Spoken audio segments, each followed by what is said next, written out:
Thank you. Thank you so much for watching. Thank you. Have you subscribed? Yes, you. Have you subscribed? You. Yeah, before you go, click. It's free. Click. Just that's it. Have you subscribed? You are laughing. Have you subscribed? Have you subscribed? Thank you. Thank you. Thank you. Hey, madam. Thank you so much. I can see you. I can see you. We have to get to 100,000 subscribers. By the end of the year, how are we going to do that if you don't subscribe? Yes, you. Yes, you're about to click off. Why? Have you subscribed? It's free. If you don't, ask your son. Ask your daughter. How to? Just one click. Thank you. Thank you. I see you. Aha. Thank you very much. Thank you very much. I'll see you tomorrow. I am a very responsible steward. Believe you me. There is no way I can spend 200 million. There is no way. In fact, let me disclose here that it costed the Republic of Kenya less than 10 million. Because, let me tell you, I am not a madman. When I was told the cheapest plane was 70 million, I told my office, go book Kenya Airways. Yeah. So when some friends of mine heard that I was going to travel Kenya Airways, and we have built a big reputation as a country. We have built friends. Some friends told me, how much do you want to pay? I said, I'm not ready to pay more than 20 million. They said, bring 10 million, we will give you the plane.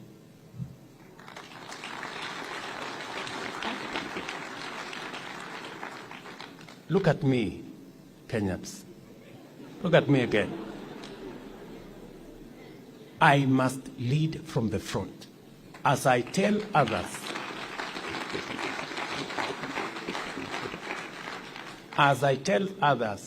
to tighten up their belt, mine must be where to begin. Hello, I'm in Lagos, Nigeria, and guess where I am? I'm with one and only Aliko Dangote. You're welcome, Eleni. Great to be here. You're welcome. Thank you so much. You're very welcome. Listen, the last time I was here, 2016, you were dredging sand. It was just sand and marshlands. It was just sand. You know, that is a lot of sand actually. It was 65 million cubic meters of sand. 65 million tons. And now it's a refinery. It's a refinery working. Working refinery. Yes. 650,000 tons of capacity. 650,000 tons of capacity plus a petrochemical complex. And you've got a fertilizer complex nearby. Nearby, 3 million tons. How do you feel that you pulled this off? I feel great. I feel very proud as an African doing this. But people were questioning whether you could do it. We just saw the bill rising, the price tag rising. Nobody ever expected us to pull this through. A lot of people have given up, but we've been able to deliver. So you said it was going to be $14 billion? Yes. And now, at the beginning, but there are quite a lot. Now about 18.9, about 19 billion almost. 19 billion. Yes. And you had to become a construction company and doing We had to become construction. We are the engineering, the procurement and construction contractor. So all the others are actually just subcontractors. So if you knew... So we built it. You built it. But if you, like what you know now, would you do it again? Would you have done it, knowing how hard it was going to be? Actually, you know, yes. If I'm going to do it now, I will do it better. Yeah. Because I've learned from experience. But if I knew what I was going to go through, I wouldn't have tried. You wouldn't have tried? No, but people warned you, don't do this. They did, but I thought they were just trying to discourage me. You know, but I've done that. There are other countries in Africa that all the African countries that have been trying to build refineries, they have not been able to. There has not been a refinery in the last 35 years. And I wonder why that is. Why do you think that is? So many issues. Tell me. There are many. I can't count them, but there are so Is it much. money? Is it political will? It's not only the money, money, political will, and also people who are benefiting from this whole stuff of importing petroleum products into Africa are actually discouraging those governments from building a refinery. And, you know, they won't get the loans anyway because they don't have very strong banks. The international banks will not support anything like this. You're a true African industrialist and you've achieved so much. Yes. We're talking about industrializing the continent, creating a more connected Africa. Yeah. Do you believe that can be done? I think it can be done, but we have to make sure we focus and say that, look, we are the only ones that can deliver. We Africans are the only people that can develop Africa. If we are waiting for foreigners or foreign investors to come and develop Africa, it will never happen. So what's next for you now? What are you going to do next? You bought a lot of cranes, so you've got to put them to work. Yes, yeah, we will keep looking at the next opportunities, petrochemicals, upstream. We will look at those opportunities and keep flying. The sky is the limit. The sky is the limit. A case where if they can do this to me, they can do this to anyone. These are bad people. These are, in many cases, I believe, sick people. Now, I'm under a gag order, which nobody's ever been under. No presidential candidate's ever been under a gag order before.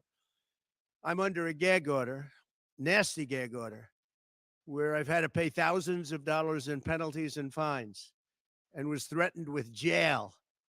Think of it. I'm the leading candidate. I'm leading Biden by a lot, and I'm leading the Republicans to the point where that's over.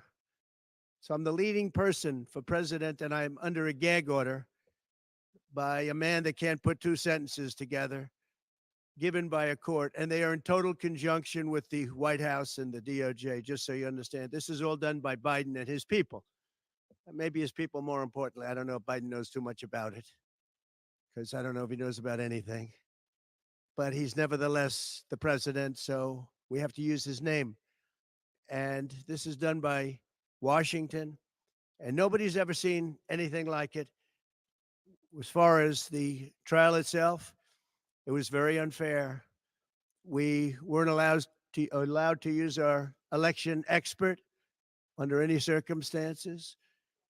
You saw what happened to some of the witnesses that were on our side. They were literally crucified by this man who looks like an angel, but he's really a devil. He looks so nice and soft. People say, oh, he seems like such a nice man. No, unless you saw him in action. And you saw that with a certain witness that went through hell. And when we wanted to do things, he wouldn't let us do those things. But when the government wanted something, they got everything. They got everything they wanted. It was a rigged trial. We wanted a venue change where we could have a fair trial. We didn't get it. We wanted a judge change. We wanted a judge that wasn't conflicted. And obviously he didn't do that. Nobody's ever seen anything like it. So we're going to show them that. So many of my. Oh, we're going to fight. It's actually, I don't know. It's something where I'm wired in such a way that a lot of people would have gone away a long time ago. They would have gone away after impeachment hoax number one. That was a total hoax. And I really think that this is an event, what took place yesterday with this judge. Look, we have conflicted, but he's a crooked judge, and you'll understand that. And I say that, knowing that it's very dangerous for me to say that, and I don't mind, because I'm willing to do whatever I have to do to save our country and to save our Constitution. I don't mind. We're dealing with a corrupt government. We have a corrupt country. Our elections are corrupt. Our borders are open. Our borders are going to be closed very soon.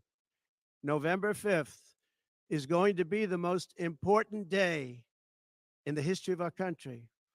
November 5th. And I am ready to die. And I am ready to die. Nigeria, in whatever way. Nigeria, when it is God's time for us to go. It is God's time for us to go. You took my time to talk. You took my time to talk. You are ready to talk. I'm coming. Alexi, you already started. You already started. What I'm saying, defending Nigeria. What I'm saying, defending Nigeria. I gave him my time and he's easy. No, sorry. I'm sorry. No,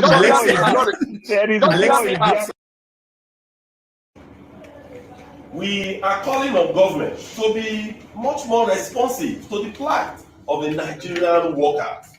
We are calling on them that the hardship that we are currently facing is as a result of the policies that were brought about by this government that we felt were not well thought out. And also, what has fed into this that we all know it's quite obvious. The removal of fuel subsidy, the flotation of Naira, and the increment of electricity price hike. So, gentlemen of the press, if you could remember, we had a meeting, a National Executive Council meeting of the NLC as well as the TUC, where we were further charged that the leadership should take charge and will take all actions to call government to order at the end of the expiration of the ultimatum. Today is 31st of May 2024, and this night the ultimatum expires. So, gentlemen of the press, we are hereby declaring the commencement of a nationwide industrial action, a nationwide strike, effective from Monday, June 3rd, 2024. And this strike shall be indefinite. And this strike shall be on until we have a new national minimum wage, until government is serious and also the tariff increment in electricity is reversed. We are united on this. We believe that this is the way forward. We believe this is the time, as we have done over the years, to consistently stand with the working class of Nigeria, because they have been battered and they have been downtrodden the way it has been from May 29th till date. So, comrades, gentlemen of the press, that is actually our stand on this. Tinubu is a criminal. Tinubu is a criminal. Categorical grade one criminal. The only person more criminal than Tinubu in Nigeria is probably Babangida. He's a criminal. He's a criminal. Is he fit for purpose? Absolutely not. Should Tinubu be the president of Nigeria? Categorical no. Is there a better option than him? That is subjective. That is so show me who he is. So show me who he is. IPOB. But it seems the miscreants are yet to give up after issuing fresh threats for residents of Enugu State to sit at home in solidarity for the celebration of the 57th anniversary of Biafra. But the state government has directed workers to ignore the threat and go about their businesses. But who bails the cat? Jide, who bails the cat? Well, the threats posed by Simon Ekpa is looking like a bigger threat than what IPOB represents. And when I was reading about IPOB, I'm like, these people should realize that Simon Ekpa is asking the people to celebrate Biafra heroes from 29th to the 31st. IPOB only asks for one day. That's May 30, which is the day that over the years they have celebrated the Biafran heroes. But Simon Ekpa is saying no, it has to be from the 29th to the 31st. That is a threat on its own that we have to deal with.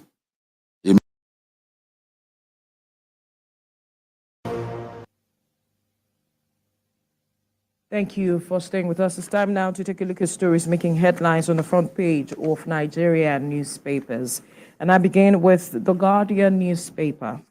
The major story here, Biafra Day turns bloody, soldiers killed as IPOB enforces sit at home in Southeast. And that's the cartoon depicting the new anthem and some other issues there. Galvanizing a new Nigeria with an old anthem. That's what the story is about. Oyedele seeks tax forbearance for critical sectors, 800 naira to $1 import duty forex rate. World No Tobacco Day, tighten news on cigarette access to curb youth addiction experts urge federal government. And the federal government, labor, OPS continue, that's organized private sector, continue minimum wage talks today. We'll move now to the front page of this Nigeria. A major story still talking about seat at home, soldiers killed in bloody Biafra Day at Aba. Activities crippled in Southeast as police gunned down suspect in Anambra. Recover guns, students disguise themselves to write exams. And that's the picture of the president cutting the tape to inaugurate the Wole Soyinka interchange. We'll build a nation where no one is excluded. That's what the president said. Wole Soyinka interchange road unveiled as Wike Lord's president. Local government autonomy suit, file defense in 7 days, Supreme Court orders governor. And poverty in North unacceptable, says Tinubu, asks Arewa to hold governors accountable. Those are some of the stories you find on the front page of this Nigeria newspaper. We move now to the front page of the First News newspaper. IPOB's economic siege, Southeast states plunge into silence as sit-at-home order takes toll. 2 soldiers killed in Abia, Ohaneze distance itself. Nnamdi Kanu in soldiers' killings. Southeast governors condemn act. This is not a joke. This is not a joke. Here. I won't be here. I won't be here. After this election, stop coddling Showore and having him running his mouth. He cannot run in his mouth. Local government. You are the one running your mouth. You are the one running your mouth. Are you alright? Are you alright? Are you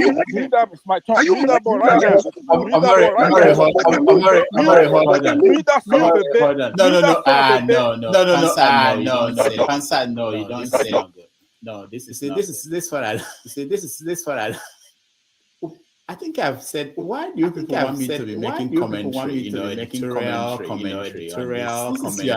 This is your chance to speak. This is your chance. You guys are making me to make it. You guys are making me to make editorial. Why do we? Why? Hold on.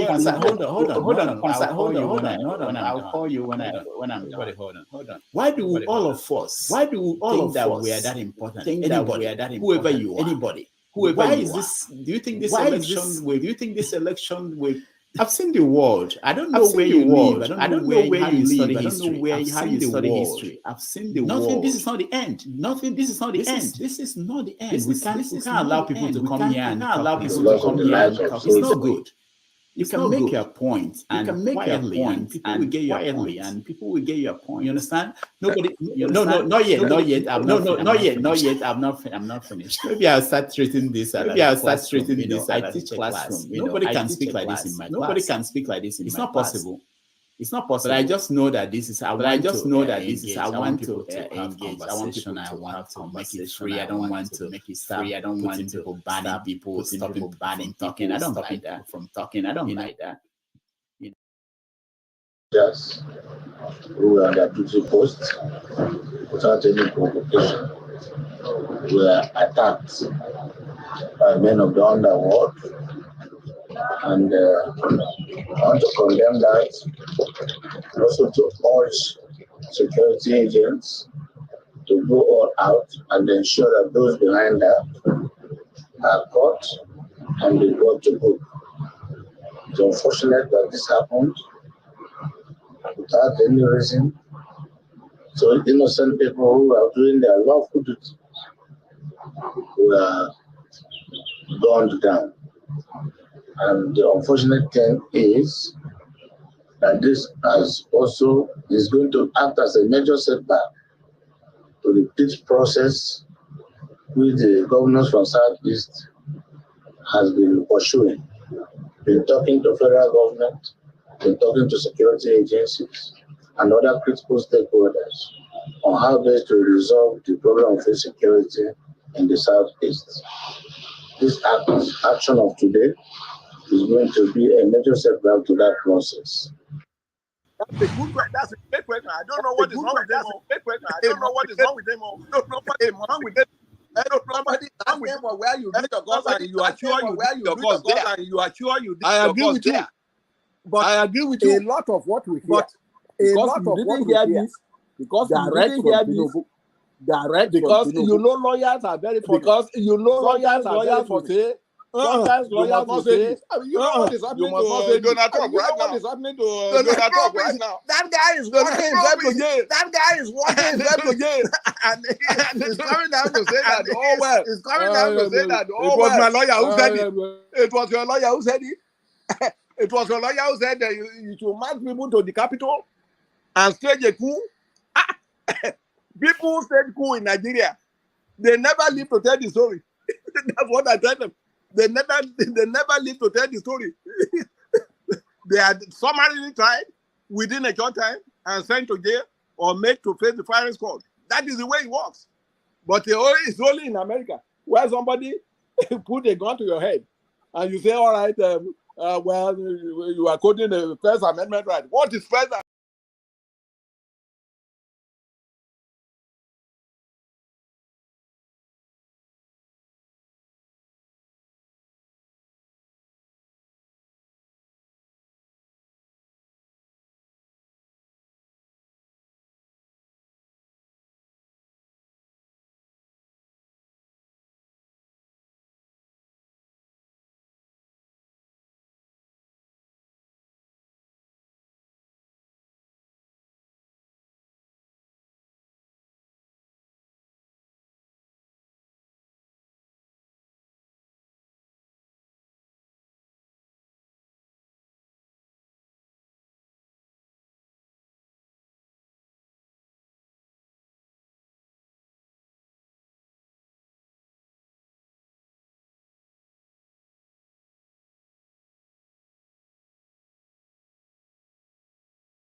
Just because they don't like the verdict.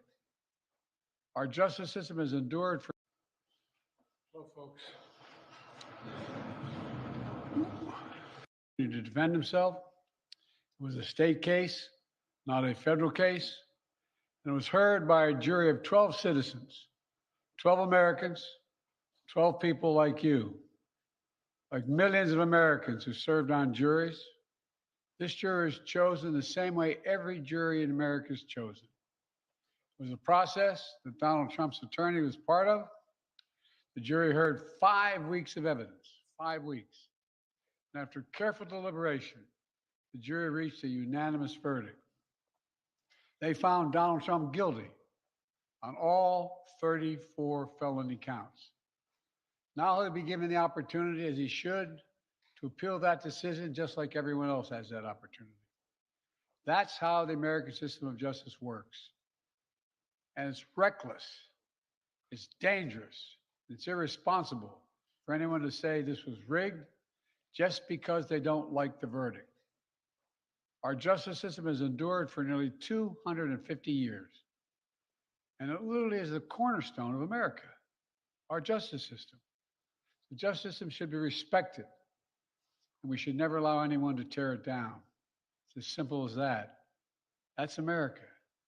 That's who we are. And that's who we'll always be, God willing. Now to another issue. I want to give an update on my efforts to end the crisis in Gaza. For the past several months, my negotiators of foreign policy, intelligence community, and like have been relentlessly focused, not just on a ceasefire that would inevitably be fragile and temporary, but on a durable end of the war. That's been the focus, a durable end of this war. One that brings all the hostages home, ensures Israel's security, creates a better day after in Gaza without Hamas in power, and sets the stage for a political settlement that provides a better future for Israelis and Palestinians alike. Now, after intensive diplomacy carried out by my team, my many conversations with leaders of Israel, Qatar, and Egypt, and other Middle Eastern countries, Israel has offered a comprehensive new proposal. It's a roadmap to an enduring ceasefire and the release of all hostages. This proposal has been. Thank you so much for watching. Thank you so much for watching. Thank you. Yes, have you subscribed? Yes, you. Have you subscribed? Before you go, you click. It's free. Click. It's free. Click. That's it. Have you subscribed? You are laughing. Have you subscribed? You are laughing. Have you subscribed? Have you subscribed? Have you subscribed? Thank you. Thank you. Hey, madam. Thank you so much. I can see you. I can see you. We have to get to 10. We have to get to 100,000 subscribers. 100,000 by the end of the year. How are we going to do that if you don't subscribe? Yes, you're about to click off. Yes, you're about to click off. Have you subscribed? It's free. Have you subscribed? It's free. If you don't ask your son. Just one click. Just one click. Thank you. I see you. I see you. Thank you very much. Thank you very much. Thank you very much. Thank you very much. I'll see you tomorrow.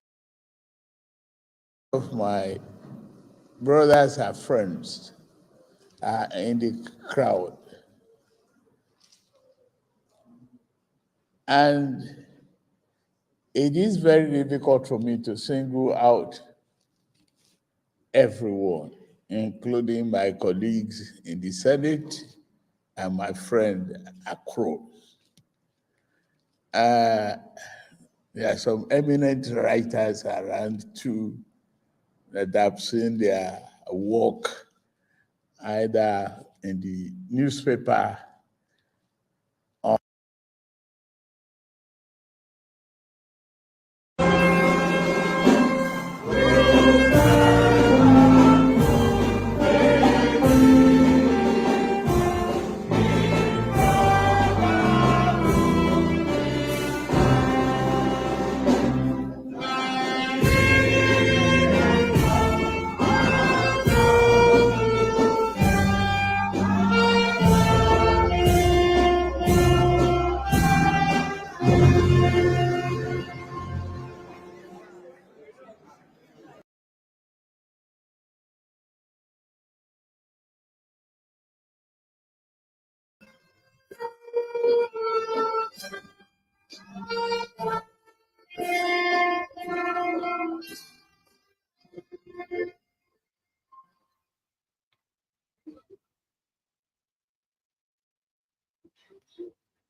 My camera is playing up now. Technical issues. Can you mute your other devices, please?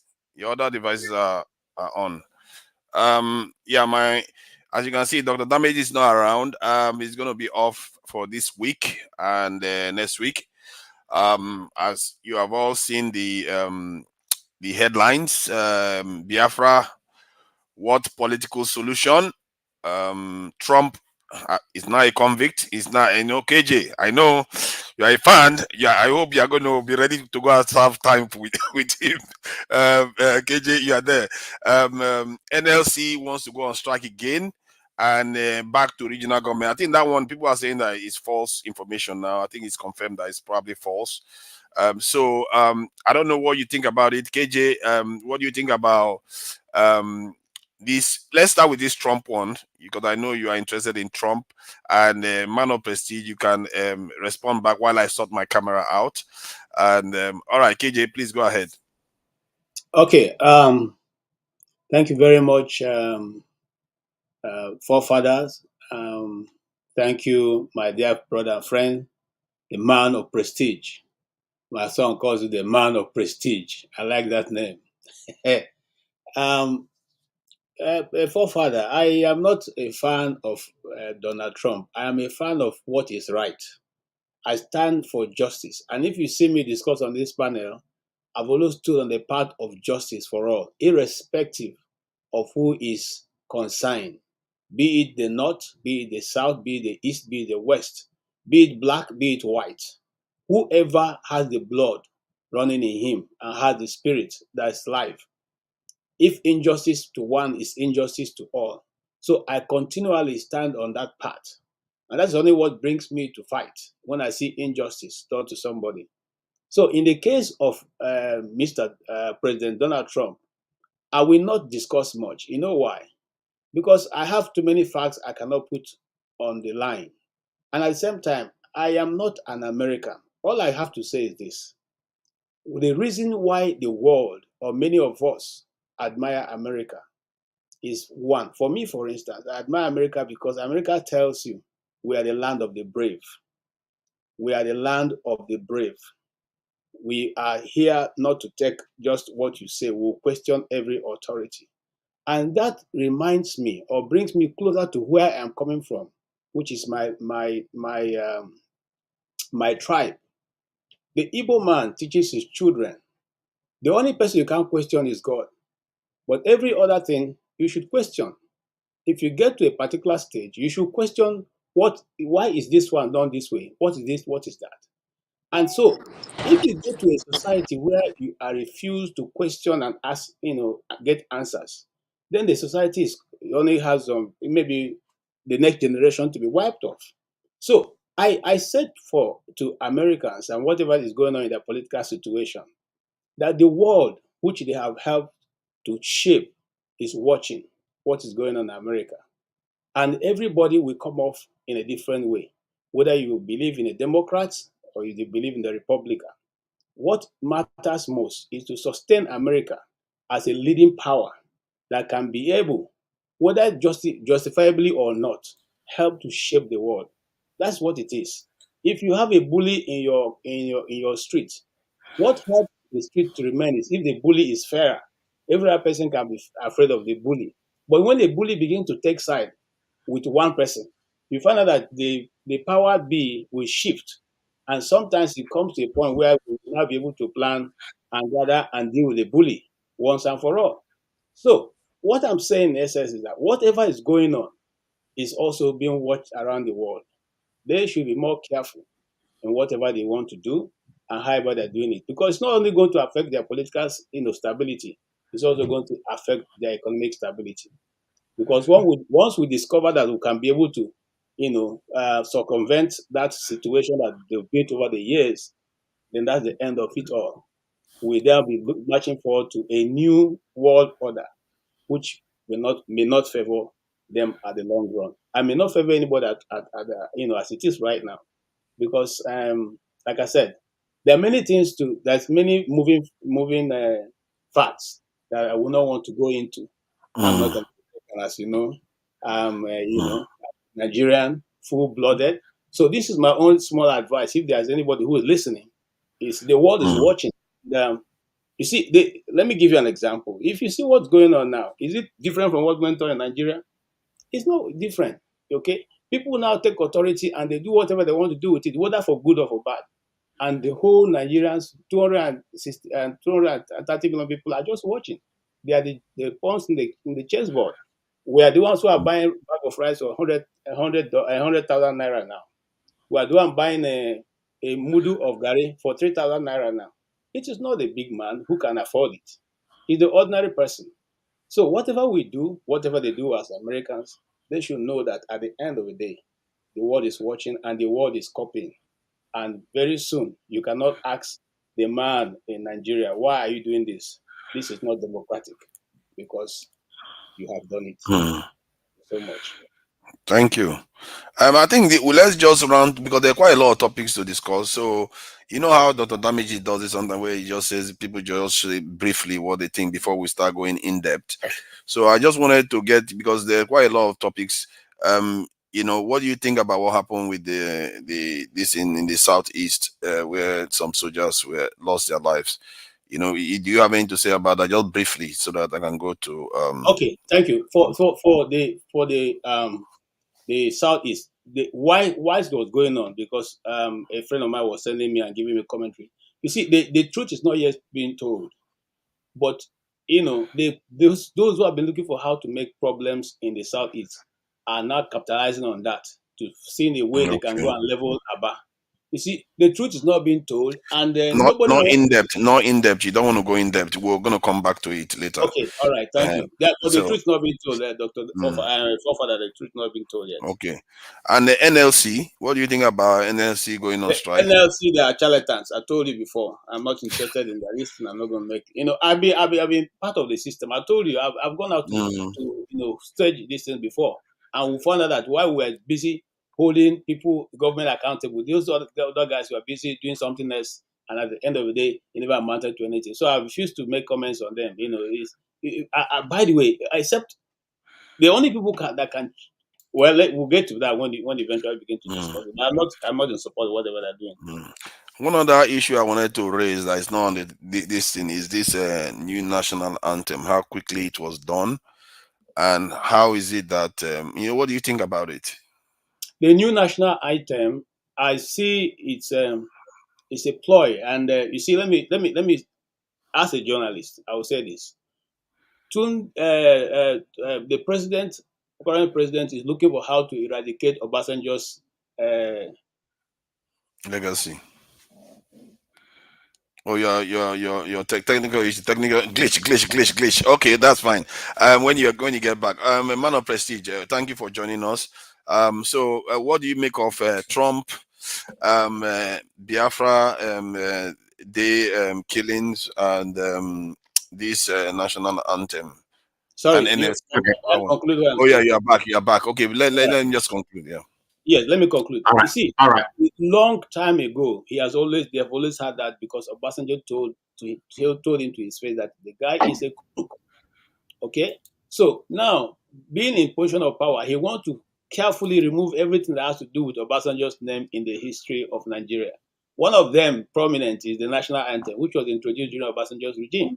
So now, if that is gone, what we are now saying, and I'll discuss that when we're going in depth. Are we also going to go back to other things? Can we also go back and review the name of Nigeria? Can we also go back to 1963 Constitution, which is 68 Constitution, which is what we have been looking for? I mean, 1963 Constitution, which what we have been asking for. Okay, 1958 Constitution, the MAGA. Okay, we'll discuss that. But that's what I'm saying. So if we want to go back, let's go back and start from the beginning. We will like it. Yes, of course.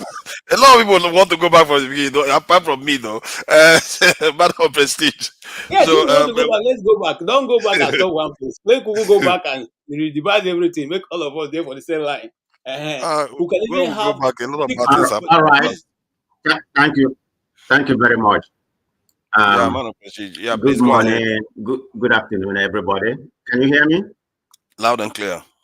Okay, thank you very much. I think we're just summary. We're just the summary right now. Right? We're not in those. Yes. Just summary. Right? Yeah, summarize all the headlines. Yeah. Yeah, thank you. Let me begin with Trump. I'm not a fan of Trump, so I will just make that straight. Am I glad that he was convicted? Yes, I am, because nobody's above the law. The man has been so, with what I consider to be a rotten head, in my opinion. So whatever he deserves, whatever happened, he deserves it. So my only issue that he thinks he's above the law, but he's not. And you have some people, who are super fancy of man, even some Nigerians, even what's going on in Nigeria, which is what Trump is a duplicate of. That doesn't bother them. But when it comes to Trump, this is not referring to you, okay, I'm just making a general statement. When it comes to Trump, they support him, whatever, nonsense, he's committing. It doesn't matter. I mean, the Republican Party, which is one of his party, his character is very expensive, that's applicable in Nigeria, in a Nigerian place, character is, good character is very expensive. So this is exactly what's going on in America. So yeah, I'm going to go more detail, when it comes to, and what's going to be the repercussion, whether election, whether he's going to win. Everybody, just a guessing right now, just a prediction. We don't have any, going on. So let me go back to, let me start with the Biafra or whatever is happening. I mean, it's just a pity such a thing is happening in that zone. I thought everything is kind of quiet. To me, I don't really see this seat at home as anything, when I'm there. I never witnessed any one of them. So maybe sporadically in the Southeast, but in recent time, that situation, has been a little bit quiet. So I'm paying for what just transpired. But before I proceed, let me make this statement unequivocally. I condemn what happened. I mean, they don't have nobody has the right to kill the soldiers because they are serving us. They are our gallant hero. So the people that have committed these crimes should be pursued and caught and deal with fairly. That's to begin with. But they don't have to broaden the situation whereby innocent people right now, from what I've seen on the video, I don't know how factual that is. They are loading women in the truck, questioning them and something like that. So I hope what happened in Delta State never repeat itself. So Okay. I don't know what kind of don't go in depth. Don't worry, you're gonna have okay, I'm not going to go into that. Thank you very much. And the last one is about this national anthem. I mean, it's a pity that we have to go back to the colonial master national anthem instead of emancipating ourselves from that colonial master. We are going back there. I mean, there has been a theory coming out that Tinubu wanted it from the beginning. That's why he's doing it, or he's doing it because he doesn't like Obasanjo. But I have a different opinion. I just thought it's a distraction. Because he has taken, he has taken about 50% of the Nigerian media place right now. Instead of evaluating the Tinubu performance, people are talking about it. So I'm thinking they went ahead in the head 2 days and just approved it. I'm thinking it's a distraction because this government has a way of propaganda, to deceive us. So that's my own theory. Thank you. Thank you. Welcome, Ewibon. Thank you, and welcome from Ghana. The junior brother of Nigeria. What can we say? All right. So, what do you think about the headlines? Just keep it brief. We are not going in depth yet. We are going to be going in depth later on.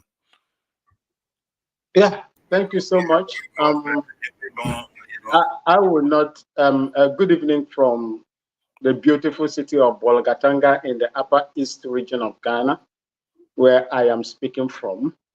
And I would not like to go deep into the American system of politicking because they have good structures that is going to whip anybody that offends or commits crime in their own country, where we don't have such things in Africa. It is, if such thing happen in Africa, everybody will be celebrating. You see so many people, including Ghana here, and other African countries where presidents that have been, some of them are not even voted by the people. They impose themselves on you, on the African people, and we held them, some people in Africa held them and hold them to high esteem, use them as role model. But in the United States, the law play is passed. And we are here today speaking about it. Most of us that are in the diaspora today are there because of the structure that is so sound that can fix anybody, irrespective of your authority, irrespective of your class, into place. And that is what we fail to canvass right around Africa. American people has a way of doing their own things. And one thing that I love so much in the American system is that this conviction will not deter Trump from running as a president. It won't deter him from running as a president. That is what I see there. You see, for Biafran people, we are not looking for political solution. Nigerians have been calling for restructuring of that country, and the Nigerian state refused to restructure that country. Today, you see what is going on. They are now bringing restructuring. These are the people, the cries of the people for more than 9 years or 10 years or even more. Today, they are bringing it. And I hope that the people that are responsible will take it or not to take it. See, when they destroy you, destroy your economy, impoverish you, they will now find one way or the other to appease you and throw in something into the field so that you'll be battling about it while they continue to deal with you economically. As for the national anthem, it's a shame that a white woman wrote a national anthem that you people are resurrecting today. Even the name Nigeria was not given by Nigerians. It was given by a Caucasian man with a side chick. And all of you are proud to answer such name. I'm a proud Nigerian. I'm a proud Nigerian. I'm a proud Nigerian. But the name was not originated from you people. It's shocking. Today, the national anthem that was written by a British woman has been resurrected. I do not know where Nigeria is going to go from there. Thank you so much. I leave it here until it comes back to me. Thank you. I appreciate it. Man of Mazi Prince, California, 2. Thank you for joining us today again. So what do you make of these headlines? Good morning. Good morning, forefathers. Good morning, KJ. Good morning, man of prestige. Good morning, Awinbone, aka Max. I like the Max, before the Awinbone, Good morning, America, and good morning, Augustine. So far the menu seems okay, but the only thing I'm kind of surprised how come we did not throw in the South African election into it. If you really look at it, it's going well. At the same time, also, how come we did not mention, because Max, I know you are part of Nigeria, you're part of us, you're not going anywhere. So when you say a Caucasian man and the girlfriend gave us the national anthem, you are part of it. Okay? But then, congratulations. Ghana is now richer than Nigeria. What a shame. Wow. I was surprised when I heard that. I was like, wow. Now we falling behind and behind and behind. That goes to show that whatever economics that they're using is just try and error. They're just throwing things in there just to see if it's gonna stick. And so far it's not sticking because things are still going downwards. What else? Until we start proper to talk about the menu, like Trump, I really don't want to talk about Trump. Why am I saying that? I'm somebody who believes in equality and justice. Years ago, there were some Black American kids that were, unjustly convicted, and Trump was even among the people calling for those kids to be, to be killed. That they did it. Meanwhile, these kids did not do it. The only thing is that they were at the wrong place, at a particular time. And God so kind, after some years, I believe they were exonerated. I believe by now some of them, I think they're out now. They're all out now. Probably some of them died or whatever it is, but they're out and all that stuff.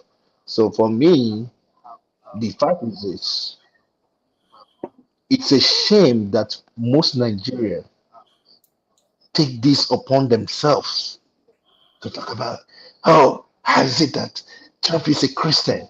Trump is this, Trump is that. And I look at them and said, what do you preach? I'm not saying him meeting up with There's no need to go into details. You're going to get a chance to go into details. So how about the anthem and the NLC strike and the Southeast stuff that happened? Let me go with the Southeast. The Southeast, pretty much, I don't believe IPOB did the killing. I'm not in support of killing the soldiers, but at the same time, when you look at the fundamentals, first and foremost, one, is it not a shame to the people who are supposed to be safeguarding the country that there are so many guns in that country? I believe Nigeria have ATF. So they should take the bullets, because they will not tell me that they didn't. They should take the bullets and take it for analysis and come and tell us, because no matter, from my understanding, from the field I am in, I'm made to understand that every bullet can be identifiable. It's just the number. There's always a number on it. They will know where that thing came from and who must have bought it. They will know. If they have a problem with it, they can send it to US, and probably they will help them in the analysis. At the same time, if you look at also the events, first and foremost, I'm surprised that somebody who is a governor of a state that is he lives at Abuja, have the guts to come out, have the temerity to even be one of the first person to say, and I condemn that happened. The things that happened in Imo State, have we heard it? They're still killing in Imo State. Till today, they're still killing. The other day, a policeman killed a driver because of 200 naira. We didn't hear it. So, like I'm saying, let them do the thorough investigation. And you know what? What is the lawyers in Nigeria doing? It looks like they become docile. They become docile because this thing is going on. I believe there is some rogue government officials' hands in this. It's okay. It's okay. They don't need to go into that now. So, and then the anthem. Have you spoken on the anthem? The anthem is just a shame. It's just a shame. And do you know that they use about 83 billion in settling the National Assembly? 83 For this? billion. Yes. For this? Yes. Oh, you didn't know that? 3 billion is more than the amount they put for student loans. Yeah. And that's even why. Where did you get this information? Don't worry about it. Don't worry about it. Do your That kind research. of talk gives me trust issues. Do your research. Don't worry about it. No. But I'm not. It's not a joke. It's there. It's there online. And apart from that, that is why the NLC too, are mad that if they can use that to do that, and they're still proposing to give them 60,000. What is 60,000 going to buy? That's not living. That's not living wage. That's not living wage. That's a slap on the face. Well, that's all I can say for now until we go in there. Thank you. Thank you. Thank you for joining us, Emeka Eze. Appreciate your time here. So what do you make of the headlines from Trump? The killings in the southeast, the national anthem, and the NLC strikes. We just need you to just give us a brief summary so that we can go around and come back just a minute or so. Oh, okay. On the Trump issue, justice has spoken, and this is an advanced economy. So thank you for their justice system. And I keep telling people, I have some of my friends who are from the Middle East and from, like Frederick from National, who said that they will not forget about Joe Biden keeping quiet, quote unquote, in what is happening in the Middle East. All I can tell them is, Shakespeare, our brother, said, if you think education is expensive, try ignorance, and you will know the difference between the two. That's for Trump. It's justice. Then for national anthem, in different fora that I belong, I've asked this question. Is that our problem? Our pressing problem now? So I might be saying that from different perspectives. I was a student union president at the University of Port Harcourt and National Mobilization Officer of National Association of Nigerian Students, who have always been singing that national anthem, or not this, the one they have resurrected. as a kind of protest against the government of Nigeria. Not that we cherished it, because it's part of colonial mentality, as our brother Felon said. So that's what we've been singing when I was the student union president, or even in NAS. So kudos to them for whatever they think they have arrived at. I don't know what informed that decision. I don't know why it has become an issue to be raised in the National Assembly, resorting to National Assembly, old National Anthem.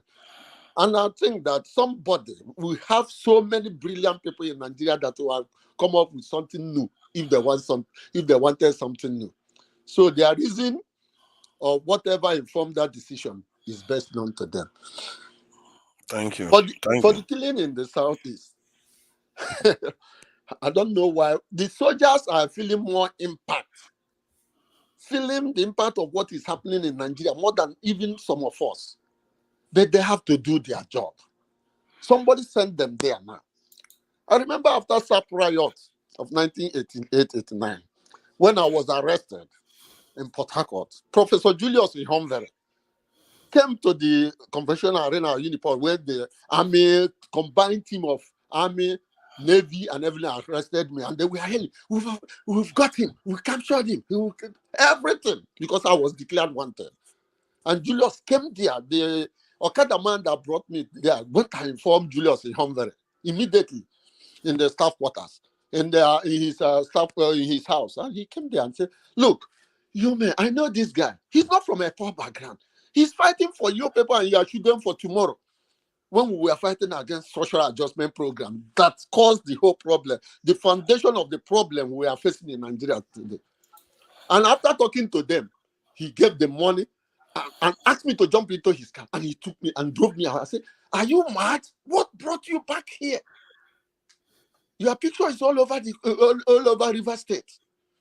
So what I'm saying is that these people feel the impact of what we are going through. For us to kill them, and in one video I saw, somebody was displaying the hand, the heads, and all those things. I don't know where we are going from. You are giving people opportunity to do more harm to you. So that's my position on that killing. It's not called, it's never ever called for. I don't know the provocation that will make somebody become savageous. The kind of savagery I saw. It's never done. So it's the army. They are feeling the impact like us. It's the soldiers. Why not arrest them and talk to them? I don't know. They are doing their job. We should face the person who sent them there. That's me. I remember when they were talking of IPOB and all those things. I told somebody, instead of fighting the president of Nigeria, can't we go and fight the governors? I will be in the forefront. Let them use our resources for our state. After that, then we can talk of the federal. Let us deal with our issue first. That's my position. Anyway. You know, all these are our super governors that we have. Their immunity past immunity. Augustine, thank you for joining us. I appreciate your time. So can you just browse through the headlines from Trump conviction? Biden did also talk about the peace process. Then the NLC, they are looking to go on strike because of minimum wage disputes with the government. Then you have the issue of killings in the Southeast, which is not, the timing seems suspicious to me too. It just looks like it's designed to make the Southeast look bad or something. I don't know. But I don't know. What do you think?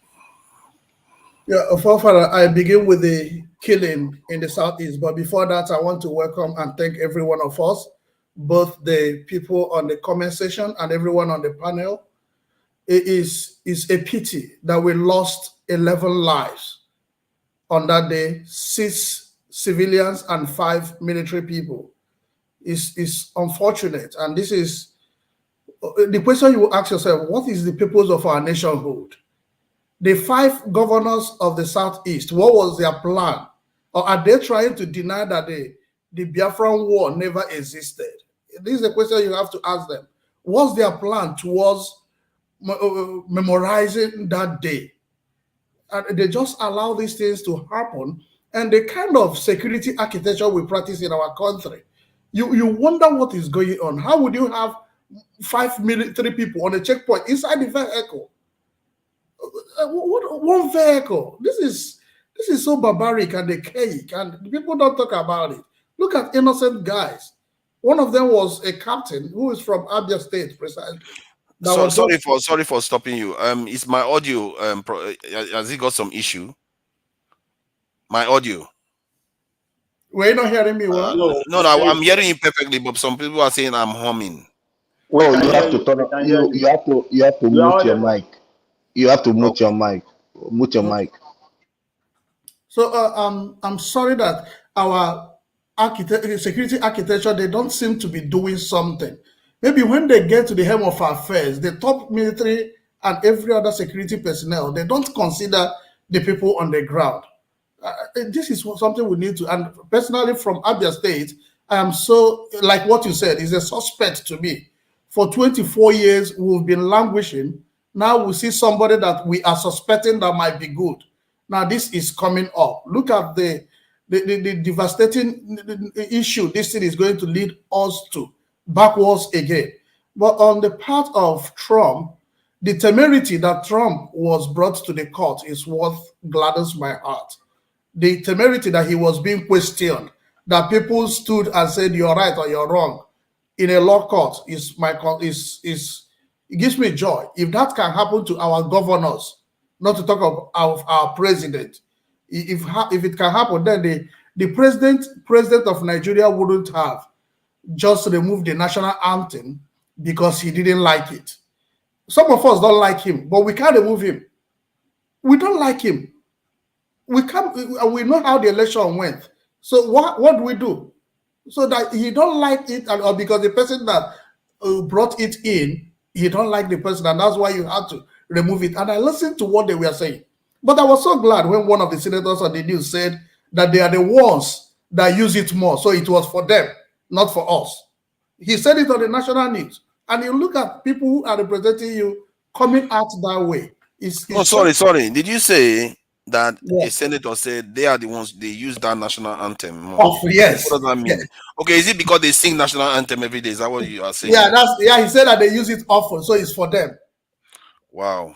Yeah, so they need to help Nigeria in making their policies, and so that's what he said. Does anyone know that in 1959, when they first wrote this anthem, that they elicited entries from all Nigerians? That they had more than 500 entries from Nigerians, and our leader still chose Oyibo woman. Are you serious? This guy, I'm telling you. I'm just reading it. Yes, it's unfortunate. And on NLC, you mentioned that for 1 year, subsidy is gone, and you couldn't come up with minimum wage, and you went to National Assembly. So this is pure a system of people settling themselves. That you didn't sit down with NLC to settle this issue for 1 year. It's a shame. And I know something will happen between now and Monday. Instead, they will go and divide the group, and you will see divide and rule come into play. And it's a shame that you are offering 60,000 for workers a month when you have taken away everything that government was supposed to be doing for our citizens. So as we go on, we'll be able to look at other information that you have on it there. Thank you. Thank you. Ferrari, thank you for joining us. I appreciate your time here. So what do you make of the headlines from Trump, NLC, killings in the Southeast, and the issue of the national anthem? Yeah, greetings to everybody.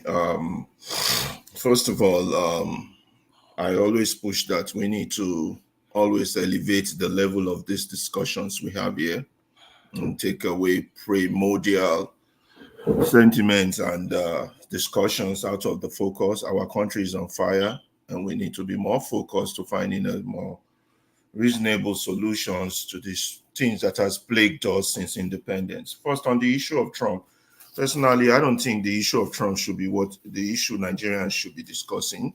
That's my personal opinion. But since it's on the topic, I'll just jot these few things down on Trump.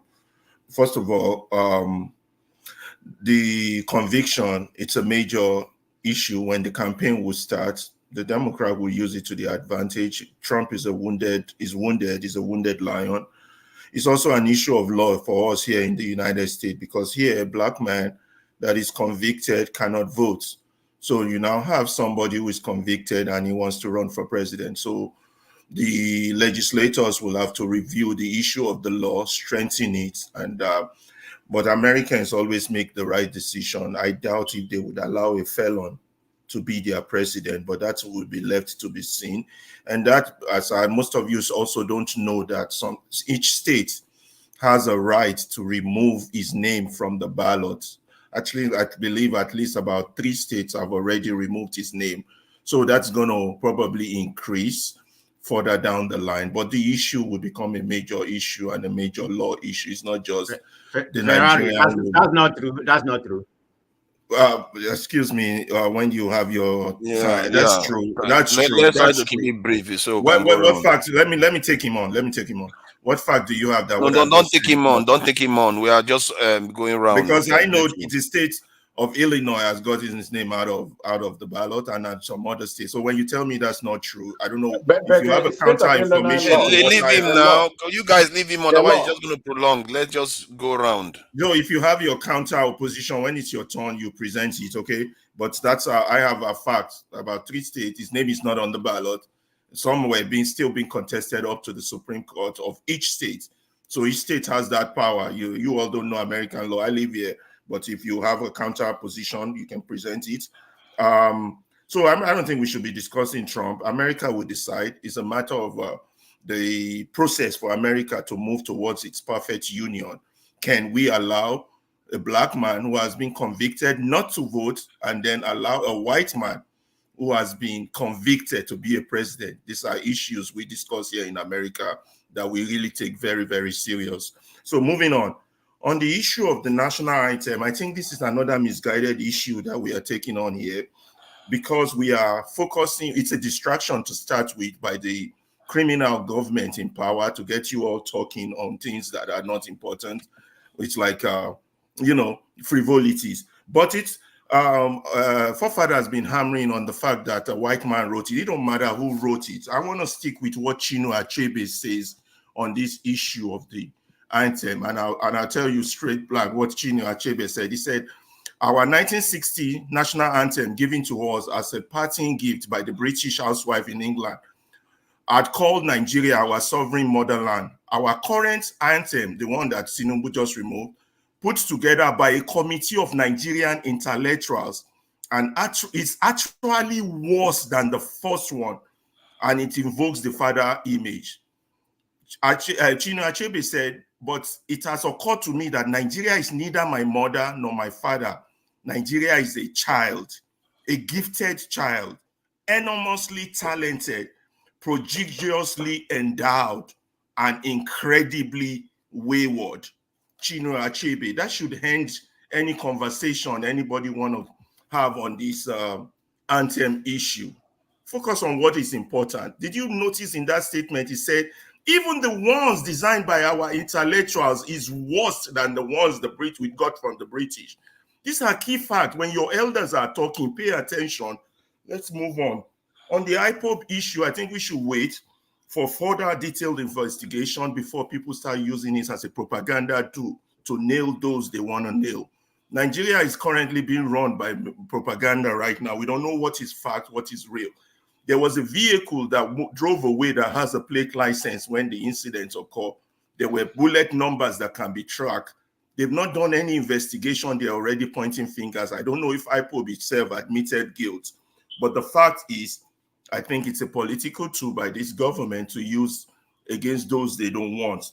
So you watch that on that. On the NLC strike, NLC is a disappointment, a disgrace. I wouldn't be surprised if Monday comes and they said they've called off the strike. It could be another way to get more money. So be attentive to these key issues.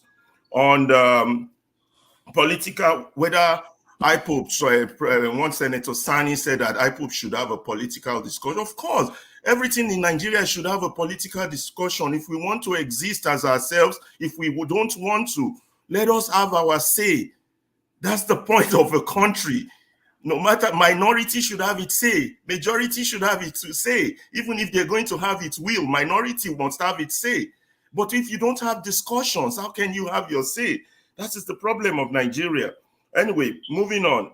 On the National Assembly suggesting possible regional government, I think it's another gimmick to get more money out. This bunch of criminals are not interested in anything but looting, and people should stay focused on that. I gather it's false. There's nothing like that going on. There's nothing like that. Okay, if it were, but I saw it in one of the headlines. So those are my, it's not a submission yet. When we start talking in details, I can expatiate further on any of the points I've raised. But let's take the conversation serious. Let's elevate the conversation, and let's take primordial or primal things out of what we discussed. These are serious issues. Be good. Thank you. Thank you. I think Ngozika wanted to say something because she has to leave and she's in Nigeria. I don't know if we should give her the space to speak. I know Exero wanted to say something. Exero, are you okay with that? Although, yeah, thank you. Ngozika, please go ahead.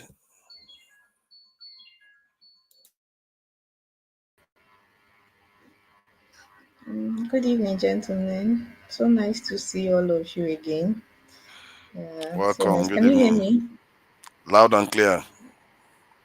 So it's so nice to see you. Actually, I am still unable to join, but I just needed to come to this particular show because of the topic of the shooting in Abia State. Anybody that has followed this show from the inception know my stand on sit-at-homes, a pub, and whatnot. My stand is quite clear. And I just want to say something. And this is not propaganda, this is not insinuation. This is the feel on the ground. What happened in Abia State is sad, really sad. And I don't know how many of you know that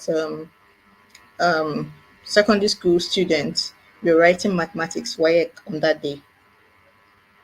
So for people like me, that was my main fear, that these students were going to be made to miss their exams. I did not fathom for any reason that what happened in Aba was going to happen. It's quite unfortunate. I saw the video. It's terrible. And let's be clear, uh, it's reeks of something fishy. Yes, I'm spinning conspiracy theories. It reeks of something fishy. Why Abia State? Why Abia State? Not that it would have made it better if it was any other state, but why Abia State? Why the brazenness? I mean, OT was the only governor that made it emphatically clear that he was not going to confront the enforcers of the sit-at-home. And funny enough, strangely enough, his state was the state that military people were attacked and killed on that day. I find it all confusing. I find it all sad. And I hear a bounty has been put out for the perpetrators. I hope they are found. And I am so scared for Ndiaba. I'd not want another Okwama community. I'd not want another Zakibiam. Anybody that knows the antecedents of the Nigerian military knows how hellish, knows how brutish they can be. I am just worried, really worried, on how far they will want to go to avenge or show anger at what happened to their colleagues. And if any of them can hear me, I am pleading with them. I saw videos and also heard reports, because I have family there, that after what happened, they invaded the homes nearby and were just cutting people away. that's disturbing.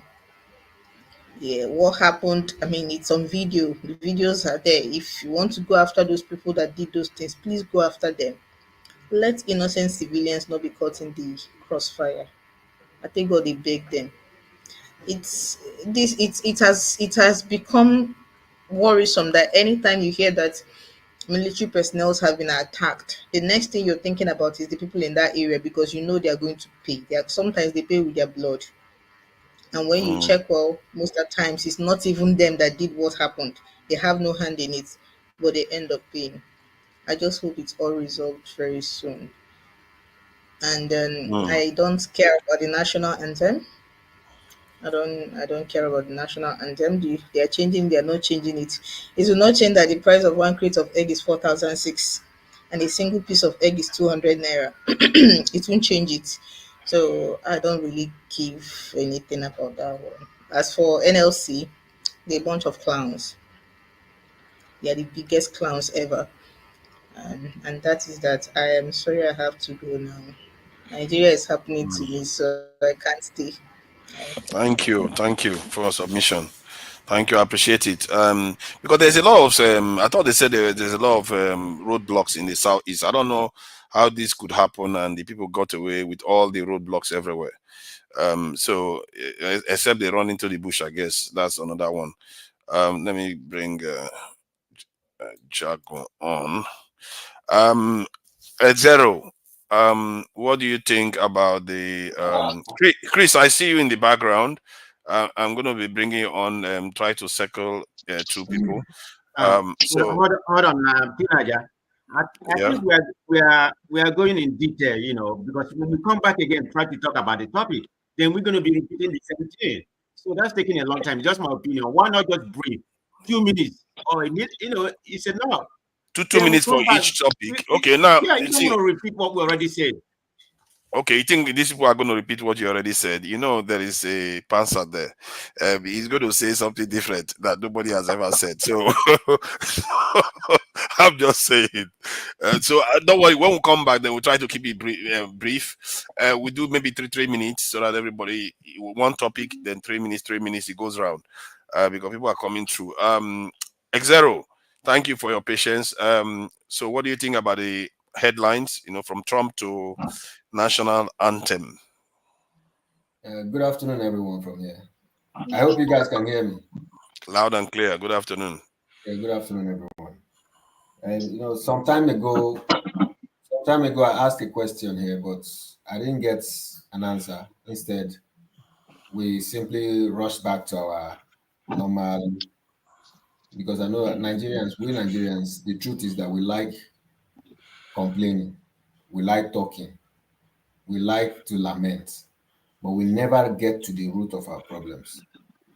It's just like it is ingrained in us, Nigerians. It's ingrained in us.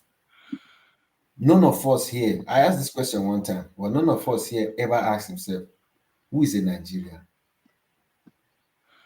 If you ask yourself this question, which is the root of all your problems, you begin to tackle your problems headlong. It's because you don't know who you are.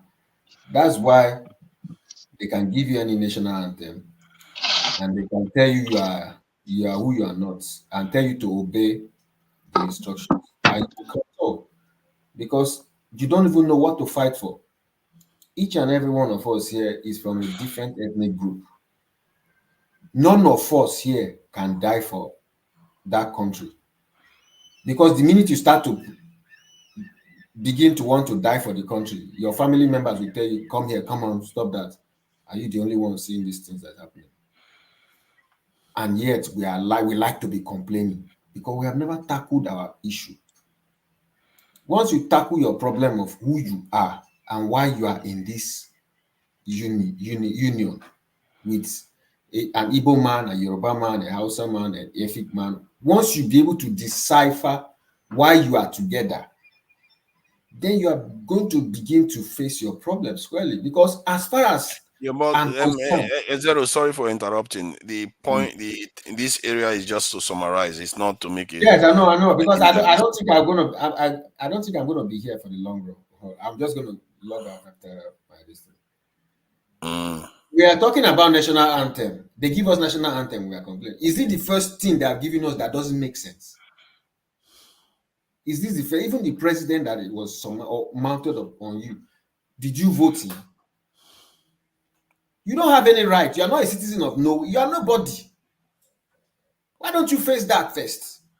They give you national anthem just to carry all of you to start discussing it. And you are complaining. Is that the first policy that you have seen?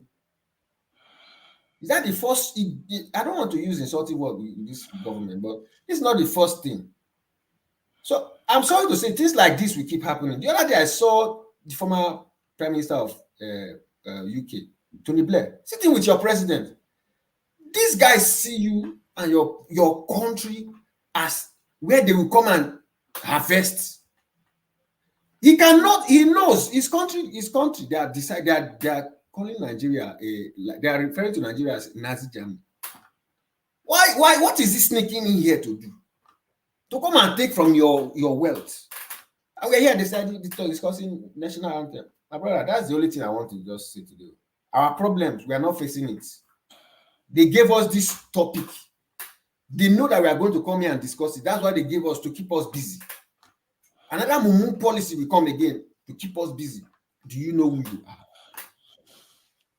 That's the only thing I want to say. Thank you. Thank you. It looks like a lot of people like what you have to say. Welcome, AY. Thank you for joining us. So, yeah, what do you make of the headlines? Interesting. Good morning, everyone from here. Afternoon, actually. Yeah, good morning, afternoon. So you mean the Trump case, NLC, regional government? The regional one is said to be false. But the issue of the national anthem, the issue of the killings of soldiers and civilians in the southeast Abia State. Okay, I'm going to say this then. I'm going to add to your suggestion headline improvement. On Trump case, Trump was found guilty. I mean, I don't know how that is surprising to anybody. You know, I think it's because he's from the minority. That is why they're after him. Oh, why are you laughing? Where is Trump a minority? He's my man of prestige, right? Because you're not making sense. Get a little bit. I know. I just want to laugh. To be honest, on a more serious note, if you follow Trump case, Trump is definitely a dangerous human being. No matter how people are going to defend it here, I don't even know if you need anybody to tell you that. You don't need to be a lawyer. You don't need to be a judge. If you know Trump very well, he is dangerous. People defending him are actually surprising to me because I don't know how you will criticize Tinubu and be praising Trump. It just get me confused because I don't know the difference between them really. That is one. Biden himself, I'm not a fan of Biden. I don't think he's doing better. Especially with the war going on. One of the stuff I wanted to bring up is the Ukraine-Russia war is actually taking a different dimension right now because America has approved Ukraine to use their weapon inside Russia. So you might see a completely different dimension of that war. Germany too, bro. Yeah, Germany too. A lot of countries in Europe. So they've been discussing that. So watch out for the next couple of months. It's gonna be fun. So that is one. I don't know if you guys also discussed what is going on in South Africa. Yeah, we didn't cover that. I should have. Yeah, that's a big one. So for the past 30 years, ANC, they are struggling in South Africa. Even the MK party, the former president party, they really do it well. I think they pull up to 30%. That's yesterday of the vote. The DA, They have like 22% of the vote as of yesterday, while the EFF have like 10% of the vote. So what this is telling us, country is not about individual. If you really want to build a nation, it's not about individual. Why I'm saying this, I have seen cases where we all shouted Buhari, February. I had also supported Buhari in 2015. I'm saying this, that we need to learn our lessons from what is going on around the world. Even in some states, you will see sometimes people will like, oh, this is the governor, this is the one that will change the whole world. We need to stop this nonsense. We need, if you love Nigeria, we need to fight for our country to have a system. I tell you one thing I think we are really missing is if we have a system that will bring the best of us into power, people, I'm sure people will leave America, people will leave UK, people will leave Nigeria, will leave, they will go back home and say, okay, let me try and contest. Let me try and see if I can, what I can do for the country. What that also does is you give it power to the people. Let people have their power. Let people be able to say, you've not done well, you are out. Exactly what is happening to ANC. ANC, if you go to the history of ANC, of course, they started where they fought against the appetite. Excuse me, I'm not taking word from you. I thought we were just dropping off, let's maintain this. Okay, thank you. Let me just quickly brush it. Oh yeah, on that we'll discuss that. Then on the issue of NLC, NLC, I think they are toothless bulldog. So I don't think much can change. Let them keep fighting, but I don't really have faith in them. Regional government, of course, I support regional government if there is any. I would really love to see it. I just want the system to be restructured in some ways that we can have an efficient, more efficient system. I know the federal government, I think they are taking the governors to the court. Tinubu make a statement this week, which I'm completely in line with. He told the governors, do your best for your people. I'm doing my best. I'm not saying Tinubu is doing his best, but the governors, we need to hold them accountable. These governors are more dangerous than the federal government. They are actually more dangerous. What governors do, governors are mini God in their state. They are complete dictators. They hold the state to ransom from the local government election. They do whatever they like. Even the governors we come here to praise, all of them are the same. They hold the state budget. They do what they like with it. We need to really hold our governors responsible. To be honest, I completely support Tinubu on that. They are also taking the governors to court on the issue of local government autonomy. When you say local government needs to have autonomy, if they do, try to keep it brief so we don't go into the only thing I think the governors should do, they should have a system that can checkmate the local government chairman. Because I believe if you take power to the grassroots and they have the money to work, we might be able to see more stuff. Like they are working at that level of local government. If a local government chairman is ready to work, he might be able to like look at the more like grassroots things to do, even in terms of event. It's just like how you have council.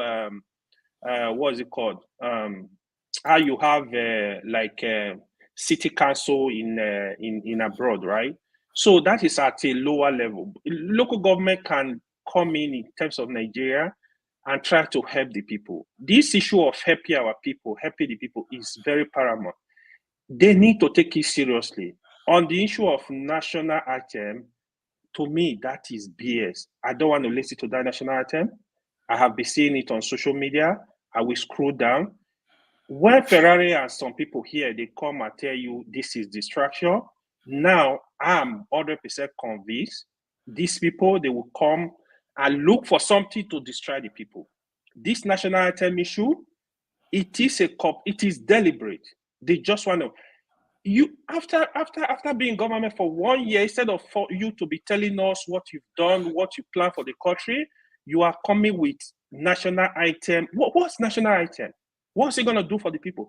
People are hungry. There is insecurity. A lot of things are going bad. Instead of telling the people, convincing the people, hey, have faith, this is what we're doing, you are coming to destroy the people. I'm 100% convinced the issue of national item, we should not discuss it. It is a distraction from the real issues. Thank you. Thank you. He did say before the election that nobody paid attention. He was being interviewed, I think, 2022 or something, that he was going to change it. That he wants to change it. That if he had the opportunity, he would change it. So, Chris, thank you for joining us. Let's keep it brief so that we can start the proper in-depth take on single topics. Thank you for joining. I'm not sure I've seen you here before. I'm sure maybe you have been on with Dr. Damages. Thank you for joining us. Unmute your mic. Unmute your mic. Okay, is it better? Yeah, perfect.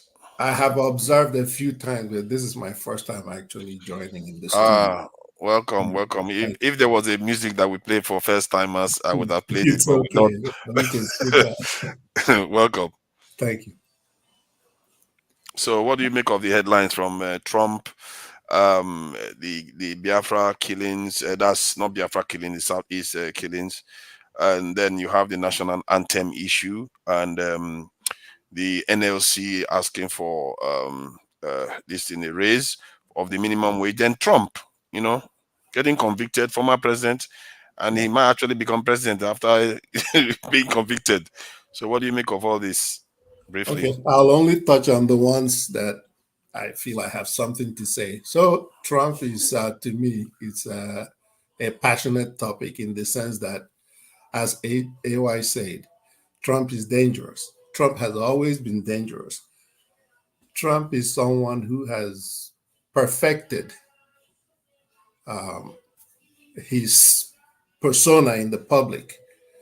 And his formula is simple. It doesn't matter how ridiculous the proposal, just float it. Float it, repeat it, make sure other people start echoing it. Then you start quoting them, quoting you. And pretty soon, no matter how cynical you were, if you hear it enough from serious looking and sounding people, you say, hey, there's something to this. Remember, Trump just got convicted on something that 2 of his inside guys have served or are serving prison time for. There's nothing new. There's no question. But just going through the whole process, bringing him to justice is, for me, vindication enough that a system will work to the extent that people want it to work. Everything we complain about in Nigeria, whether it's local government, federal government, I don't care what level, everything boils down to one thing: failure of the middle class, failure of the elite. It's not the street people that are wrecking the budget, that are embezzling the billions. In the middle of what's happening in Nigeria, the Senate decided to give itself this huge boost, this huge financial bonanza. Everybody kind of complained about it. We talk to each other, we make fun, we kind of create memes about it. They pocket the money, they drive away in the big SUVs, they take the billions home. But the regular guy on the street is literally dying.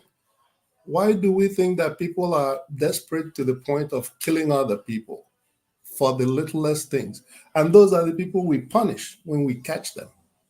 But these big guys are doing it in our face, one thing after another. Why? Our system is broken. We cannot bring them to order. We can't, I've been sitting here listening. Yeah, we should have a system. We should hold our governors responsible. We should. How do we do it? Let's try, please. We are trying to just summarize, then we'll go in depth later on, more in depth into all these things later so on. as far as the Trump case, I'm very happy. I'm not surprised. There's absolutely nothing there that shocked me. And someone mentioned about Biden. I'll be honest, I kind of self-identify as a Democrat, but I take each candidate, I take each president case by case. Don't forget that Biden has been in government for close to 50 years. His records are very clear, stellar. I don't think Biden did a good job for 47 years. Then all of a sudden, he became a decrepit invalid. Nothing has changed about Biden. His mind is sharp. He's still mindful of the things that he considers are important, which a lot of them are important to me. The situation we have with Biden, if we'll be honest, is that 4 years ago, Biden picked Kamala Harris as a VP. Coming up this time, it's very difficult for Democrats to say, okay, we have to switch out these guys and bring in some new people. So it's an unspoken thing. So, but let me leave that. All I'm saying is Biden is not a bad president. You can grade, if we talk in details, we can bring up policies, we can bring up actual programs, and we can go into those. Somebody mentioned about Ukraine. The only complaint I have about Ukraine, and I don't think it's a Biden problem. I think regardless of whoever the president is, it would have still been the issue. Just like I think Middle East, Gaza, Israel problem would have been the same, even if it was Trump. But it seemed like we're doing this medicine after death approach with Ukraine. Ukraine has been greatly reduced because they don't get the weapons they need when they need them. Don't worry. Let's go in depth later when we get back to it. Do you want to talk about anything about the other topics of the headline? The two things I want to mention about Nigeria, and I'll try to be fast, is the killing of the soldiers in the East. I keep saying this. We know Nigeria. We've seen histories over the years of every time you trigger these guys, Nigerian army, Nigerian security is activated to act against Nigerians more than against foreign enemies, just by nature. The way these people beat up people on the street, the way they are quick to use their guns on people, and they get almost all the time, they get away with it. So the best thing, if you can't beat them, don't provoke them. Stay out of their way. I believe I know I will upset a lot of people with this. IPOB has been looking to trigger some kind of confrontation, something that they believe will trigger a meaningful scale confrontation that will create chaos. I don't know what they think will happen if they succeed or when we get to that point. Granted, IPOB is very frustrated, it's justified to an extent, but I don't believe IPOB is acting with a plan. I'm not saying for 100% certainty that IPOB did this, but I'm saying that when they have threatened and threatened and threatened that this will happen if such and such and such happen, and then around that same time, chaos broke out. I think people were trying to trigger something. Let me leave it at that point. The last thing I want to say is about governors, because that's a passionate topic of mine. Governors are actually the power holders in Nigeria. We all focus on Abuja, especially my Igbo people, because we've never been president. We are hung up on, we want to see one of our own people in the presidency because he will validate us that we have arrived in Nigeria, that post-Civil War, we are now full. That's not what's going to validate us, in my opinion. That's not. What will validate Nigeria as a whole is state by state. If you think of an ideal situation, in each state, the people hold their governors responsible and hold their federal lawmakers responsible. And if we are operating on miracle, elect the right people to these houses and to the governorship, Nigeria will fix itself in no time. But because we are run, power is at the state level mostly. Let's keep it brief, otherwise we are not going to round up. Okay, so that because we are going to go in depth where you can speak a lot longer. And today it's just to announce we are going to have a hard end of the show for 6 hours. Some people are saying that we shouldn't be going too long, that they cannot share the video. The video is 12 hours long. Who is going to be able to watch 12 hours worth of video and stuff like that? So we are going to have a hard break for this thing. 6 hours, then you can go backstage and carry on from there. Thank you for that, Chris. I appreciate it. Kim, thank you for joining us. Yeah, one of the elders of the platform. I appreciate you. Please go ahead. What do you think about the headlines? Thank you, forefathers, for hosting, and thank you for having me also. The only thing I'm going to comment on is one is the issues about Nigeria, and primarily my focus is on the national anthem issue. One is when people tell us those things are distractions. You know, I want to repeat it again. Everybody's entitled to their opinion. When it comes to national issues, everybody picks on what is more critical to them. Like elections are coming in different countries. There are people who are going to be voting primarily because, let's say, if they understand the economic framework on which a candidate is running and that economic blueprint suits them, they vote that person. For those who, like in America, if for them a candidate is strong on abortion and the abortion matter is critical to them, they vote the person. Now, for me, once it's a Nigerian issue, I'm interested, even though I live in diaspora. Why? No little issue in Nigeria is of little significance to me. It impacts me in one way or the other. I have living relatives back home. So one is, like somebody, I think it was here or somewhere, somebody rightly said, issues of national anthem are not just, you know, they're not just, it's not just akara or plantain I'm looking for. It's not just, these are big ticket issues.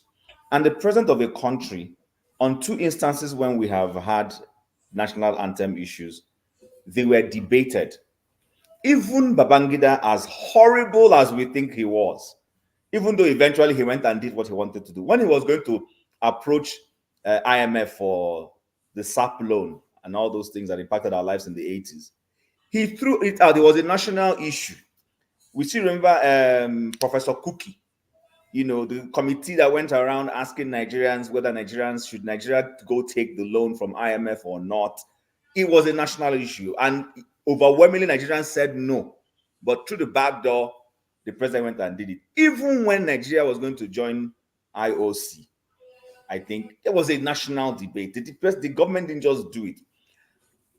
A friend of mine said that this category of people leading Nigeria now, especially Tinubu and his Lagos boys, that they're the most dangerous people that are leading Nigeria. They are very dangerous. We should be very careful with these people. The kind of things they are trying to do, look at it. National anthem, they didn't debate it. You didn't ask Nigerians, okay, what do you guys think? We've had 2 national anthems. We are thinking or toying with the idea of going back to the old one. Do you think it's a right decision? And then listen to the sound bites. Then if you want to take a vote, you know, maybe you want to even break it into the 6 geopolitical zones, you go to the Northwest and listen to them and see their perspective about it. Listen to the Northeast, listen to the South, listen to the Southeast, and then aggregate those views and say, okay, you know, based on what our people are telling us, we are going for or we're not going for it. But we just woke up one day, they've been talking about it, and from the blues, the national anthem just changed. Voila. And now we have a new national anthem. And this is supposed to be a democratic government. Nobody's even looking at it from that perspective. This is supposed to be a democratic government running like they are a military dictatorship. So that's one thing for us to consider. And for me personally, I just think like we've been, I mean, I don't want to repeat what everybody has said, but it's a distraction, no doubt, yes. But to what end? What are they trying to accomplish? Now, I know we say we can't verify the regional structure thing and that document flying around, but for me personally, there's no smoke without fire. What I think is these people are testing the waters for certain things they want to do. They throw these things out and they try and see how Nigerians will respond to it. And then they go back and say, okay, we can actually go and do this thing, or we can't do it. Or whatever else they are planning that we don't know. I don't want to dwell in the realm of conspiracy. But personally, Tinubu and his group, especially those people he came with from Lagos, they are dangerous people. I'm not kidding. They are very dangerous people that we need to pay attention to. The way they are running that country is painful. Everything they do, things that are supposed to be democratic, they don't do it. Don't tell me to take it easy, please. I mean, if anybody telling me to take it easy, then let's not stop talking and just let them run the nation. Those guys from Lagos State, let me repeat it again, they are very dangerous people. The way they are going about running that country is dangerous. And that includes the professor who comes to speak to them for them from time to time. He comes out and he does some dirty work and he goes back to the scene. You know, they never seem to consider anything. It's all about whatever things they want to do. They have their game plan. They have something on their sleeves. They work it out. I was listening to a conversation he was having, that's the president was having with some northern elders that came to visit him. And he said something dangerous. He said, why are people complaining about the national anthem? People are saying that it was given to us by the colonialists. Is our name not given to us by the colonialists? And I looked at it and said, what kind of human being is this? Listen, India is changing colonial names. Bangalore, New Delhi, they changed all those names and brought back all their original names. Lesotho did the same. Even South Africa has done the same thing in some instances. Jim Ghana too. You know, and you're telling me this thing. So what kind of this man, is he just, and then, you know, and I'm happy someone brought it up. I'm not sure who brought it up here. Personally, he changed that national anthem because of his hatred for Obasanjo. Simple. Because it was under Obasanjo's government that they sat down and asked Nigerians to come up with different things, and then they awarded it to whoever it was, and then they came up with that new one. That's why he's doing all those things. But you see, people don't learn from history. I'm going to end here. You can't run a government on you don't like your predecessor, you wipe away everything the person did. Every time people have run nations like that, go and see how they end. They don't end well. Come and play your part. The task of nationhood is I do my part. Forefather does his part. He leaves it there. You come. I might differ from forefathers in a little way, but the fundamentals, you don't touch them. You just add one or two laying blocks and build the nation to the next level. But these guys just come, people who just come and say, I don't like forefather, and everything forefather has done, wah, throw it away. So we can't run Nigeria like that. So I don't care about what happens in the US. November night, Americans will go and decide what they want to do. That's not of no interest to me. You know, so I'm not going to talk about it. I think Nigeria is more critical for us to consider, because at the end of the day, if people anyway say everybody should go home to their country, I have nowhere else to go to than back home to that place called Nigeria. So that's why it's of interest to me to speak about the matters that happen back home. For now, I'll leave it there until we come back again. Thank you. Jago, thank you. Thank you for your patience. So, you know, you were backstage for a bit. Appreciate your time here. So what do you think about the headlines? Let's try to keep it brief so that we can, because there are quite a lot of people coming through and they are backstage waiting. There is Tone, I can see you backstage, and I can see Emeka Eze, Jonaba, Ferrari. So let's try to so that the stuff can be able to move around. Jago, please go ahead. Thank you very much, and good afternoon. I've always said that headlines don't really move me. None of them are surprising. Most of them are idiotic, and they're spoon-fed to us to grapple over. I'm not going to grapple over all these stupid headlines that we see. Very stupid. Not for the people who are asking us to discuss them, but really for the country and what they're feeding their people. But you see, what I actually want to talk about, forefather and the hosting. At the beginning of this show, there's about a good 15 minutes of rather roughshod entertainment, or I don't know what even to call it. I must let you guys know, it looks awful. It looks like a mirror picture of Nigeria itself, if you in the worst sense. Because I'm not sure what it was all about. Do you know what I'm saying? All of some adages of old shows. Biden was speaking without being audible. So many of these things were going on, and I was watching and thinking, what is this actually for? Because we don't have to waste time. I'm sure we can start the show immediately, or we can. I don't know. I'm just putting this to you because I'm not necessarily speaking about any of the topics that you have at hand, even though I'm here to speak about Nigeria and possible ways that how we can get our psyche together. That is my remit on this show. National anthem, Biden, as somebody said, really and truly, the only thing that really took my mind this week in focus was South Africa and what's going on with that election. Right now, there's so many elections going on in the world. We're going to have an election in the UK soon. America's going to have the election. South Africa going to have an election.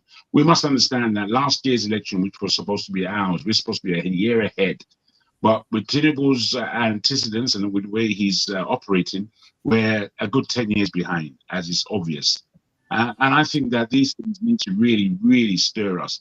If we allow, I believe, if we allow Tinubu to have 4 years, the country could be over. And when I say over, I mean sold to the highest bidder. I'll just leave it there. Well, thank you for keeping it brief, and I appreciate your feedback. I apologize for the kerfuffle at the beginning. Technical issues, and no excuse for that. So my apologies.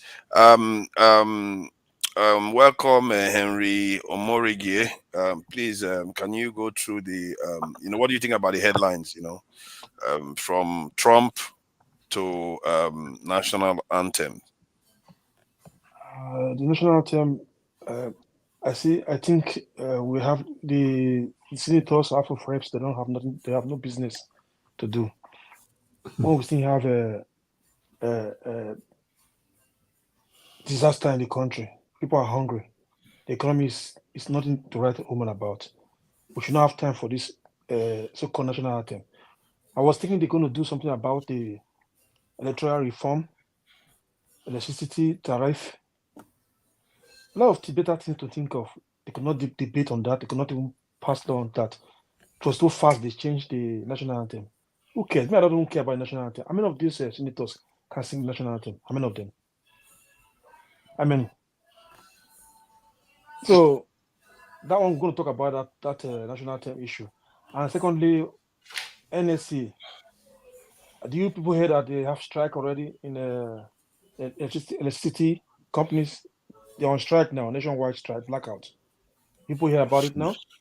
Breaking news. Wow. Yeah. So these are things that you should do something about. The minimum wage. There are better things to do. My own opinion, I would like them to just take a bomb, call all the senators, House of Rep, put them in one home, throw bomb in, close them. Come on. You can't do that. You can't do that. Don't do that. They're not functioning. Don't do that. You can't make such pronouncements here. That's not advice. They're not contributing any good thing in that country. They are not doing anything. You can check your head because I said use it in the rude way. That's the fact. What are they doing? Just tell me. We have they're not performing very well. We know. People cannot eat. The lowest food, Gary, they cannot buy in the market. They are sitting there debating about national anthem. Are you kidding me? People vote them in to represent them. Are they doing the right thing? This is a question for those who say they are trying, who say Tinubu have 1%, 5%, 10%. The senators there, are they working for the people of Nigerians? No. The answer is just no. Tell me one good thing that is working in that country. Somebody could tell me one good thing that is working in that country. Buhari promised you people already, you're going to forget, you're going to remember him. Now you people are remembering Buhari now, right? Some of you are talking about Buhari was better than this now. I think these are this. These are not working. I went to Nigeria. I spent more than 6 weeks there. I saw it myself. People are hungry. Now it's more worse than before when I went this year. So they should do better things, not just, you see, we don't need these senators no more. They're not functioning. We don't need them. They decide what they want to do either. They decide without contacting any Nigerians. They just decide what they want to do. And Nigerians are so good. They have demands. Most of Nigerians, they have demands. They forget so fast. It's how Nigerians will shout now, they will rest again. They will rest. Nobody will do nothing.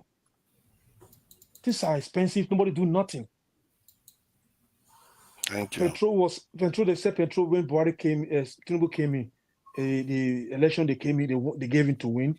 He came in. How much was petrol then? How much was it? I was expecting Nigerians going to come out and say, we need this. They'll come out. There was a bunch of cowards. They could not go out. The same Nigerians will be doing party every day in that country. They don't even think of how to say, okay, they're waiting for Western country to come and help them. Is it by jackpot going to solve your problem? You are jackpotting. Chinese are coming in. Think about it. We are jackpotting from our country. It's not good. But Chinese are coming that Nigeria is good. Think about it. Till we say, you know what, it's enough. Till we Nigerians say it's enough. We hold our senators, House of Rep, the governors. If we say it's enough, Nigeria have to shut the country down. Shut it down. Not by violence, just say civil disobedience. You can do it. Private sectors to say, no, we're going to sacrifice these days for the government to wake up. You think they will not wake up? They will wake up. Thank you. But we want to do it. Some of you here will be supporting my tribe, my landman, my party. There's not hunger. I don't know anything about party, about my countryman. Not like hunger. I don't know about it. These are expensive. But they should talk about something that's making Nigerians sell so hard. Not by this national anthem. I just feel it's waste of time. Waste of time. But Donald Trump going to come back to be your president in America. That's for sure. If not in this lifetime.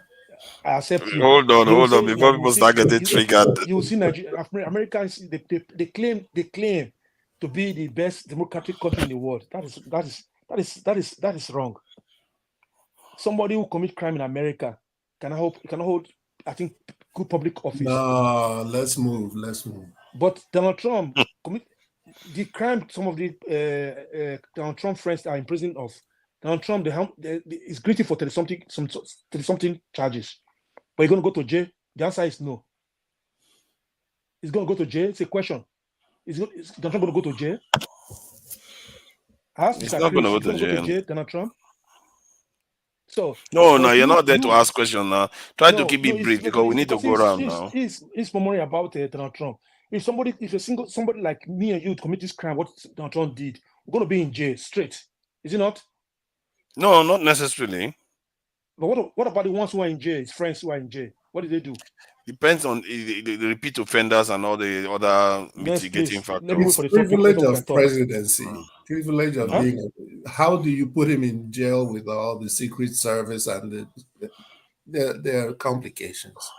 So you mean Donald Trump have immunity to commit crime and still stay?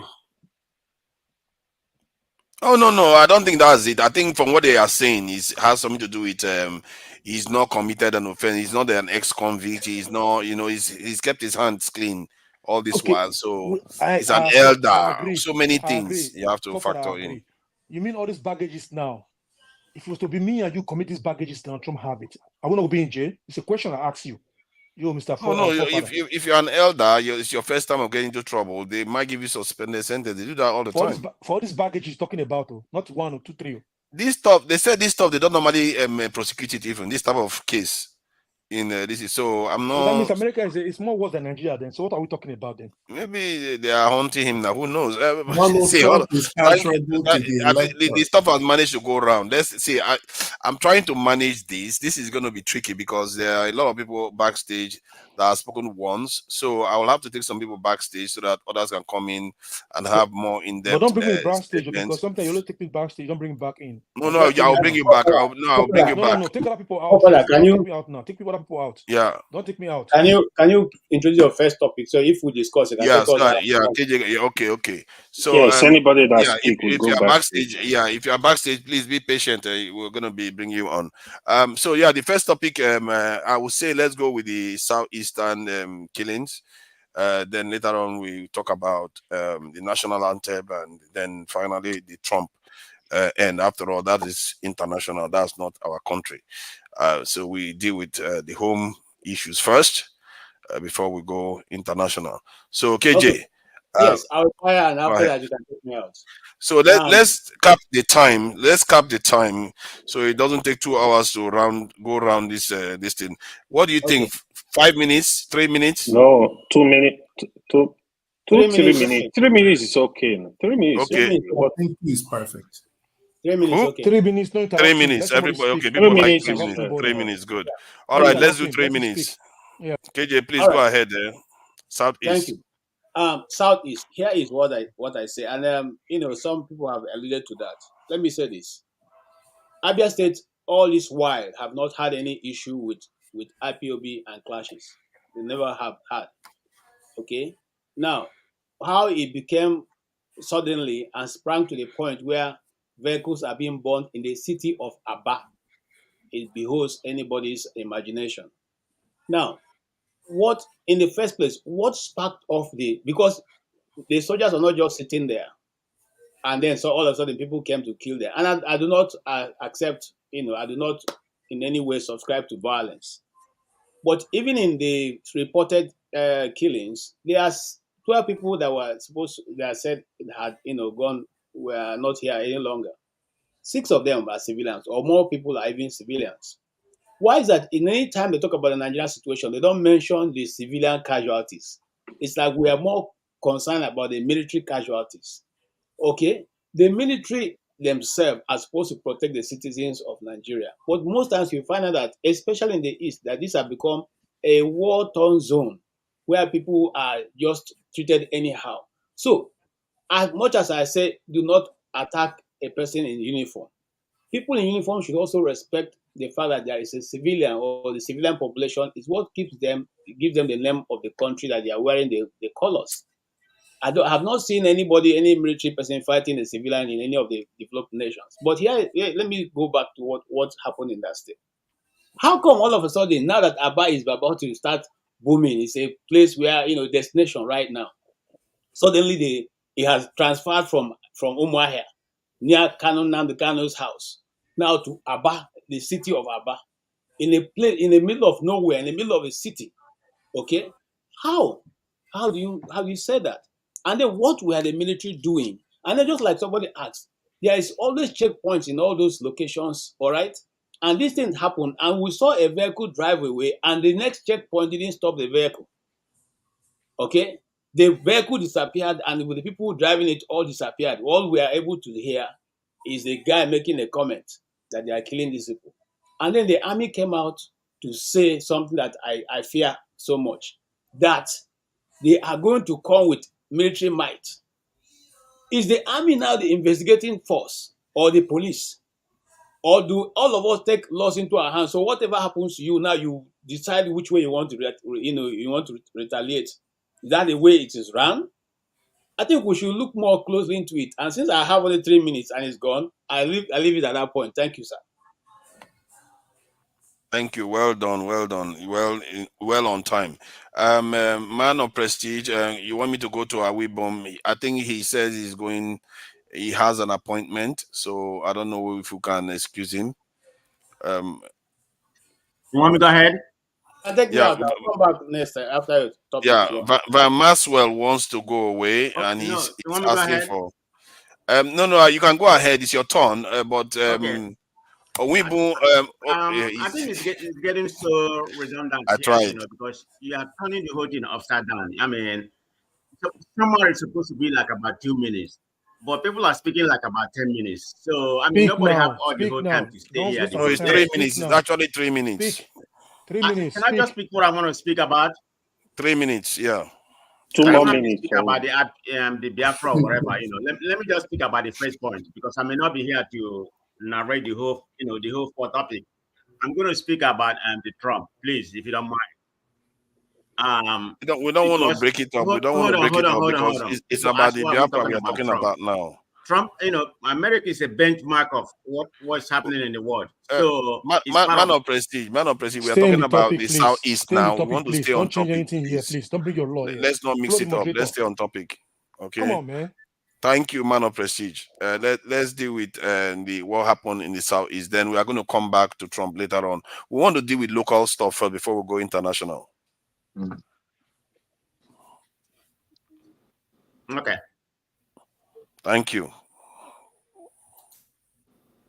Okay, let me start from there, but it's not what I wanted to talk about. 1 more minute. But we flogged that a lot, you know. I mean, because whatever is happening in the Southeast, we talk about it before, something like that. So, but I have no choice, you know. He didn't give me any choice. So, about what happened in the Southeast is a tragedy. I mean, I don't like it because that place is getting a little bit more peaceful recently. But whatever does transpired, you know, I don't know how far. Like most of them must say, it has taken the Southeast backwards. I don't quite lean in that narrative that he painted because of this one accident. It's going to take the Southeast backwards. I mean, something like this has happened before, you know, maybe in some other part of the place. But it's a pity that had to happen at this particular point. I mean, there has been different theory that is coming in that, you know, because people maybe the government is doing it to sabotage voting. If somebody is doing it, it's going to be some political, you know, it's going to be some other part. I don't think the federal government is going to do that for you to kill the gallant soldiers. I don't buy that. Maybe from the other party like the PDP or whatever that, you know, that he's going against, maybe his political rival in the state. If that's the, you know, if you have to go with that theory, not the federal, it has to be political rival. If that's what actually happened, you know, I don't have any fact to back what I'm saying. But if that's the case, it has to be his political rival that did this. But that notwithstanding, nobody has a fact to say what happened. But my main concern is the extrajudiciary, you know, that may happen, that follow through it, because, you know, you pay for soldiers, which are totally condemned, you know.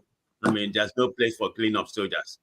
They should be respected because Nigeria has become a place where you quiet people, you quiet the soldiers. I mean, that's not obtainable in a, you know, in a very civilized country that we are going through right now. So my concern is that let what happened in Delta State not happen. They should think that whomever did it, you know, and bring them out, you know, and let them face the proper penalty, whatever the penalty is. You know, you put them to jail or you kill them. It doesn't really matter to me because that's not a good thing to be killing our soldiers. So I totally condemn, you know. And I have an issue when it comes to the South because I'm going to make it broad. I'm not going to say Southeast only. I'm going to call it South, you know, the South, you know, the Southern problem that we have. When something happened in the North, the military don't go there, you know, fishing at everybody or try to kill. But when it happened in the South, then it becomes a different case. So it's just like we have few kind of law in that country. Your time is up. Recently, like in Niger State and some other things, you know, people have killed soldiers. Just nothing like what's going to happen. What happened in Delta State? You know, I hope they don't repeat it, you know, in Abia State. That's my concern. Thank you, man of Betty. Your audio is delayed. But anyway, I hope don't we worry, can it's follow fine. the process, like you said, 3 minutes or whatever. I Yeah, hope it's we can 3 honor that minutes. process, not just Yeah, we're talking about 10 minutes. We don't have the whole time, please. No, nobody will talk 10 minutes. It's 3 minutes. We have all agreed. Wibo, thank you for joining us from Ghana. You can take your 3 minutes now. If you cross your 3 minutes, I'm going to stop you. So better make it concise. Thank you. Thank you so much. I would like to toe the line of man of prestige. You see, the army has their own constitutional role. And I do not know if the army that I served for 18 years is still the same army that is doing what they are doing now in Nigeria. The army has been communized by the federal government. Once we were not happy when the military were ruling. We expected that when democracy returns to Nigeria, then the army will go back to the barracks and go back to their constitutional mandate, which is the protection of the territorial integrity of the country.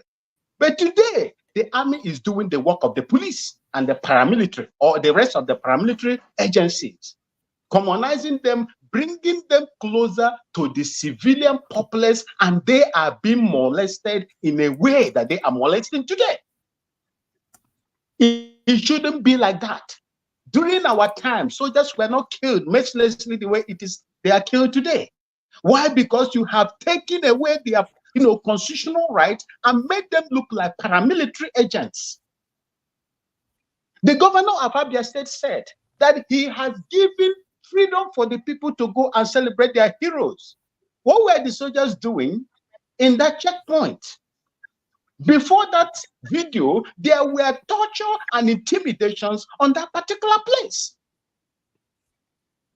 Why would the people in the land, in their own ancestral land, be made to go through what they are going through today in the hands of the military, where you are not fighting war? In Yugoslavia, where we were fighting serious and heavy war, the Serbians, the Croatians, the Crimeans were not treated the way Nigerians are treated on their own homeland. While I was in Liberia, the Liberians were not treated the same way Nigerians are treated on their own land. What is really going on? Who did this? If you are going to see, for me, it's quite bad that soldiers were, quiet. But the worst thing any military organization would do from the hierarchy of the command of the military system would do is to give instruction and begin to make threats that they are making, that they are going to retaliate. Retaliate to who? To a low-hanging fruits, people that were witnesses of what happened there that could not even have the power to stop what was going on. Are they the people that you're going to arrest? Why is this so much common in Southeast and South-South? That people, soldiers are, will suffer casualty, and the innocent people are made to suffer for it. I am not in support of the arrest of innocent people. In the military, we say that you are going, to attack the low-hanging fruits. That is how we say it, and it is not advisable. Thank you. There are police intelligence and so on and so forth that can take care of that. Thank you so much. Thank you. I appreciate you. Thank you. I appreciate that. And Mazi Prince. So, what do you think about the incidents in the Southeast? Father, let me surprise you. Okay, I'm not gonna go 3 minutes. A man of prestige is still on platform. He's supposed to be backstage, but he's still here. So I'm gonna throw the line of man of prestige. I'm gonna throw the line of man of prestige and Awimbo and KJ. And one thing I can ask for is this: the military cannot investigate their case. Let them have. The thing is, what is the relevance of DSS? Are they supposed to be like the FBI of Nigeria? What are they doing? Let somebody do some investigation. We need to know certain things that is going on, because pretty much where those people were not the entry of Aba. It was somewhere, just some junction, and there are other checkpoints. So how did those people disappear, or whatever it is? However, like I said, I'm not in support of anybody killing the law enforcement. Please, I will plead whatever it is. At the same time, government should listen to the people. Let the investigation be carried out and let us know what went on.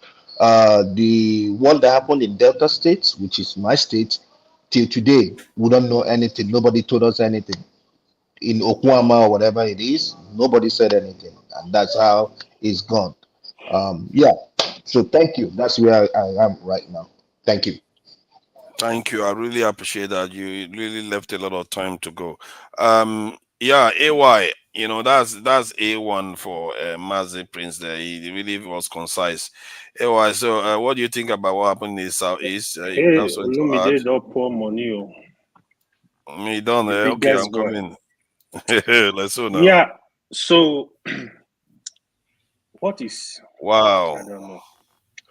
So Olumide, hold on. Let's stop this. Olumide, this is what I've been looking for. You have people say this channel, it costs money to keep this channel going.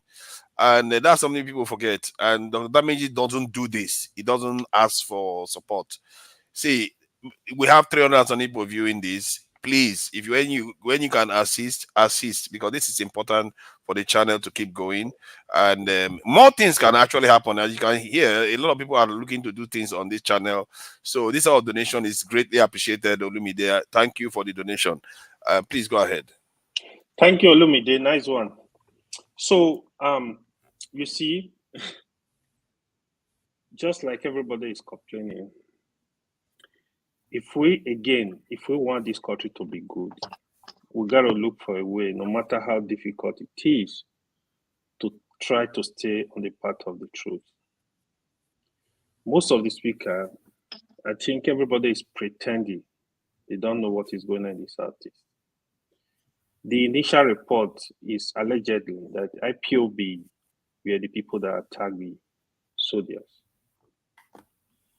You see, in every part of the country, just like Man of Prestige rightly said, that when this stuff happened in the South, they throw military. When it happened in the North, they don't. I don't believe that, because Zakibiam is in the North. Basajo evaded Zakibiam, just like the way he evaded Udi. When Boko Haram started, the people from Borno, in fact, some Northerners, they used to play around it, defending it, sympathetic to them, until the team got to the point that it was against them. They started shouting. Now, the military were there to stop the war. Even today, what is happening in Zamfara, in Benue, in all these places, military they have serious operation in those areas. As it happens to the Southeast, you can't pretend you were not aware that Ima Powerful, the spokesman of IPOB, declared a sit at home. Of course, what follows? The operation of IPOB is you don't obey the sit at home, you get slaughtered. Let's not pretend this is what is going on. It's sad the soldiers are gone, but here is what I'm going to say to the military. Don't go after the innocent. Don't kill the innocent. Look for these people that are killing your people. Go after them. Go after them. Look for them. Leave innocent people alone. Let innocent people have peace. They are also suffering the same thing the military just suffered. They've killed a lot of innocent. We can't pretend. So we need to be careful. The country needs to be at peace. We got a lot. Like, how do you even stop poor people from going to the market to even where they get their daily food to eat? These people, they don't have high-paid jobs. Some of them, it's what they sell a day. That's what they use to feed their family. You stopping them from doing all that. These people, the so-called IPOB, whatever, if they are the ones doing all this, they are not state actors. The other madman will stay in Norway or Finland, wherever he lives, and be declared sit at home. He should come into the country and fight and declare sit at home. We need to be careful, respecting, obey these non-state actors. No matter how you want to define it, they are non-state actors. They need to let peace reign in the Southeast. Thank you. Thank you. I appreciate that. They should not go after civilians. That's very important.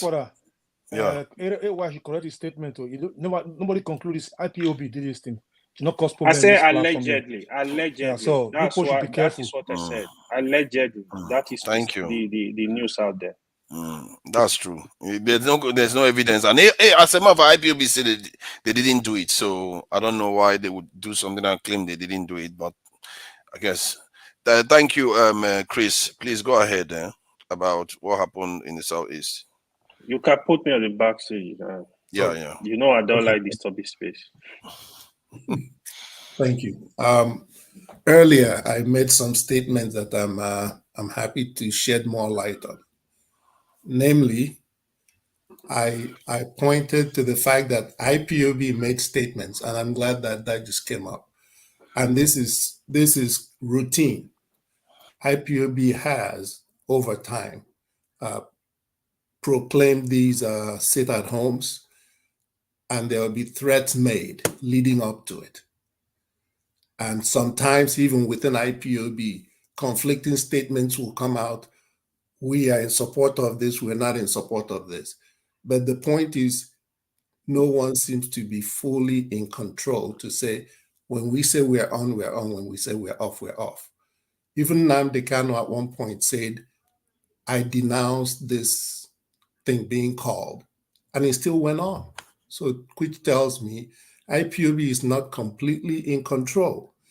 And it's a disservice to us for people to keep thinking that IPOB is this together organization that speaks with one voice, acts with resolve, knows what it's doing. It's a driver that can't control the vehicle it's running. However, having said all of that, I have not accused IPOB of being complicit. What I have said is that, well, what I want to say now is, one, I commend the governor of the state having come out upfront, promised this bounty, put this bounty on whoever did this, because it's very, very important that when people commit this level of crime, that people be found as quickly as possible and be brought to justice, and that it be clear that it's not tolerated. If that doesn't, what happens with Nigeria everywhere, whether it's Delta State, Niger State, Benue, wherever, is that Nigerian lives are so cheap. A vehicle will get burnt up out of someone's carelessness, 30 people die. Tomorrow we're talking about something else. The same type of thing will happen in a week. We're going. So I commend the fact that the governor prioritized this and put out this money. When you put that much bounty out, because every crime that's committed, there are people that saw it. The way you solve a crime is to entice people to say what they saw. If they can say it safely and get rewarded or get something on the back end. So I'm very hopeful. I'm very hopeful that they get to the bottom of it, find the people that did it without unleashing any kind of violence on the general public. That's the right way to do it. But in general, we have to figure out how to bring the army, the police, the security, all the different branches of security in Nigeria into simple discipline. They don't act with discipline. The reason Nigeria is in the shape it's in is that all of us are afraid of guns. Thank you. So whoever has guns and uniform, we go along with what they do. Thank you. Thank you, Chris. Thank you for that submission. I think it's Chim's turn. Okay, Chim, please go ahead. Okay, thanks, forefathers. I'll take a different turn from the usual. What I just want to say is that we're trying to work towards a more perfect. Sorry, Chim. Chris, I'm going to take you backstage so that some other person come on. So absolutely fine. All right. Okay, so I'm going to take a different perspective to this issue. So we're not the only nation that has fought an internal conflict referred to as a civil war, irrespective of what side of the divide was pushing whatever views they were pushing. What sensible nations do that are working towards a more perfect union do is that, some of those flashpoints become a rallying basis on which they improve their union. So the Americans fought the Civil War. The relics of the Civil War are openly discussed. The causes of the Civil War are openly discussed. It forms part of their history for their students of history and anthropology and sociology and political science. And you see the way even people who were born 40, 50, 60, 80 years after it, the way they talk about the American Civil War and the issues openly, candidly, as if they were there. And even the country itself decides to celebrate well, whether it is when it started or when it ended, when the ceasefire was declared, as a national thing. That's the way. And now this is besides whoever caused it or what was the issue. But in the case of Nigeria, we are in denial. We live in denial. We're denying that we had a civil war. We're denying there was an aggressor. We're denying there were some people who felt aggrieved. We're denying all those things. And those denying is what leads to when people want to say they want to remember their heroes, whoever it is they think is their heroes, or people who fought for their, for their children and whatever, all those kinds of things. And then some other side, this time maybe the federal government now wants to hedge and say, don't celebrate that thing. I do understand it. People should be allowed to celebrate whatever monuments they want to celebrate. That's why it's called a democracy. So the moment Nigeria begins to realize that, listen, for people who come from the Southeast, especially, and now I want to be fair, because remember, the Nigerian Civil War was a Southeastern issue, not an Igbo issue. But because the Igbos in the Southeast are the bigger or the larger ethnic group, they sort of like own it. We had cross riverians. When they slaughtered Southeasterners in Kanu, it was not only Igbos that were killed. There were people who were from Cross River. There were people who were from Ijo. People were killed. So what I just want to say is, hopefully one day we will have a government that will be large-minded enough to say, listen, even if we disagree with these people from this part of the country contextually on how they look at these issues, we should let them celebrate what they want to celebrate. As long as in their process of celebrating, they realize that other people have a right. Do you understand what I'm saying? If the whole Southeastern states decide to say on 29th of May or 30th of May, whichever one is correct, that they want to be able to celebrate those who fought on the Biafran side, it's up to them. Let them do it. But if Nigeria is large enough to say, okay, we want to celebrate this, because there were Nigerian soldiers, there were Muslim soldiers who were fighting for Nigeria's entity to stay one, who also died in that thing. So we're going to declare a general this thing to say, 30th of May, we will celebrate that war we fought as a nation, but we're celebrating it for a different reason, because some people died to make sure Nigeria remained one. That's just a point I want to make. I think this is where the Nigerian government needs to begin to think strategically. I'll leave it there. Thank you. Nice one, Jim. Jagun, so what do you think about this matter? Tragic loss of life in the Southeast. I think it's another sad case, prolonging case. Forefathers, you can take me off. It's going to keep going on. It's going to keep going on until God knows when.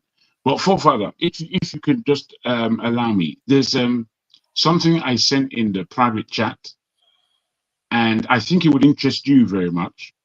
But if you can just play it, it's less time than I have to speak, and I'll just close real quick after you've shown this light video. Okay, let me do that now. Just hold on. Thank you.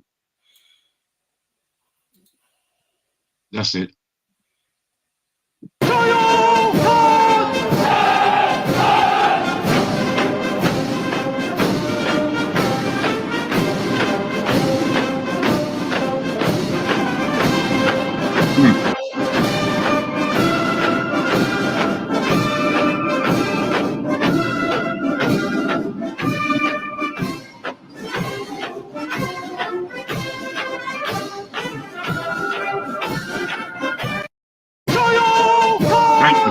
That's all.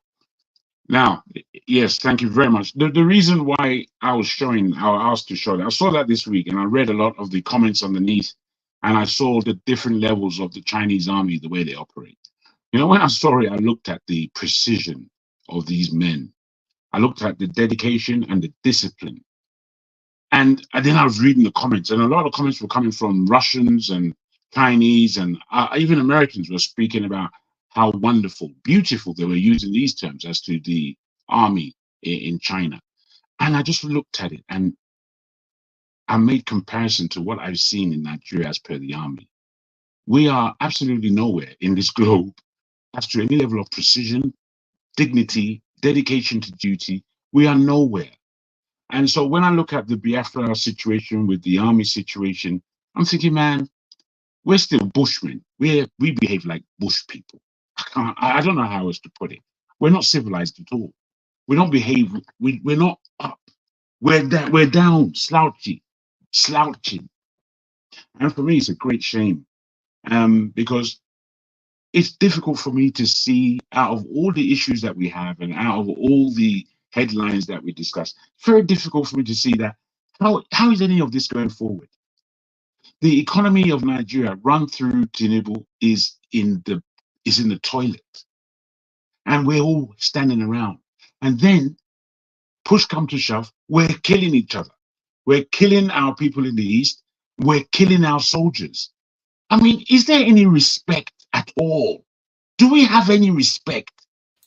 I'm going to leave it there, because this kind of subject, Can I just share the Nigerian army? You know, we like to talk down the Nigerian army a little bit, but let me just share what they are capable of. Quickly, yes. Go for it, bro. Forefathers, there are some people that have not spoken. People are speaking the third time. Please, bro. Reshuffle it. Yeah, some you haven't spoken. I know that for sure. I've not spoken at all today. Forefather, please let everybody speak. Yeah, it's because you were not around when they were doing the. What do you mean? I've been here now since I came. You reshuffled. That's Nothing has gone wrong. It's okay. I'll come back. Let me. Okay, what I'm gonna do is let me see what I can do. I will shuffle Tone to next to because he was here before any of this at all. So yeah, he was here before, and I just left him back there. He didn't even do any introduction. Manipulator. I'm not manipulating. I'm just correcting an error. So they are. Is it the Nigerian army? They are not so bad. Let me see, Joe. Let me see. All right. These are loose hands.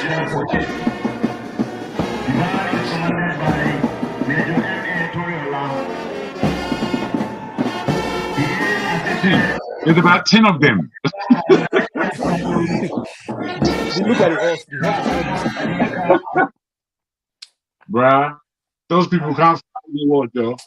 All these enemies of progress, they will never be happy. Yeah, all this hard work they put into match like that. No, You guys are I thought, honestly, Forefather, I thought that would interest you.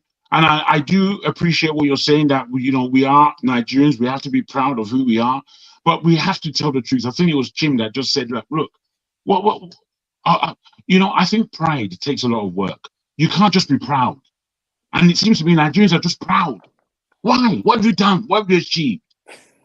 These things are serious, man. We can't just be pulling wool out of the hat and saying that we've created magic. There are people on this planet, there are nations on this planet who are taking things extremely seriously. They're not playing with anything. Taking time now. Imagine. Going to speak later. Sorry, my brother. Can you just imagine? Can you imagine? He didn't use a lot of his time. So can you imagine? Don't worry about him. There are haters. There's a lot of haters here. But what do we don't care about them. Take 1 minute. Can you just imagine a Chinese?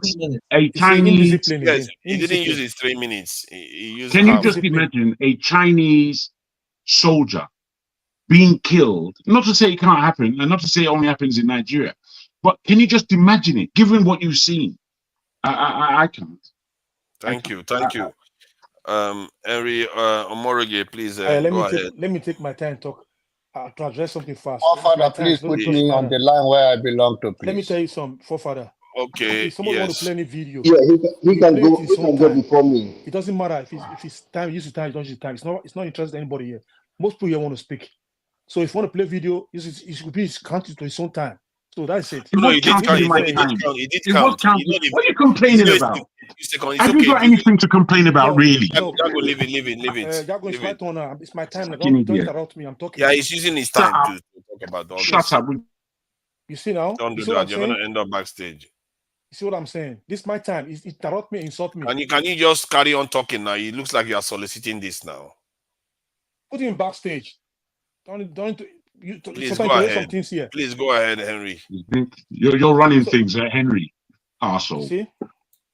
That's what I was saying. Like the IPOB issue, but people say it's IPOB or whatever. Nobody knows. Since I never heard about what's happening, something like this never happened before in Abia State. People should bring the police to investigate this issue, not the military himself. My question is, what are the military doing there in the city? What are they doing there? I think maybe AY, you never go to Nigeria for many years. If you travel from Lagos to the east, you will check count how many checkpoints you will see. And if you are traveling from Lagos to the north, and see how many checkpoints you're going to see. So my question is, do we need the military in the town, or they should be in the border, or they go and fight the Boko Haram? Do we need them in the city? What is the job of the police officers? Like here in Germany, we don't see military in the street here. I go to the barrack to visit them. I want to see my friends. Or the American base, we go to American base, see American soldiers. They don't move around with their military uniform and start harassing people on the street. Everybody have right in this country. So my question is, why we are in this democratic country government right now? What are the military doing in the street? That's the question. And the way they harass people in the street, the way they brutalize people. I have camouflage, I wear camouflage pants, jackets a year. Nobody asked me, why do you wear camouflage? I went to Nigeria with my camouflage short too. The military man saw me. He was, are you soldier? I said, no. I said, is it Nigerian camouflage? He said, no. I said, it's American camouflage. He move ahead. He move further. Because no, I'm not wearing Nigerian camouflage. You have no right to stop me wearing my camouflage. He just want to ask question. Are we in the military rules? What are they doing there? Do you believe? I don't know. I'm not sure. I don't even know who did that thing. It could be people against government, politicians can organize people too. Organized crime. What is this unknown gunman? They always say in the East, unknown gunman. It's always unknown gunman. Who is bringing these people there? This is a good question. Because government is doing good in Abia State. They want to destabilize the state. My own thinking. Thank you. You know how many supposed to be there? They should be by Boko Haram fighting the terrorists. They should go after the bandits who's going to one village to another to invade other villages. What are they doing there in the city? That's a good question. They're talking about Thank you. Sorry, 30 seconds. They're talking about the military. No 30 seconds. You know you can't have 30 seconds. Don't do that. Don't do that. Thank you. Thank you. Yeah, I hear what you are saying. I feel like it's unfortunate that it happened to the state where Governor Oti seems to be having a lot of positive messages and signaling coming out from there, and you hear this. I didn't know that they marked a day for the Biafran conflict, so that is a good thing that they are remembering that day. It's a shame that this has just come and ruined the actual remembrance day. Tone, my apologies. My apologies, Tone, for missing you earlier on. Yeah, but I must say, Jonaba came backstage, please, on the panel, so I think he should be speaking before me, though. Okay, Jonaba. Let me bring Jonaba before you. Thank you. Why Jonaba? I'm here before Jonaba. Why are you people trying to play this? You are not here before me, my brother. I was here before Jonaba. No, because he was backstage, coming in and going out. Maybe that's why he missed Then it doesn't. It's not. I did not even come in and going out. I was looking at the queue. How you place it? Why not? Justice is okay. Justice is okay. Let him speak, and then you will speak, and I will speak after you, Justice. Let Justice speak since he's driving. Yeah. Okay. Justice is okay. After he finishes speaking, you will speak, and I will speak after you. Yeah. Justice, please go ahead regarding the matter in the southeast. Okay, thank you very much, Godfather. It's so unfortunate that when I look at people speaking here, nobody here will be less than 40 years old. And sometimes when they talk, you begin to wonder, is these people from the mass? Because we keep lying to ourselves, and I wonder the kind of children we're expecting to have. Today, everybody is talking about killing the military, but we have been killed since 1925. Every time killing happened to the military, people come making yabbing their mouth. But you cannot ask yourself the question, are we at war? Why is military littered our street? Why every time military is on the street? And you say you are not at war and military is in your street, killing innocent people. And none of you who said enough is enough.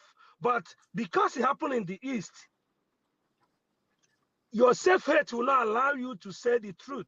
Somebody coming here to tell me IPOB this, IPOB that, you must be out of your mind. Is it today? There's a report. Let's go by evidence and checkmate all these things. That was a report from Amnesty International.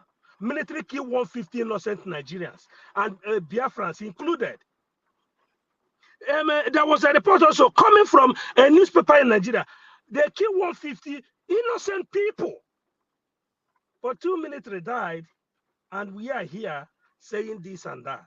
What is wrong when people say they want to sit at home? I think there are 5 soldiers that lost their life.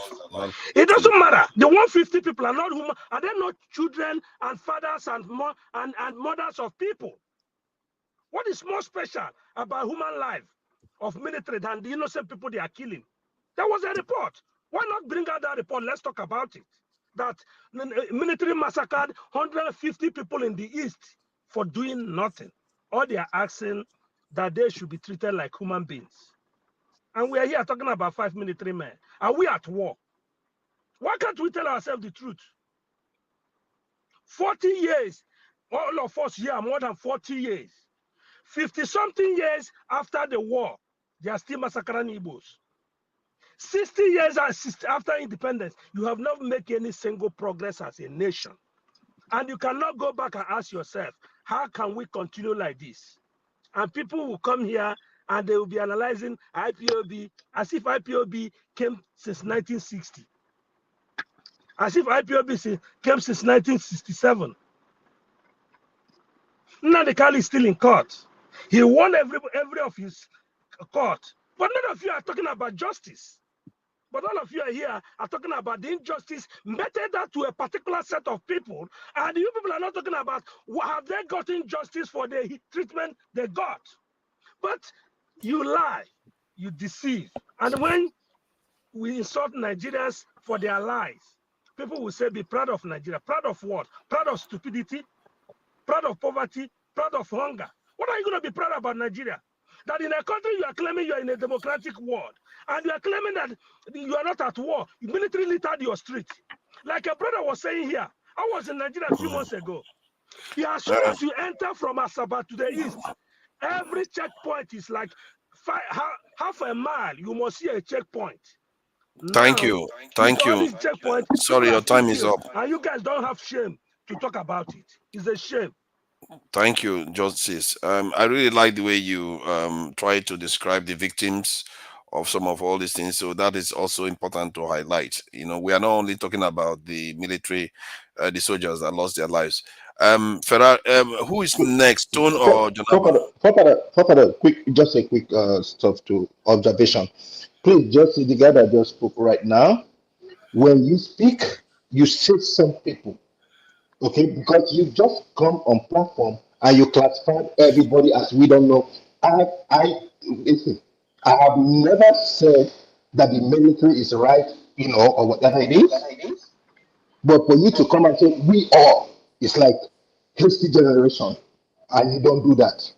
Thank you. My brother Dumeje said every Nigerian is an illiterate, and I stand by that. Because we are so stupid that we don't want to stand for things that are right. So take a seat, I beg. Just take a seat, I beg. Take a seat. before you annoy Tone. What's this man So about? between Tone and Janaba, who is going next?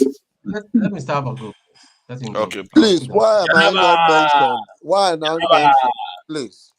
Yeah, it's gonna be your turn soon. Let them just sorry, Mika Eze. It's gonna be your turn soon. Janaba, please go ahead.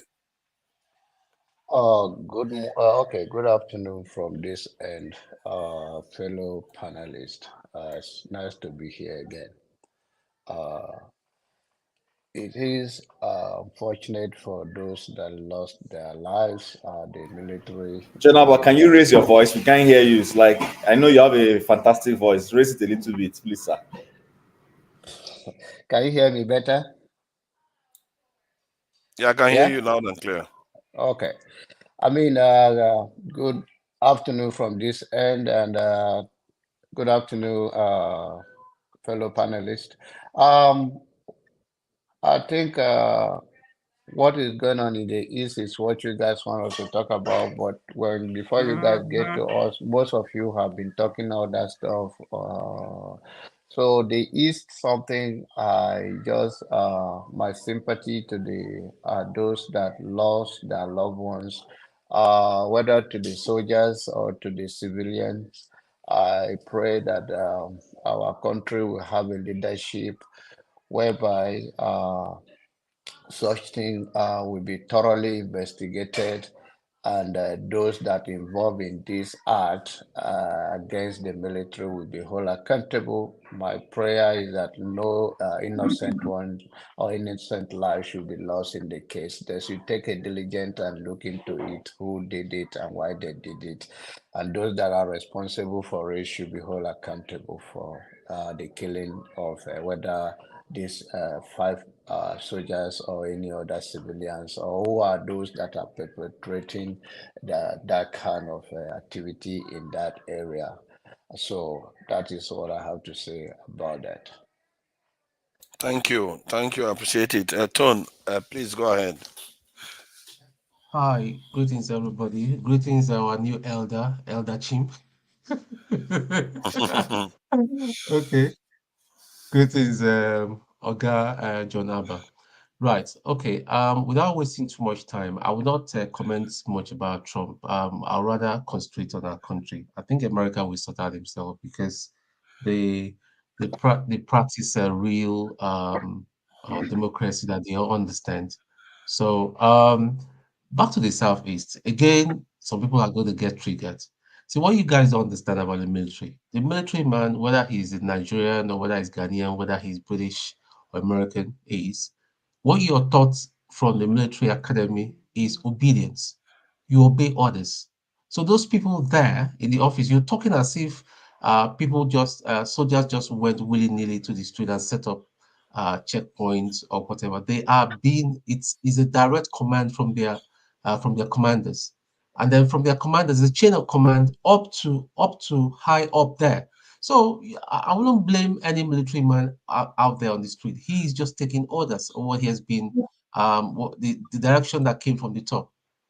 So they are not like Nigerian police that they will just when they are just so bored and broke, they will just go to one corner and set up a checkpoint and start collecting 100 naira from 50 naira. No, the military is well organized. In fact, in Africa, I would say the Nigerian military is one of the best. But I don't know for now because, like I always say, the standard had fallen over the years.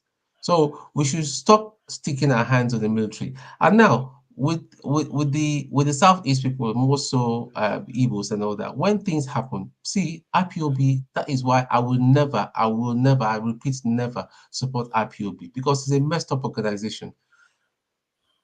Samuel Ekpa is encouraging and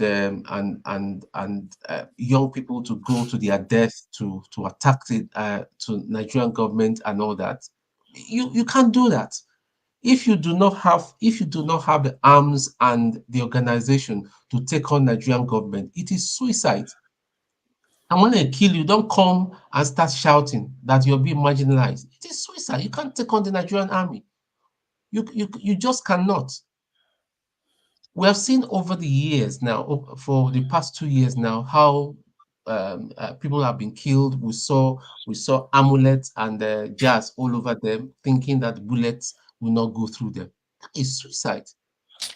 If you want to go down that way, you want to go down guerrilla warfare, you better do it right. Exactly. And this killing that we just witnessed is the hallmark. We can see the hallmark of the IPOB that is loyal to Simon Ekpa. I have been to several platforms where he was broadcasting. Basically, a lot of young people are being brainwashed to go all out with violence against the Nigerian government. You don't do that. You will die before your time. That is a reality. Thank you. What we should be doing is what we're doing here. We'll talk and organize. But if you say you want to carry arms, you better do it well. That's my thing. You better organize yourself well. But where is the funds? Thank you. Where's Thank you. the money? Thank you. Where's the money coming from? So Let's get it flowed. Tone, your tone. yes. Okay, So let's not. because you didn't speak before. I don't So know. You let's not didn't be do any emotional. Yeah, I'm introduction. cutting. So let's not be emotional about this. Let's just deal with facts. Thank you. Thank you, Ferrari. Please go ahead. I want to beg the indulgence of members of the panel and the moderator to help me push my 3 minutes to later so that I can compile all my time, because I am here not to debate, but to teach. And the topic I want to teach about is how did we get here? And it connects all the points of discussion we are having, but fragmented 3 minutes, and that wouldn't make point of my discussion. So can you all push my 3 minutes down the next talking point until I can accumulate enough minutes to make my points to those of you on this panel and the Nigerian people, where I will show a mirror of yourself, where I point the fingers. Those who say, hey. So when we go around again, no, it is right. It is right. When we go around again, then you will have 6 minutes. Just kidding. Yeah, and if I'll wait till we go around again. Alaba said he wants to teach. Alaba said he wants to teach. Teacher, teach me nonsense. Now you want to. Yeah, we need some teaching and debate. To be fair, some people want to teach. They feel like they need to teach instead of just comment. So Emeka Eze, please go ahead. Yeah, thank you for having me. I have respect for everybody in this panel. And let me speak my mind. I'm a Nigerian of Southeastern extraction. But let the truth be told, my brothers and sisters. I am offended, I'm irked, I'm angry that we are very, very ahistorical. Some of us are ahistorical to reality on the ground today. My point is one. We are the military in the Southeast ever before the existence of IPOB. Number one question. We are their military at checkpoints. Wasn't it what you see at the checkpoints? We are police. Then when the IPOB issue started, or Eastern Security Network or whatever, the police were running from there. And they have to bring a bigger force or a stronger force to contend with that. So we lose sight of history. And as one of the panelists have stated here, Samaleba now say, go and kill. Hitler, go, kill and massacre. And you are killing. You are telling people you did not arm. How can you, in the right sense, if you are in your right sense of mind, arm non-state actors? How can you get the arms back from them when the deal is done? That's our problem. Please, I have been part and parcel of June 12th celebration before ever it was declared a public holiday by the Nigerian Federation. Nobody has asked anybody to sit at home on June 12th. People go and parade, people go and demonstrate, people go for their businesses. The military kills June 12th. The military kills some of my friends too in June 12th. Yeah, that's what I'm saying. Yeah, so. Yes, that's what I'm saying. That's when we are demonstrating June 12th, you don't ask people to sit at home because we are demonstrating on June 12th. Before the emergence of IPOB, look, we sit down on every May 30th. What do? We listen to Aburi Accord, Ahara Declaration, and everything, and drink, and listen to Biafran national anthem. We don't go out to ask anybody to sit at home or don't go to market and bomb markets and machete people. Why would you do that? You now enforce what we are doing now is instill fear in people, not to compel obedience and respect. That's what is happening. Samaneba is telling you there, go and kill, go and massacre. Nnamdi Kanu that is being held at against his will and against judicial pronunciation. We tell you, who is that to speak when I'm speak? I am Nnamdi Kanu. Who is that to speak when I speak in the Southeast? Ojukwu never made such a statement. Zeke never made such a statement. Mobuko Okoye never made such a statement. God bless you. Tell them the truth. So Thank what you. It's are a shame we your talking time about? is up. It's an Thank you. interesting opinion. Thank you. I really appreciate it. And yeah, Mazi Prince, the Mazi and the Prince at the same time. Is it Mazi? Is Mazi not the king? Okay. No, Mazi is not looking. Mazi is Mr. Mr. Prince. Okay, I Yeah. see. Okay. Please put me backstage so that All others right. can call. Let me get over this nonsense that is killing me. Yeah. Thank you. Thank you. I really appreciate your passion. Make no stress yourself. This way, now you and who they correct. For me, I think I've spoken on this topic now. I've spoken on this topic.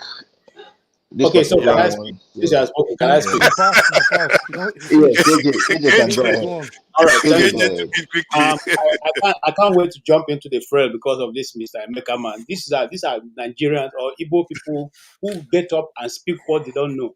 I'm from Ozuakoli, and as far as I'm concerned, since I began to become knowledgeable and go to Ozuakoli, there've always been a military checkpoint between Omoahia Road and Ozuakoli, all the way to Okigwe, all the way that way. What is he saying? These checkpoints have always remained there. It was there when I was in primary school. It was there when I began to drive myself back to the east. It's always been there. Okay? We have always spent money. The only reason why some of us didn't spend money on those checkpoints because of some of the small positions we held. So when they see you with another number, they don't know whether you are in the military or you're not in the military. They wave you to pass. What is he saying? You see, these are some of the narrative that gets me, who are you trying to please? That's always been the problem with the East, the Igbos especially. Some of us who are in a position of power to speak, we want to attempt to please the North or please whoever is our godfathers to say nonsense.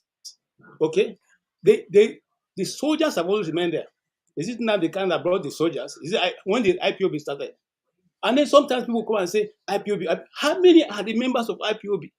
I told the people on this panel that I've gone to my community and I asked the youths there, why do people sit at home? They say it's their own making. I'm telling you what people told my community. Who is there to come and see them, stop them from going out? Who comes to stop them from going out? They decided on their own that that's part of their sacrifice until Nnamdi Kanu is released after the prison. If you want the East to come back, release the man. After all, you have defeated people on your post. Nobody comes there and talk about it. This so-called man who was just finished speaking now didn't come and talk about the injustice meted out to this young man who has been in prison for the past 3 months in a secluded place where if you stretch your hand this way, you'll be touching the walls. If you stretch your hand this way, you'll be touching the wall. He has been in that confinement for over 3 years. Come on, let's be realistic. Let's be human. I said what gets me aggravated is when I say injustice being waived. It doesn't matter to me whether you're Igbo, you're Hausa, or who tribe you are.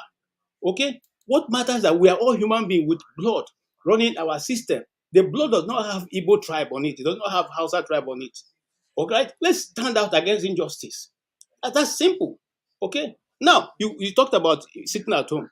Do you know that before June 12th was declared as the day of, it was already being observed in the West?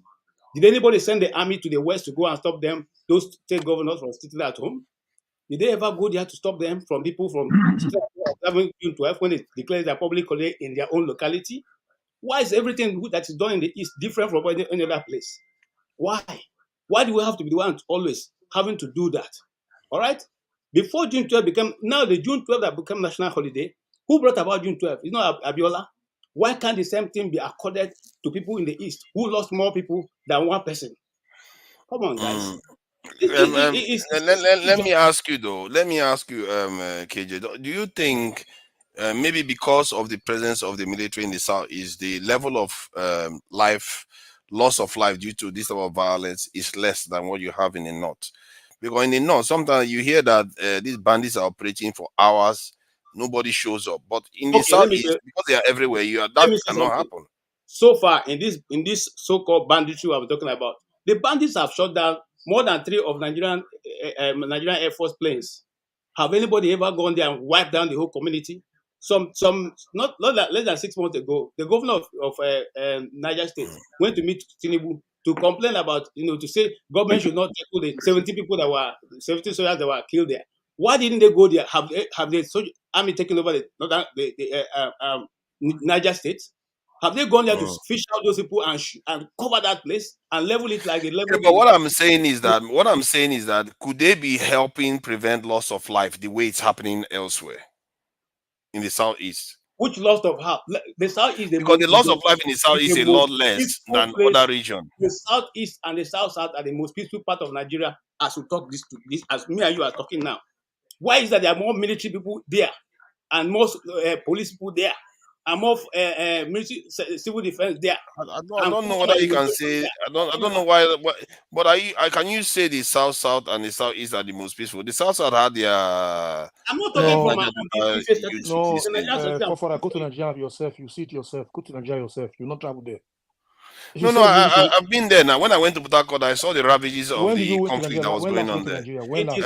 See, it doesn't matter about recent enough to know. They should send them to the military, to the northern part, where they have Boko Haram. We don't need military there. Because my concern is that the loss of life in the south is quite low, and maybe it's not a bad thing that they have a lot of presence there compared to the north where they don't have presence. I hear that they will be operating for 2-3 hours, nobody shows up. Well, that's not going to happen in the south because there's always don't forget they attack NDA too. Don't forget they attack. That's the point I'm making. So that's the point I'm making. When they went to NDA and what did they do? Tried to bring it down and they took some of the officers away. What did the military do? Did they go there to bring down the whole place? That is the question. Too. Answer that question for me. See, but KJ, don't you think you will be the one also accusing the military? If they send all the military over there, it reduces the loss of life there, but a lot of people are dying in the southeast. You'll be the one saying, they don't care about us. They abandoned us for our fate. They leave us for hours. People are ravaging us and all the rest. Wouldn't you say that? Boko Haram, leave people alone, civilians alone. No, I'm just asking that because maybe what they are doing there is to make sure, because the southeast is close to south. They want to do this. We know why the military and all of them are there, because they're making money extorting money from people. We know that. Who is the statistics there? They make over 100 billion, almost on a monthly basis, from those illegal checkpoints for the people in the east. That's why they bribe now. They have checkpoints. They have checkpoints in other parts of the country too. To be fair, where that lady that was driving through Nigeria, was she not stopped in Ibadan to be extorted? They tried to extort money from her by police officers, not military. Yeah, police officers. It's mostly police officers now. The military have their own civilian money for them. Yes. So in Southeast you have military I just everywhere. Want to know that all these narratives are and people like Emeka are here to defend nonsense that I don't know where they're coming from. Please, I did not call anybody by name. I aired my view. You can air yours. Hold on. Let's keep it down. Let's try to keep it what he's saying is not correct too. I went to school in Nigeria. And primary, secondary, university, and master's level, for goodness sake. Nobody should be calling him and make you analysis. You couldn't learn anything from those. Thank you. You've learned a lot. BP medicine is very expensive. I beg you. Okay, so Jagun's turn. Jagun, please, if you want to say something about this before things get too rowdy. Yes, it's good that Emeka is back. Calm down, Emeka, if you can. Why would you be saying Emeka? You were at primary school that you see military on the streets. Can we let's try to be orderly. Let's try to be orderly, please. Jagun, please go ahead. It's okay now. It's okay. Stop crying. It's not crying. Don't do that now. I think it's fair for people to have different opinions. However, how they're tackled, how people with different opinions are tackled, especially in that you're East, though, you don't believe anybody can have a different opinion. Exactly, my brother. You just castigate them. I think it's so poor. It means that don't interfere, because what Emeka said. It's not about interfering. Don't take it like whilst I'm here, hear me out, my friend. Hear me out, my friend, as I'm speaking now. Whilst I'm here, anything I want to speak about, nobody can stop me. Nobody on the whole planet. So I'm saying what I need to say, regardless of your emotional deficiencies. So meanwhile, I understand somebody might be upset with what people say. The castigation of it, you rip the person apart like he has no mind, no sense, no heart, no flesh. You just pour poison on him and burn him. That's what I hear when I see how you guys communicate when there's a disagreement. And for me, it just looks like a lot of dumb people. That's what it looks like to me. How can he do that? And how can you have that opinion? Now, I understand that Nigeria is a complex place, complex issues. But I think if we can't speak to the issues, we're not doing anything. We're just cutting ourselves down. We're in a country that is oppressing every last single one of us. Yet we all find ways of separating from each other. Is that how to fight the polity? Can you fight the polity as a single individual? Or is it what is that our shared experience that we can now take up some level of unction to move forward? No, we don't do that. We fight amongst ourselves. To me, when I look back and I just look at it, it just looks disgusting. And you know what it looks like? It looks like Nigeria. We're complaining about Nigeria, and we are the problem. We, every one of us on this platform. It just always looks disgusting. It's funny how what we look at and what we imbibe. You know, the position of being emotional, there's something that they call emotional intelligence. And since I've been looking at that term, I've wondered, am I emotionally intelligent? And to be honest, it's something that all of us need to look at. We need to know how to speak to issues and how to stop being so personal and so aggrieved. I mean, we're so easily insulted. Any little thing, yeah, I'm insulted. Well, yeah. Oh God, it's like, to me, it's like, are you ever gonna grow up? Are you gonna grow up? Pathetic. But that's my comment. So, thank you. Thank you. I think it is Amadio. Champions League is going on now, guys. Why are you announcing Champions League? That they don't have copyright for it too. Are they sponsoring this channel? They have to pay. Where you know the damages needs every resource that they can provide. Please, Amadioha, what do you think is going on now? What's going on with this discussion? Okay, Forefather, this is it. My disease is here. The issue is that I will not trying to take word into your mouth or if you make a. What is that? When you say something that is not contrary to what is going on, I will tell you that is not it. And from the start is, IPAB came which day? I was born 70s. Since I was born, I've been seeing military checkpoints. Even on my wedding day, I know what they did to me. I wouldn't, if I say it's a bad experience. After coming down from here, my wife came down from here. I know what my eyes saw in Abo the road. So coming here to say that no military checkpoints started during the IPOB. That's where I said, no, that's not it. That was not true. So sometimes we put out truth. That was be a military checkpoint. It may say it may not be the level it is right now. It's much right now than before. Yes, I agree. But don't say there's no military checkpoint. It came after the IPOB or this or that. Remember, there is Owazirike, there is Mazop. There is so many groups have come. So let's make some things right so that it can be okay for everybody. And second, what I want to that's just my point where I know it's okay. What you said is said something. There's something you said that is right, but when you said military checkpoint during the IPOB, that when I said no, that had been military checkpoint. So secondly, concerning this killing in Aba, I will tell you, so that I blame the militaries. Why will you lose your gun when you're in checkpoints? I know that people in Southeast, the so unknown gunmen, the command coming from somewhere, some people are in the bush, they don't even know who they are, giving threat, they will kill a military man. And you're on a checkpoint, you're losing your guide.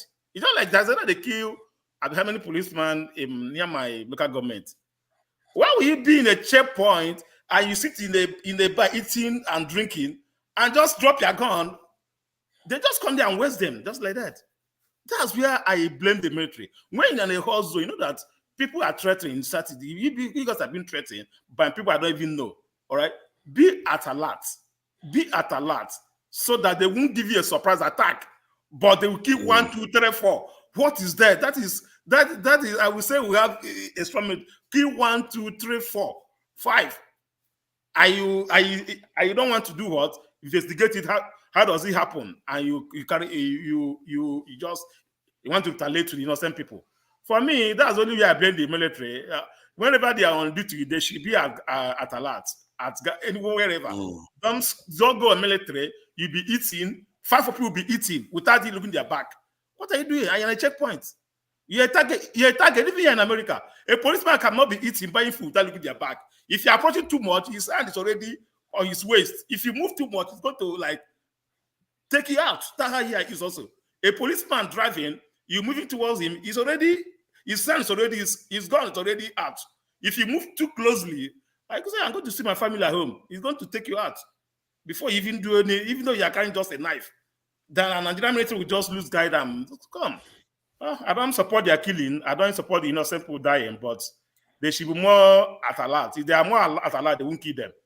If they are more at alert, they won't dare. Nobody would dare come. The way you see that they are equipped and at alert, nobody would dare come close to that place. But you see that somebody can buy them out, do anything, but they should be at alert. They should be more trained and be at alert. That's my own point. But if they are so much on alert, it makes them seem hostile.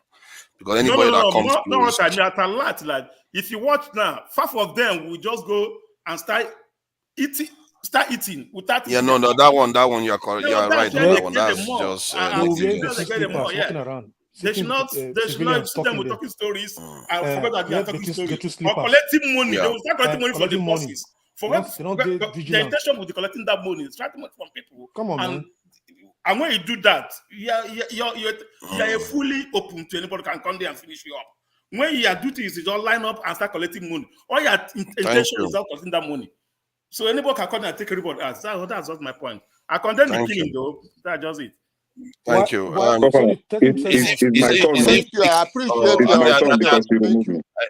think it is either fixed or no, it's my turn. It's my turn. Are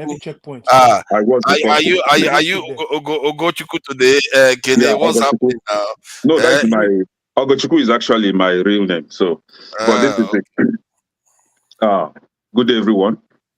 Welcome. In my place, there is a saying that Nadu rather no no.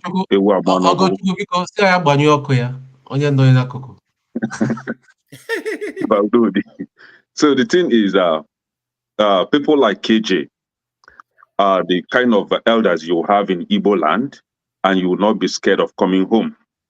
You will not be scared of breaking cola and eating with your brothers.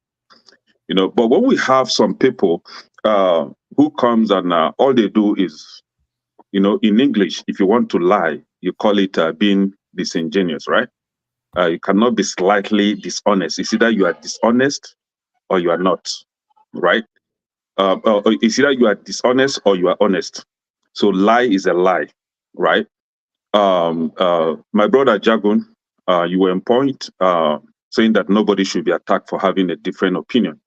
It's okay to have a different opinion, but I think some of us are not good at condoning blatant lies. When you lie like with meanness, some people lie with boldness. You'll be forced to question, where is this coming from, right? Because I know growing up, I grew up in the North, right? The only thing that we know in the North are policemen. You only see military, maybe when the president is coming or maybe when they're on parade. But when I moved to the East in, I think, late 90s, that was when I started seeing military on the road. The first time I could remember, the first time I saw military was in Mpo, Tazan area. And I asked, is there war going on? They said no. So why are they on the street? To them, it's normal in Southeast. So for someone coming up here to tell us that why you started seeing the presence of military in the Southeast is because of the activities of IPOB is a blatant lie, right? And I've never heard Simon Ekpa calling on anyone to attack the military. What Simon Ekpa has been saying and insist on, Simon Ekpa have been invited on this platform. He stated it, that all they do is to protect our men and women in the villages that the Fulani cattle rearers or headers invade and get killed and raped. That all they do is to protect the life and properties of our people. They don't go after any military. However, have we not seen that some of this military aided or do these attacks on our people? Clear example was the one that happened in Aba. There's this market in Aba when Governor Oti came and raided the market. In front of that market, we have the presence of military. Actually, 2 checking points around that place, military checking point. And those activities, kidnapping our people, is going on there. So what is the military doing over there? If lives and property... That's all Panta. Yes. There's there were 2 shaky military checkpoints there, and people get kidnapped, people get killed, and their dead body be dumped there. So why the need of the military there? That's to show you that the only thing they do there is to collect money and aid these kidnapping activities. And somebody is coming here to defend the presence of military in the Southeast. You don't love Southeast more than I do. I'm Wafo, which means I'm a full-blooded Igbo man, front and back, no mixed blood. Do you understand? And I go home all the time. So nobody should come here and tell me otherwise. Sure? You don't love, you don't love my people more than I do. What does Wafo mean? Wafo means son of the soil, like Papa Igbo, Mama Igbo, every full Igbo, no mix. Right? Like me. Yeah, my brother here, Tone, was trying to tell us that the military... Like fake Igbo people, like, not like fake Igbos, not like the ones that grew up in the Lagos and they don't know anything going on in Southeast, you know. My brother here, Tone, said that the military behave like zombies. And they truly are. They take order.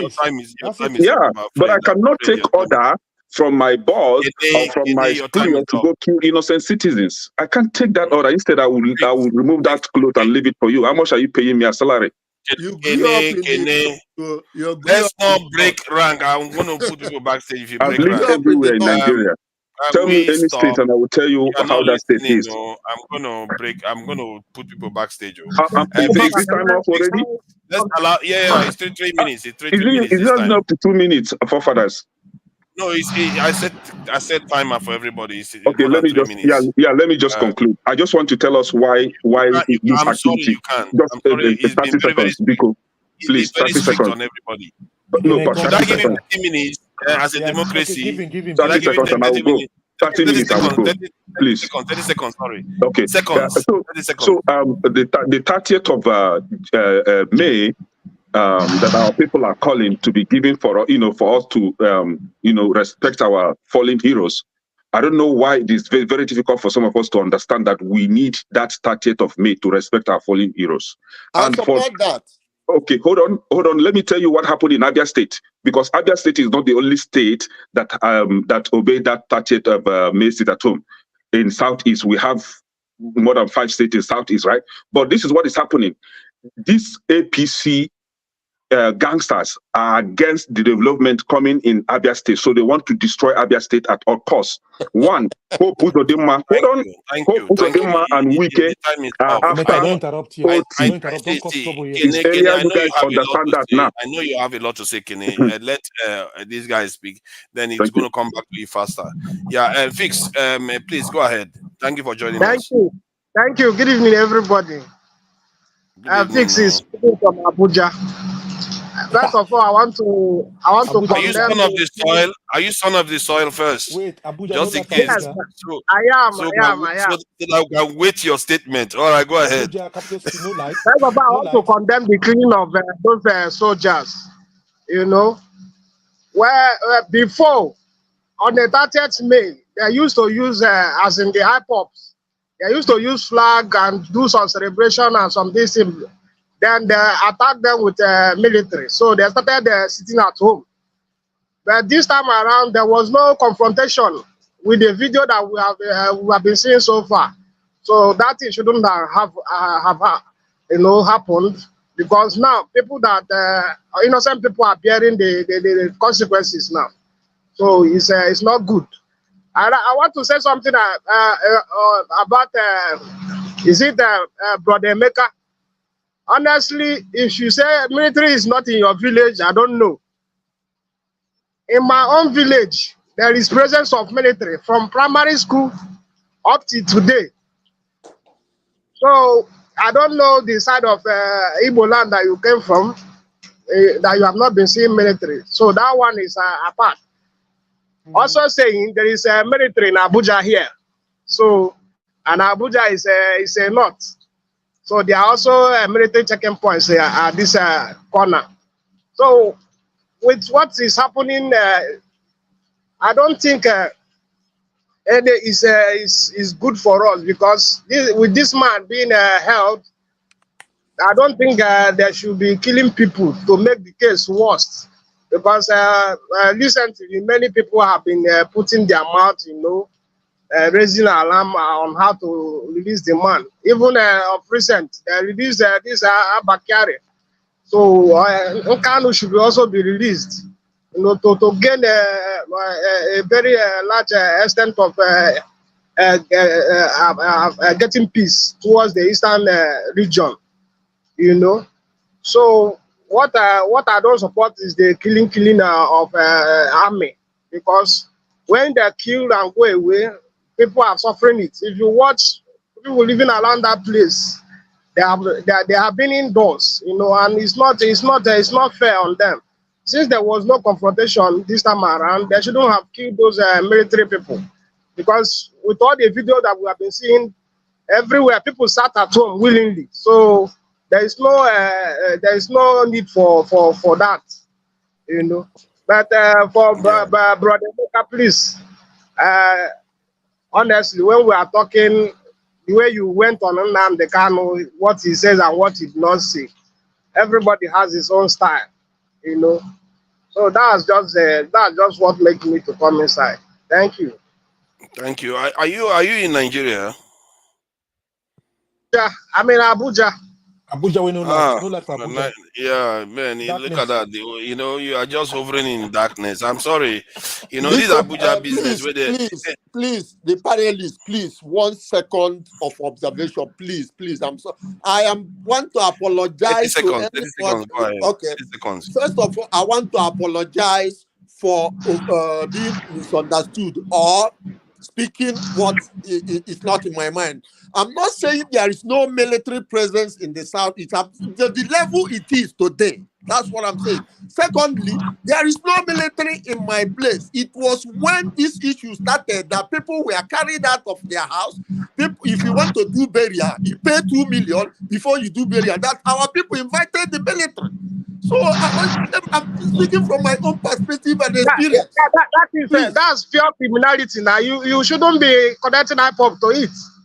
It's pure criminality.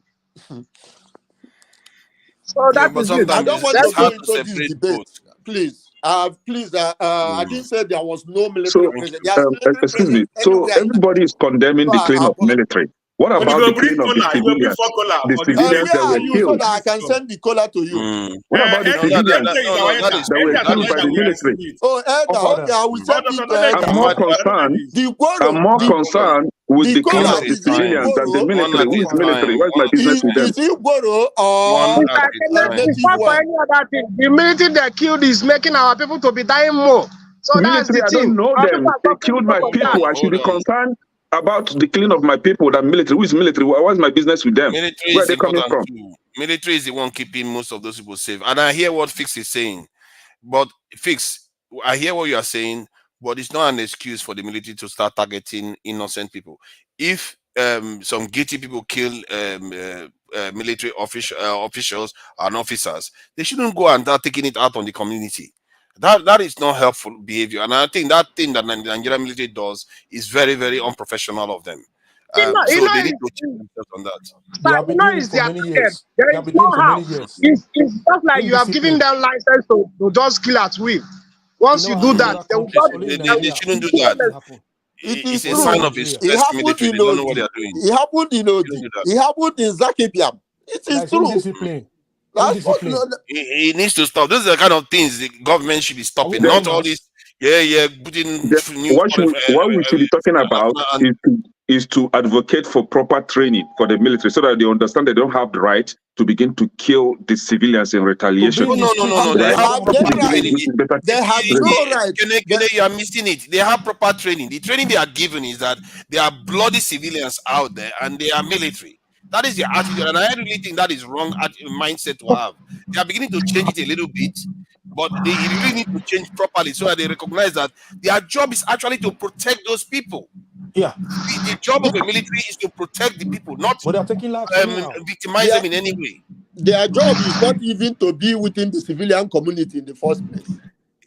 That's the problem with the country now. The country is stressed. They don't have enough security But forces. now, Society, communities are inviting them because they can't control what is happening. Both Fulani has Niger, let another person continue. Now, whose turn is it to Governor, please, let's move to the bill. The bill of the region, breaking Nigeria into regions. Oh, no, Thank you, sir.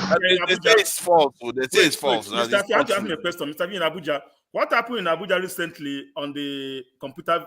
What's it called? The popular phone. Banex. What happened between the military and the people there? You understand my point? So that what happened there? Amadioha, don't start another discussion. Don't start another discussion. Let's go, Jare. Let Amadioha wait. Don't worry. When we open the panel, you can have all kinds of conversation. So that topic. Henry, you want to say something about the issue in the Southeast, or we go to Awimo? Let me round up Southeast a little bit small. Is it not time for the so-called corrupt Southeast politicians to move away from all this their greedy behavior, bringing military to come and torment, kill their people? Why should they invite military to come to torment their people? They know the roots of the causes of that problem of insecurity. They know the roots. They should find a design solution. Because their great selfish, greedy interest. They don't. Number one, Opis Odima is one of the disaster in the Southeast. Look at Otis. He came in as governor. These are the country states. They say they don't have money, they don't have this, but he's doing things. But they are just. He's one of the best governors right now. If people don't want to say that, I will say it. I mean, pure Benin man. We don't fear anybody. They talk as he be. He's one of the best governors right now. The money they say, they don't have money. They don't have money in Abia State. He's doing something about it. But they come to destabilize that state. They should go and they should bring police to investigate the issue of that crisis. People should not come here and start bringing IPOB do this, IPOB do that. I'm not a member of IPOB. I'm a pure Benin blood, pure one, local one.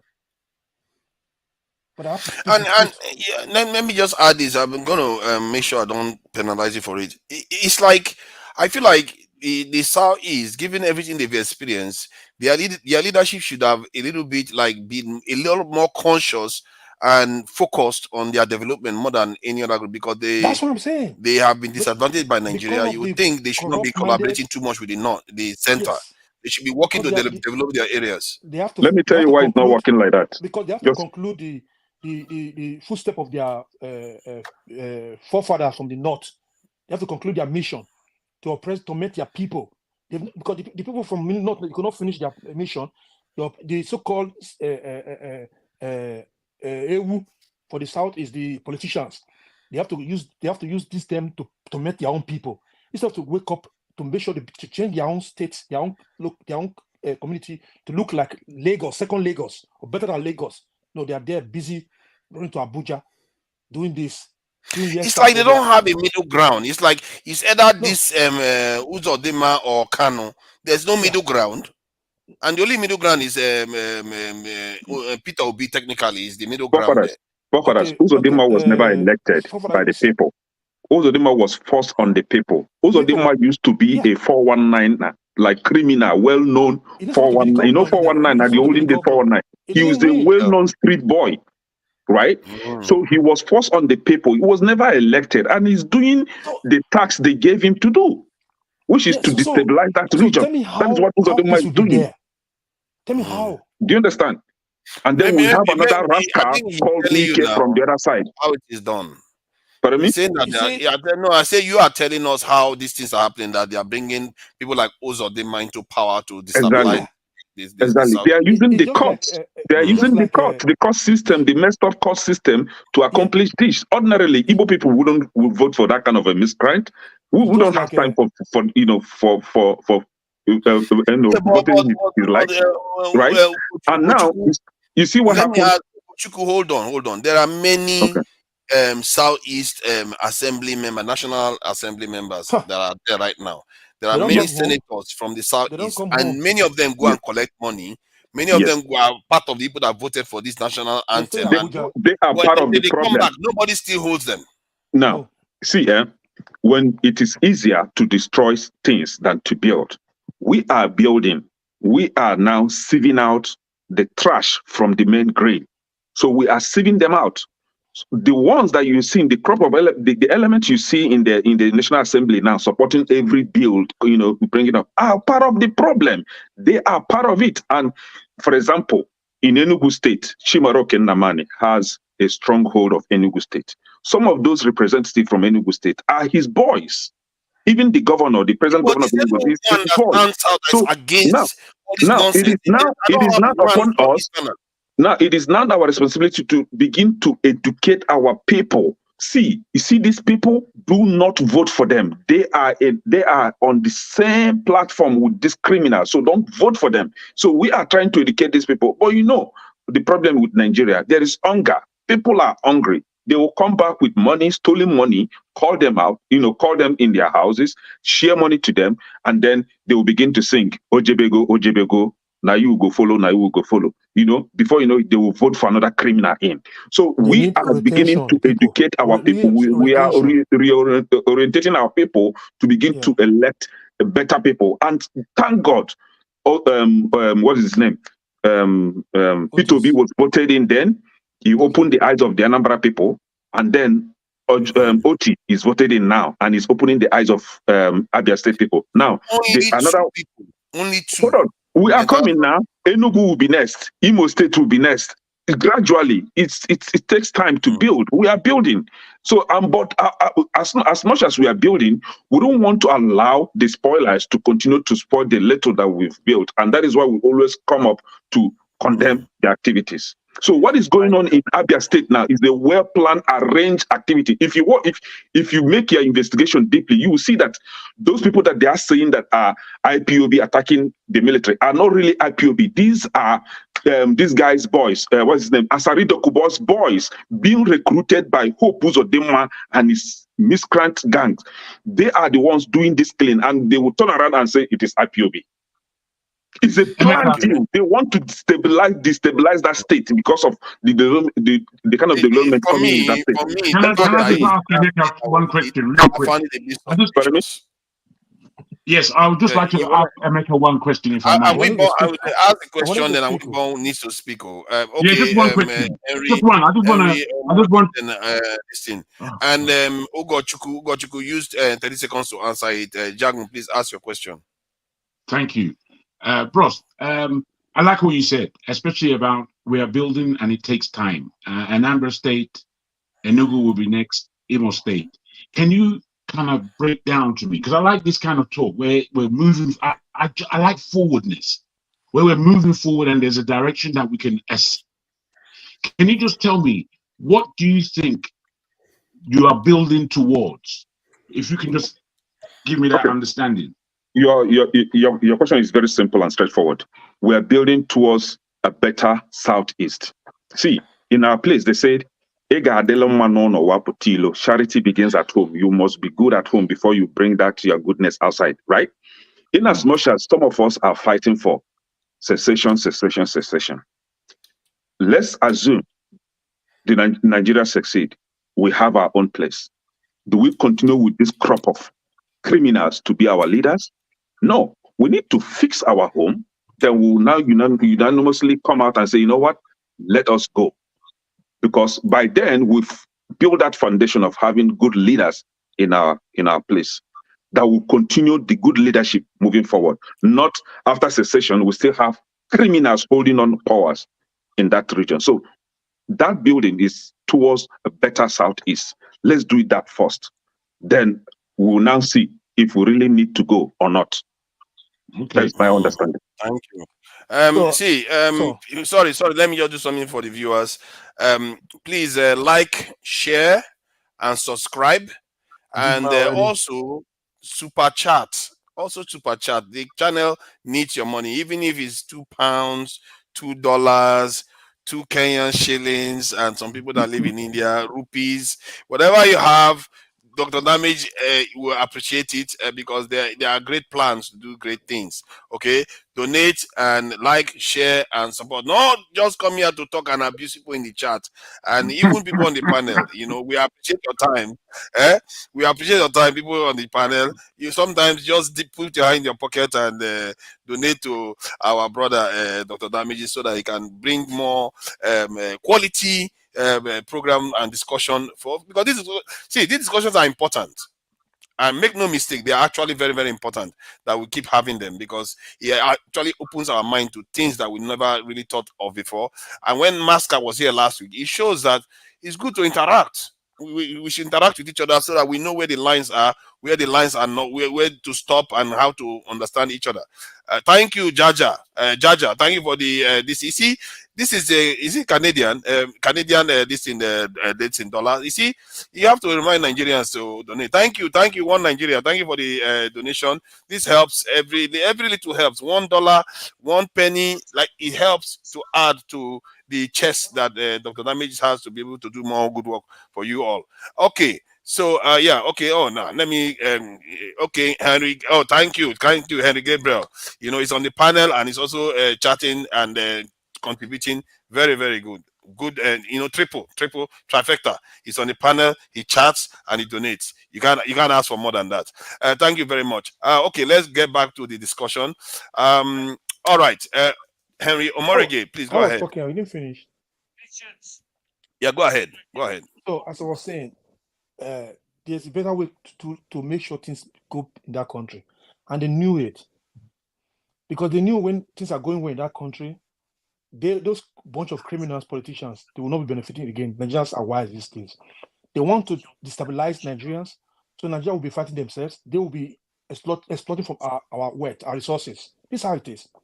Because this insecurity is in the east now, or wherever in Nigeria is, they are gaining from this insecurity that's happening there. It's time for Nigeria themselves, under Nigerians themselves, to come say, we're not doing your dirty job no more. We're not going to do your dirty. Who's doing the dirty job? Under Nigeria are doing the dirty job. It's time for them to stop this doing dirty job for politicians. I will bet you, these people who attack this military are not from these IPOP people. I will bet you one of you here. Because it don't make no sense. If you look at it, it don't make sense. They allow them to play respect for their heroes. They'll go and attack military. It don't make no sense. Think about it.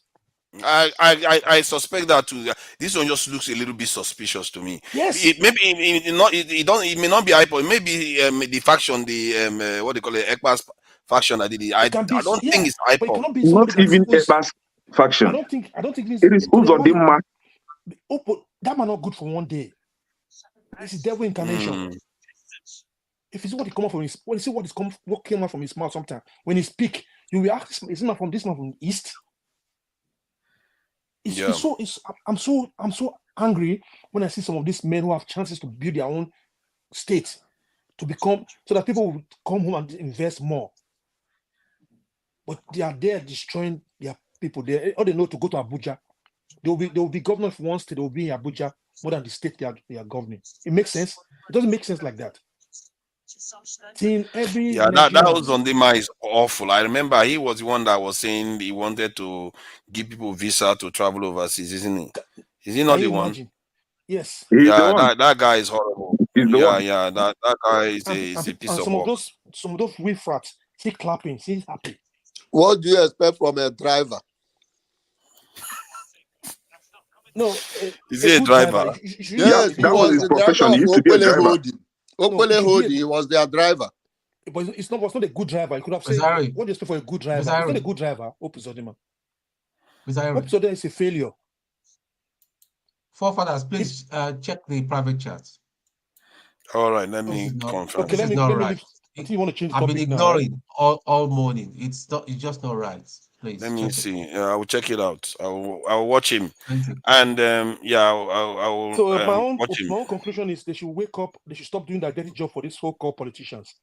If nobody is doing that job for them no more, look at those states now. Who's going to do that dirty job for them? Nobody's going to do the dirty job from them. Yeah. Like those state government election is coming now. Who's going to do the dirty job from Obaseki? Everybody, all man go hold himself. These are getting changed. People are getting wise these days. Huh? Thank you. Opus don't have children. You have children, right? They should bring children out there to go and do the dirty job. Look at Sari Tokumbo, who talk about Nnamdi Kanu, tomorrow will change here, change here. Look at him now. He's begging, always crying every day. Yeah? Tinubu forget about him. Is that people you will take serious? You don't take people like that serious. He have criminals around him. He can do anything to work for the government. The diaspora, I think your time is up, to be fair.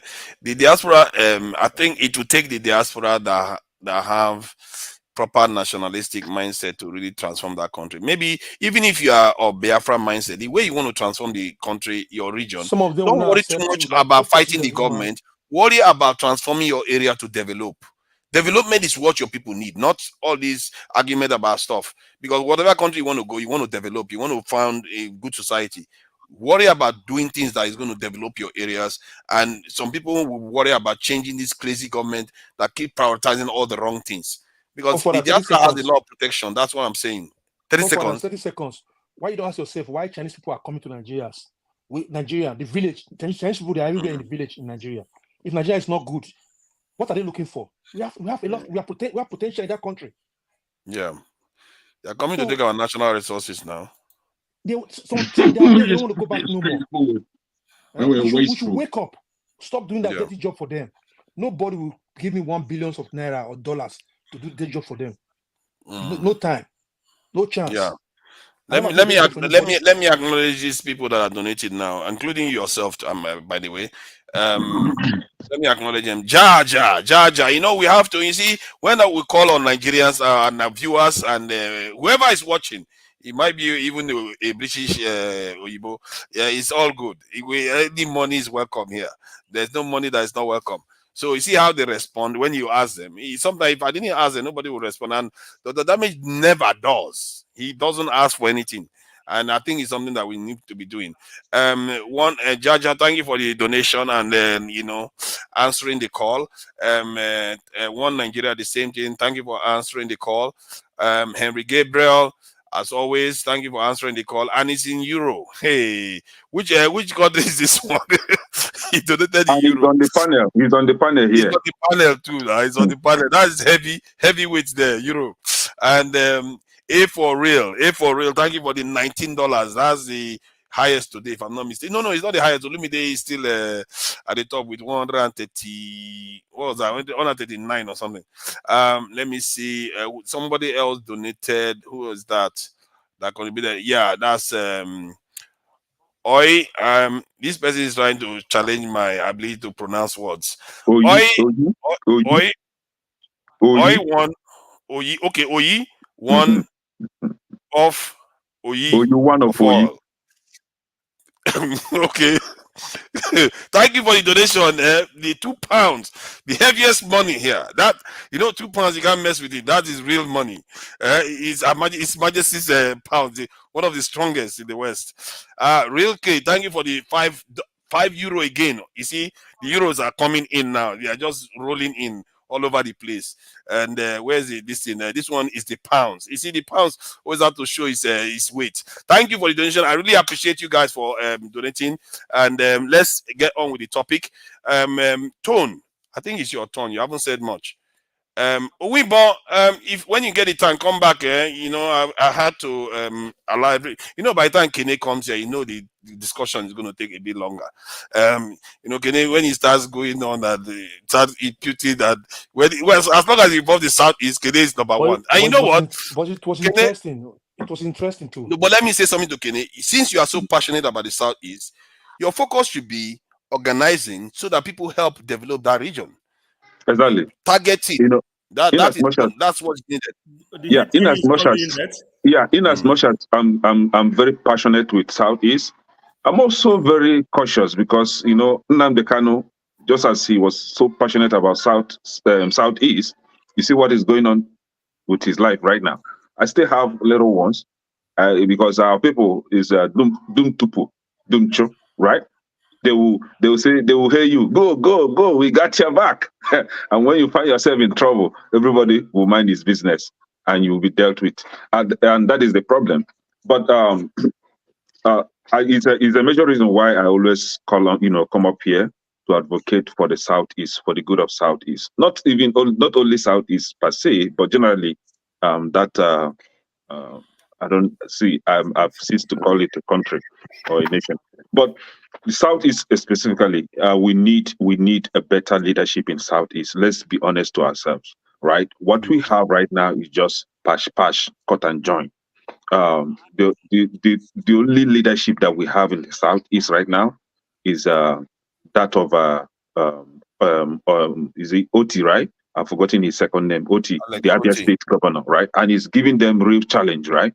And I think Soludo has beginning to pick up the challenge from Oti, and maybe he's trying to do a better thing in Anambra State. The only stubborn goats that we have in the Southeast are the Enugu State governor and the Imo State governor and Abia State. But Imo State governor happens to be the ego that is very, very stubborn. He doesn't even want to change at all. But you see the Ebonyi State and Enugu State, maybe they are trying to do the right thing. But the one that we can visibly see right now is that of Soludo. Maybe he's trying to, fix Anambra State, taking up the challenge from Abia State.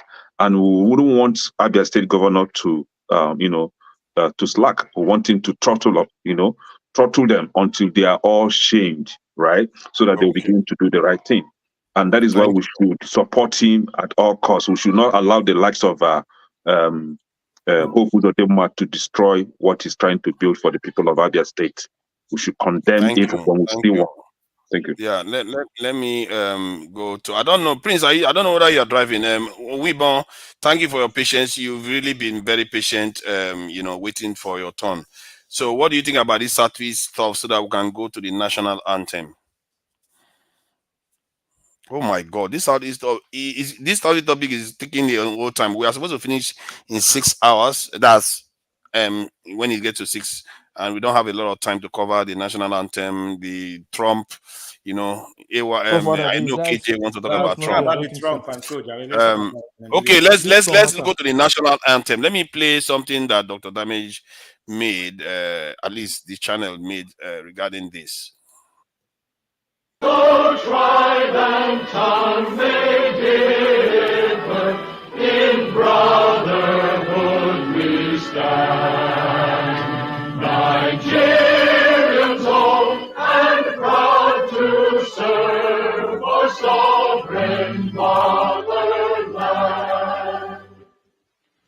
Our flag shall be a symbol that truth and justice reign, in peace or battle honored, and this we count as gain. To hang on to our children a banner without stain.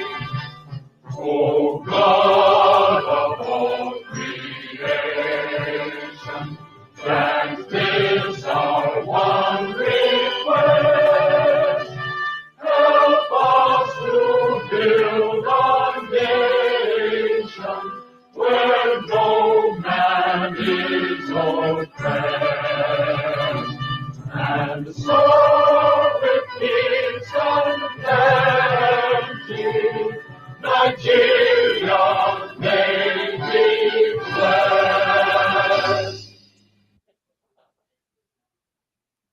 10 Things that are wrong with Nigeria's new old national anthem by Rudolph Okonkwo. As a teacher of post-colonial African history, nothing the Bola Tinubu government has ever done has embarrassed me as reverting to Nigeria's old national anthem. What will I tell my students when they come back in September? Should I tell them that in brotherhood is stand? Yeah, what is tell them? National anthem of their own if they felt that the 1978 anthem was flawed and inadequate? Backward. With what face will I teach them of what the Belgians did to Patrice Lumumba and the people of Congo, where over 8 to 16 million Africans died between 1885 to 1908, the atrocities the British committed in Kenya against freedom fighters and the Mau Mau, the British concentration camp during the Second Boer War in South Africa, or the punitive Benin expedition of 1897 when the British used 1,200 men to destroy the Benin Kingdom and loot their artifacts. How do I explain to my students that the government of the so-called giant of Africa has decided to run back to the vision of our country that a pampered British expatriate suggested for Nigerians as they prepared to leave? Here are my top 10 things wrong with the new old national anthem. 1. A British woman named Lillian Jean Williams wrote the lyrics of Nigeria's new old national anthem. We have yet to start dealing with the post-traumatic stress disorder of having our name, Nigeria, given to us by girlfriend of colonialist Mr. Frederick Lugard. Now we have to add Lillian Jean Williams' vision of Nigeria to our trauma. What could be more humiliating? It is like a woman agreeing to the name that her rapist, who got her pregnant, gave her child and singing the lullaby he wrote for the child. Tufiakwa. 2. The second line of the first stanza says Nigeria is our own native land. Is Nigeria really our own dear native land? Think about it. Do we, as native people in that land, feel we have the rights and privileges that natives should have in their lands? With so many of our native people now living in IDP camps, are we not heading to the same fate as Native Americans now relegated to life in reservations? Governor Bala Muhammad and many like him have continued to insist that Nigeria is open to any Fulani from anywhere in the world who wants to come in and live in any forest in Nigeria. Over the last 6 decades, people like him have implemented that policy.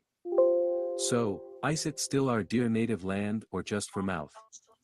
If it is our dear native land, how is it that 60 years later, we have not been able to feel free in any part of the land? Why are we hostile to each other in what is supposed to be our native land? Free, though tribe and tongue may differ. What kind of educated illiterates still call themselves tribes in the 21st century? Most of the 250 ethnic groups in Nigeria are nations and not tribes. They were nations with their own rights before the British came. That distinction should have been clear to anyone who wants to be president of any African country. We cannot have a tribe of useless and poorly educated politicians who are ignorant of the power of words demean the about 250 nations that have existed as long as the Germans, the French, the English, and the Russians have by calling them tribes. 4. In brotherhood we stand. This was an admirable aspiration some 60 years ago. But we have gone in the opposite direction for so long that we have lost the right to mouth such expression without first reversing in actions fortified in law some of the policies that may. I don't want to play the entire thing, but you get the gist that Rudolph is very much not on the side of this. I wanted to find this is a lady that wrote it, a British woman that was in Nigeria. And look at this. This is the one that really got me going. Backwardness or forwardness we have? This is the one that got me going now. Look at this. They said, in the name of independence, the winning. Oh, geez, what happened now? I think I went too far. I zoomed in too much. Let's go back. Where is Is Nigeria going forward or going backward? I think we went backward with this one. And I like the analogy Dr. Damages gave on it. That was a good analogy. I will never stand for the national anthem. Never. But forefather. Yeah. If we don't support the national anthem, can we make this thing go viral? This analogy. Yeah, we can put it up there and make it go viral. Yeah, that's something I think we should do. I want to find where they talked about. Let me just search 500 really. That's it. You need to find 500. Okay, look at that. It says, in the name of independence, let me highlight it so people can see. One step at a time, one step at a time, one step at a time. So it says, in the name of independence, the winning entries should have been chosen from the 500 entries that came from Nigerians themselves. Others again argue that the music should have been composed first and then lyrics fitted to fit it instead of the other way around. So the more than 500 Nigerians put in entries for the to win the Nigerian to provide the Nigerian national anthem in 1959, and our leader still chose Oyibo woman. 64 years later, and our leader still go back and chose Oyibo woman. You can't make it up. You really can't make it up. Something is seriously wrong with our leadership, and this is something that I was talking about. And you hear what the Dr. Damage was saying about it now. What is he going to go back and tell his students?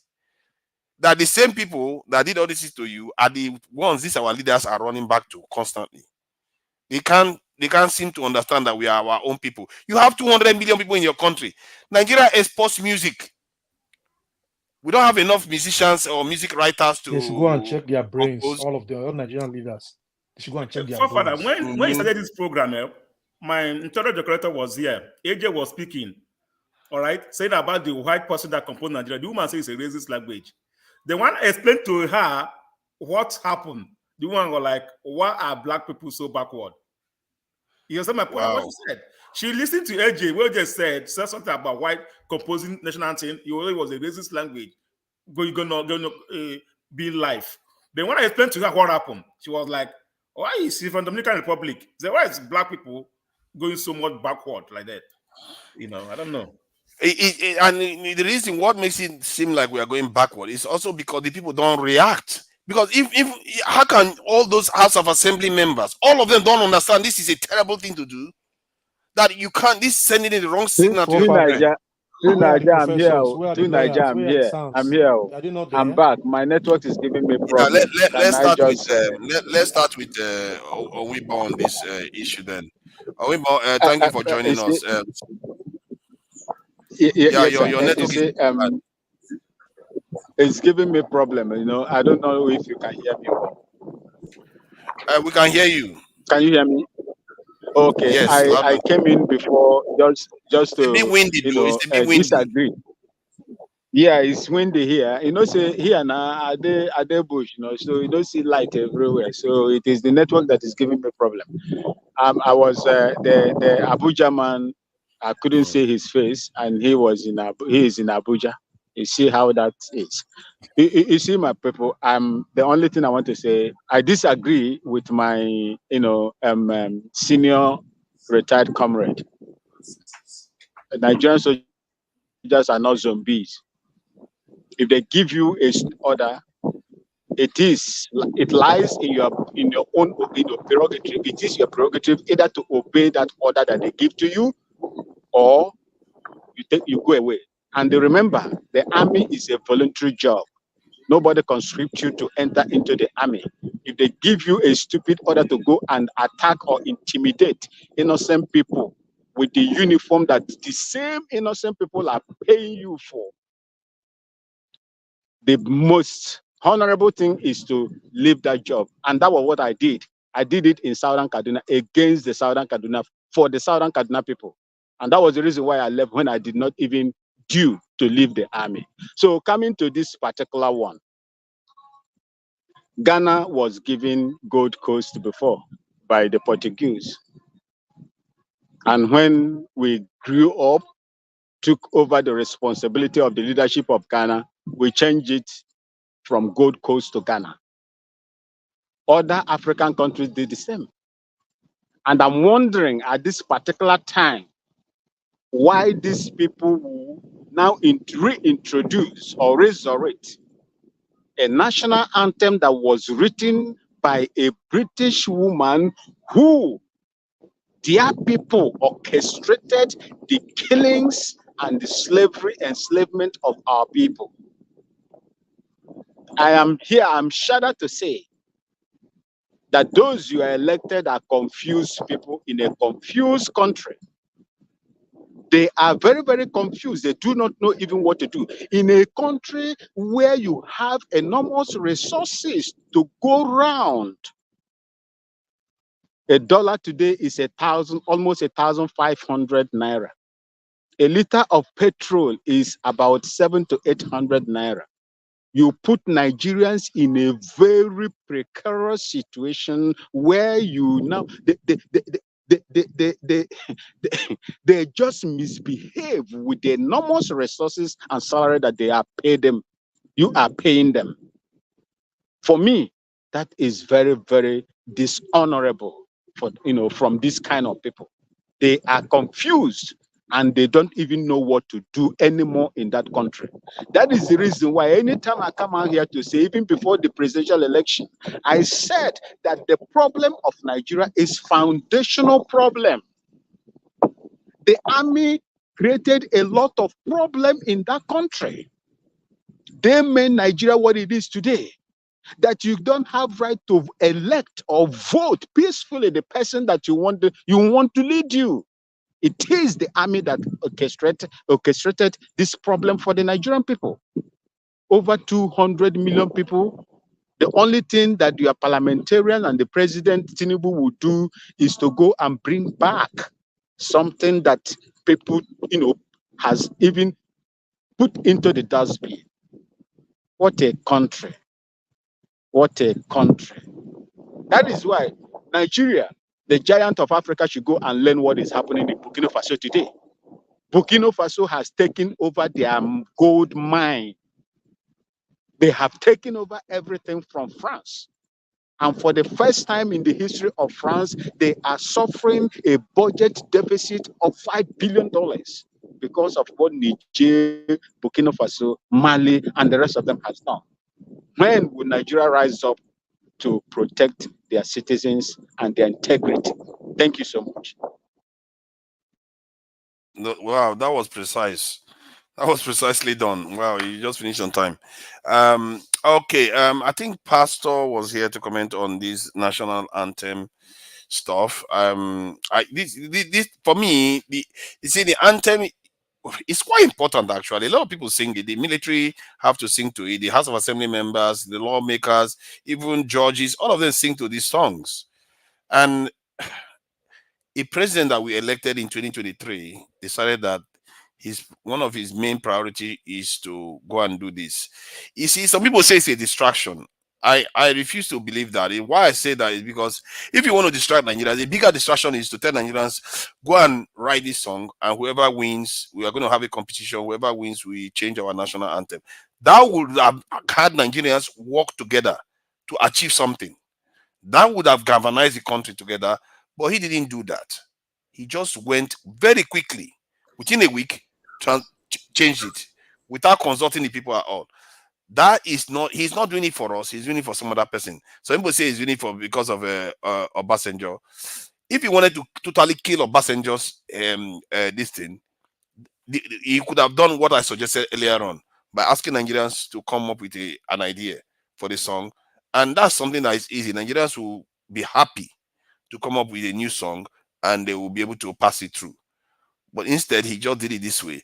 Maybe he just need to please people, also to signal to some of his partners that he really means business. He is very, very much in this thing.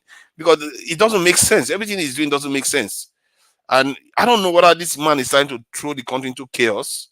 I don't know, because most of his policies, if this man came into office, if Tinubu came into office, President Tinubu, let me respect his office. If he came into office, he didn't change the Naira policy, that's the currency foreign exchange. He didn't do this stuff that he did, this national anthem. What else did he do that is crazy? He didn't. Okay, he went and implemented the student loans, which is a good thing. Or the only thing he needed to do was the subsidy removal. That's all. Then go after all those who were doing round tripping, which he has done.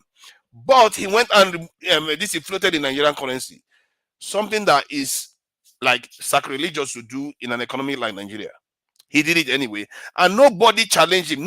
No economist came out in Nigeria and said this policy is not good. It's going to destroy the Nigerian economy. They didn't do that. I'm a little bit surprised why that didn't happen, because we have a lot of economists in Nigeria. We have a lot of economists overseas, and even I didn't know. When the whole trouble started, that's when I went and checked the information, and I thought, oh my goodness, this stuff is not supposed to happen. I thought when he said he was going to float the currency, the black market value is going to come down and the official rate is going to go up, and they're going to meet somewhere in the middle.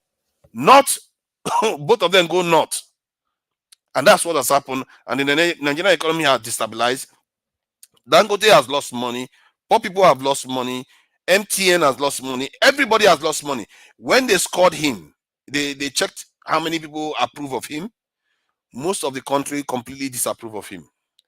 The South and the Southeast are the strongest people that disapprove of his performance this year.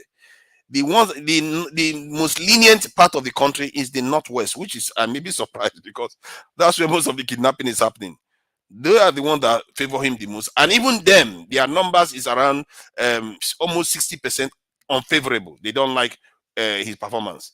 So far, if he maintains his performance and goes towards the next election, you all think he's going to win? He's not going to win. No, he's going to lose. If this economy doesn't recover, if he doesn't fix the mess he has just made, he will lose the next one. Bros, I'll leave it there. That's very interesting what you say. However, have you forgotten already that we've had 8 years of Buhari that was a complete waste of time, first and second term? I don't think you're paying attention. No, Buhari, his biggest failure is on security, that he didn't act well enough. Most of the other things he did with what he had. This president has 10 times better environment than Buhari did. Buhari came at when everything was going down, flood, COVID, everything. But this president came in, Dangote refinery is ready.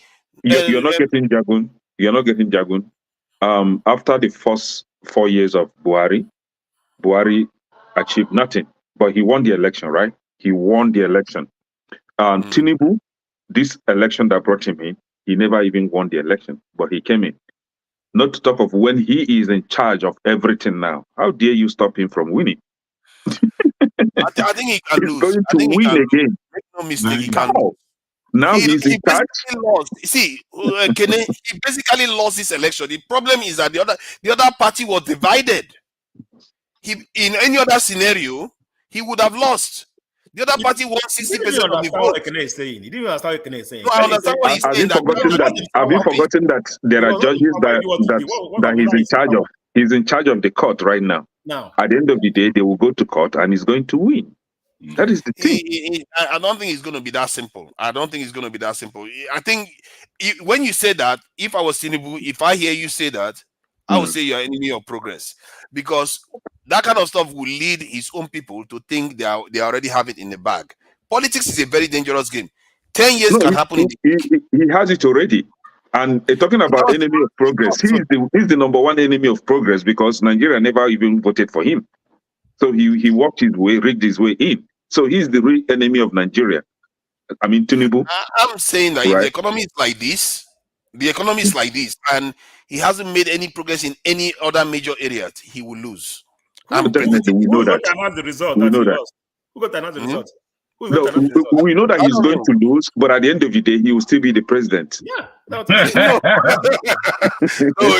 going to be the president. I think he will lose. I think even a lot, because he's put Nigerians through so much hardship, more than any single president.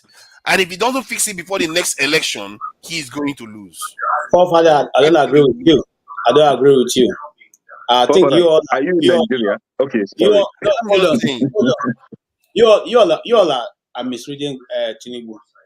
When Tinubu came, he did not promise any Nigerians anything. Please, let's be straightforward. He said, promised. Sorry, he promised. He said that he's going to tax the hell out of Nigerians. He said he's going to increase. He said he's going to recruit heavily in Chatham House. He's going to increase the tax net and make sure that every Nigerian is captured in the tax, which he has done. And he's still doing. He's still creating, other novel ways of capturing tax. Gentlemen, he didn't say he was going to build new airports or new roads or even give you free education. He didn't say that. And you people voted him. Oh, wait, we didn't vote him, but eventually he got there and we didn't protest. So let's enjoy our pudding, because it's already in the making. Let's enjoy it. Let's enjoy it. I think you are overestimating his ability to be able to confound Nigerians. Yes, he is wielding power. What he did in the National Assembly this week shows a lot of power. Nobody stopped him. And again, where is P2B? Where is Atiku? Where is Audible? When all this is happening? Don't go there. He came into the. I'm asking, because we are all here complaining, but none of them came out. As yastic, he said, "I will do what I did in Lagos. I will build it the way I built it in Lagos." Before he got to Lagos, there was Otodola as governor. Is it Otodola? Yes, and there was all the other ones who had jacked on their okay. Yes, who had already been in government, but he went there and he brought in Alpha Beta, that bettered the people the tax of Lagos State. Now he has come to the national stage. He brought in his Lagos boys. They also brought a new which is bettering the taxing system of Nigeria. Gentlemen, do you think we should hold him? He's doing what he did in Lagos. Let's enjoy it. I mean, look, it's not all the time we should I be think quarreling. Let's enjoy it. Okay, and the then if only we area don't like it, Tinubu will if we don't like it, we will go to the street and say, Oga, enough is enough. Simple. I suspect that the only area Tinubu will improve in Nigeria is revenue. He knows how to collect revenue, and that's something I think he's already beginning to show. The other area that might improve under his this thing is the way what he's doing to the bureau de change people now. You know, they were doing a lot of speculations. He has a kind of curtailed their wings now. But that is what he should have just done For and you left still the believe on economy this alone. Tinubu But he issue, didn't do that. You believe on Pardon? Tinubu government? You believe No, on no, this I don't government? believe in it. I don't believe in his government too. They don't have, Because they don't have a Forefathers, plan. they are how is he sabotaging the going country. to? He's going to improve on revenue by taxing the people to stupor, closing businesses, discouraging people from doing businesses. That's not how you tax. You create job, then you get your tax. You're not creating any job. You're not giving any opportunity for job Import, creation, export. and you are I know taxing the people to stupor. For so many example, friends close their right? business now. Do you know that, Container forefathers, business. if you have children in school, for example, in Nigeria, and you want to pay their tuition, the moment you click money sent from your bank app, banks will start taking their own. Banks will take their own. As your children receive the money, for receiving the money, bank will take their own as well. And if they want to go and pay the school fees, banks are going to take their own as well.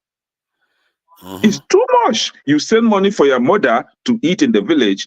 As she send the money, banks will take. As she went to collect the money, bank will take. As she goes to the market to buy, tax will be taken. Everything is taxed. If you This look at things not happen in a Nigeria, Western country like Nigeria that. is Never. one of the least taxed countries in the world. No, Nigeria is not. Nigeria is one of the worst. If I show you the chart, you'll be surprised how No, low it is. let me use US for example. Let me I tell can you send about money to you in this country, wait. forth and back 10 times in a day. Bank is not going to charge me a dime. Let me tell you, Forefather, in Penny, Germany, bank is not going to charge me for I can transfer. transfer money to anybody. Do you understand? Here in Germany, they don't take one The naira only out of time it. bank will charge me money is if I fail, for example, to if I'm owing the bank and I fail to pay on time. That's the only time, and this is mostly from maybe credit card. That's the only time. Just like you use your for you to I money, thought I had shared this sheet with you. Nigerians don't pay Now, tax compared to other nations. Let me just show you the information so that you understand what I mean. You see where Nigeria is on this list? That is, you see, that's why it's good for us to be checking these things. See where Nigeria is on this list. There are only a few other countries that pay less than Nigeria. Saudi Arabia, check Iraq, about the Nigerian income. Kuwait. How much Forefather, daily income? let me tell you something. You are insulting Nigeria. You are insulting Nigeria. So if you are comparing country now, you be comparing like Sudan, Brian, and Chad with Nigeria, that they are doing. Nigeria is doing better than them. Obviously, Nigeria should be doing better than these people. Many of them pay more in tax. That's what I'm saying. When you are And that is why they are the way they are. That is why they have hunger. They don't have jobs. Nothing is going on in that country. You are mistaken. Look at the most taxed countries in the world. Okay, it's not showing no charts. It's not showing chart to understand how this is Nigeria is. France is the highest. Denmark, you see them. Hold on now. Let's try to get facts straight here. If you look at the top tax countries in the world, they are the ones doing the best actually. From France, Austria, New Zealand, Cuba, Greece, Netherlands, all the top countries. If you look at them, United Kingdom, all of them, United States is even on the list. There's somewhere in the middle. But you have to scroll, even Jamaica, all the other countries, many African countries, Algeria. You have to scroll all the way down to see Nigeria. The difference with some of those countries is that those countries don't have the kind of resources that Nigeria has, especially mineral resources. They don't have it. So they have more. Some of them have more. Denmark, France. What does France have? France has nothing. Denmark doesn't have anything. Looking at right? the chart, put United States at the middle. That means they don't have anything. The chart is so their only source of income is through that taxation. That's the only way the government generates revenue. United States has more oil than Nigeria. If you check it, let me see where United States. Let me find it. This country. Forefathers, you forget about Saudi Arabia. You didn't hear Nigeria then. Forefathers, United States. If I'm looking for a job right now, all I need to do is to pick up my CV, my resume, search for a job, apply. You see, In 1 week United or two, I will be called. I will get the job. Hold on now. But maybe because they are Right? paying more in tax. Now. Look at United States, this in tax rate. That's it overall is 27%. Why Nigeria is 3.3? That United States that have more resources than we do. And many of these countries, you see, we think that we have more resources than most countries. There are a lot of countries that have a lot of resources around the world. We pay tax in United States. At the end of the year, you will receive a tax return. Some of us, you've already budgeted what you're going to do with the tax return. You receive some of the money back. But in Nigeria, pay whatever tax you are paying, nothing comes back to you. You don't get nothing back. The government, the leaders, squander the money. They embezzle it. That is the pay. What if I tell you that what you see in Nigeria now is what we are paying for? Forefather, when you said, Lord, let me correct you something. When what we are paying for is not a lot. You're not paying a lot.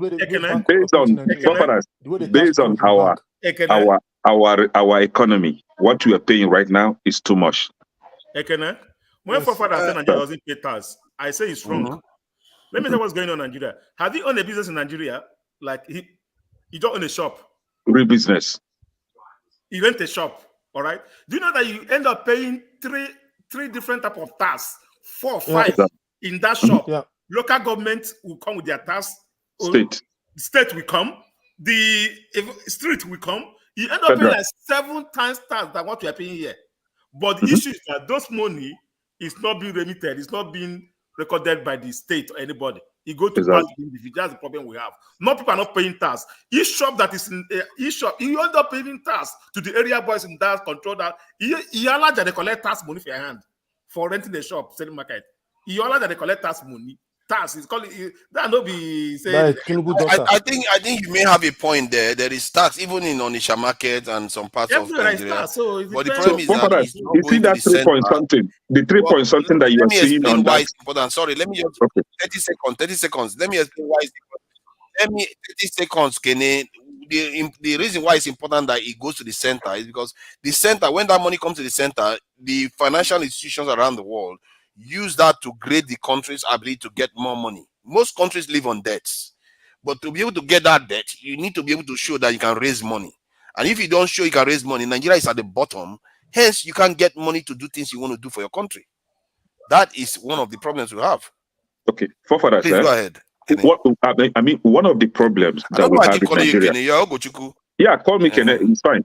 So one of the problems that we have is lack of remittance of those taxes they collect from people. For example, if you are carrying your goods from one state to the other or from one region to the other, especially, let's say, food items, right? There's what they call produce. To each state, your truck passes through, you must pay that tax. Audio is bad. I don't know. I think it's from you. You are lagging. It takes time before you hear what you're. I don't know. Maybe it's from your internet is poor. Yeah, I think it's your internet. Okay. So you pay those taxes.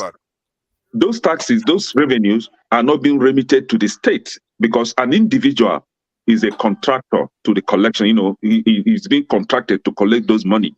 So the money never being remitted to the government.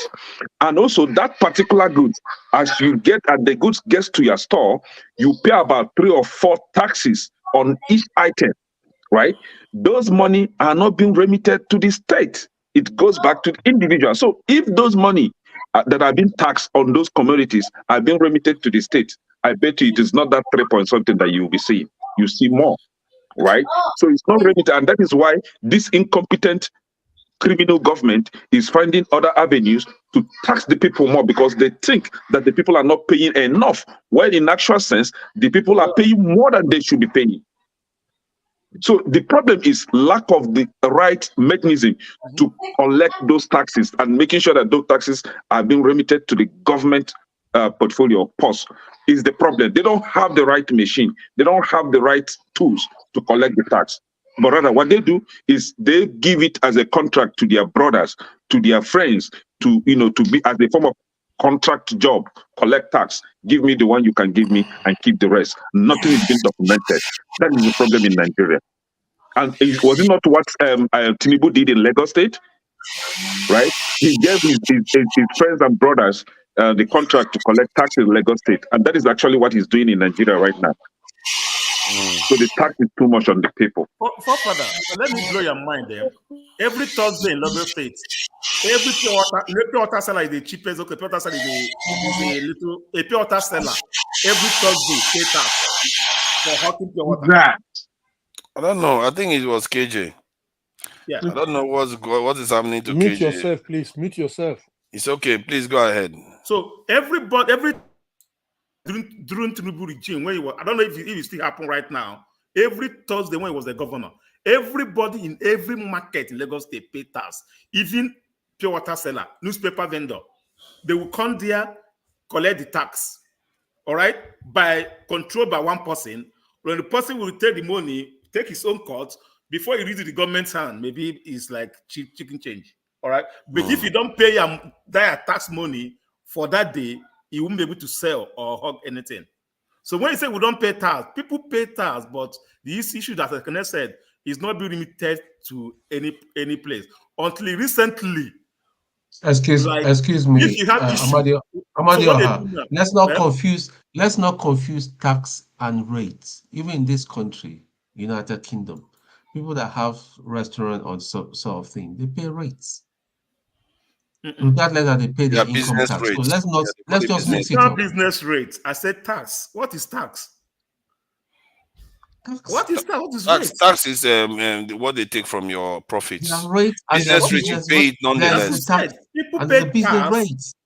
No. Listen, like here in the United States, you pay tax for everything. Even the house you are living, you are paying tax. Everything you do here, you pay tax. All right? They must tax you for anything you are doing here. They will tax anything. So are you the one saying let me ask something, right? Forefathers, do you know in this country, right, there are some states that if you buy food, any form of food, uncooked food, and maybe clothing, you don't pay tax. States like Minnesota, North Dakota, those states over there are some waivers they give on taxation. If you buy food, for example, you don't pay tax on food. If you buy clothes, you don't pay tax on clothes. But in Nigeria, is this so? You pay tax on everything. Okay. Either way, from what I can see, the numbers are still very low. If you think we are paying tax in Nigeria, maybe we are taking some rates that is not going to the center. The problem is maybe that is the problem. Yeah, they all need to be filtered into the center so that we can actually leverage it to actually get more done for the nation. I don't know why we let it remain this way for so long. Forefather, they should do something about the bank issue. That bank issue, they're escorting money from Nigerians so much. The banks are the criminals. The criminals.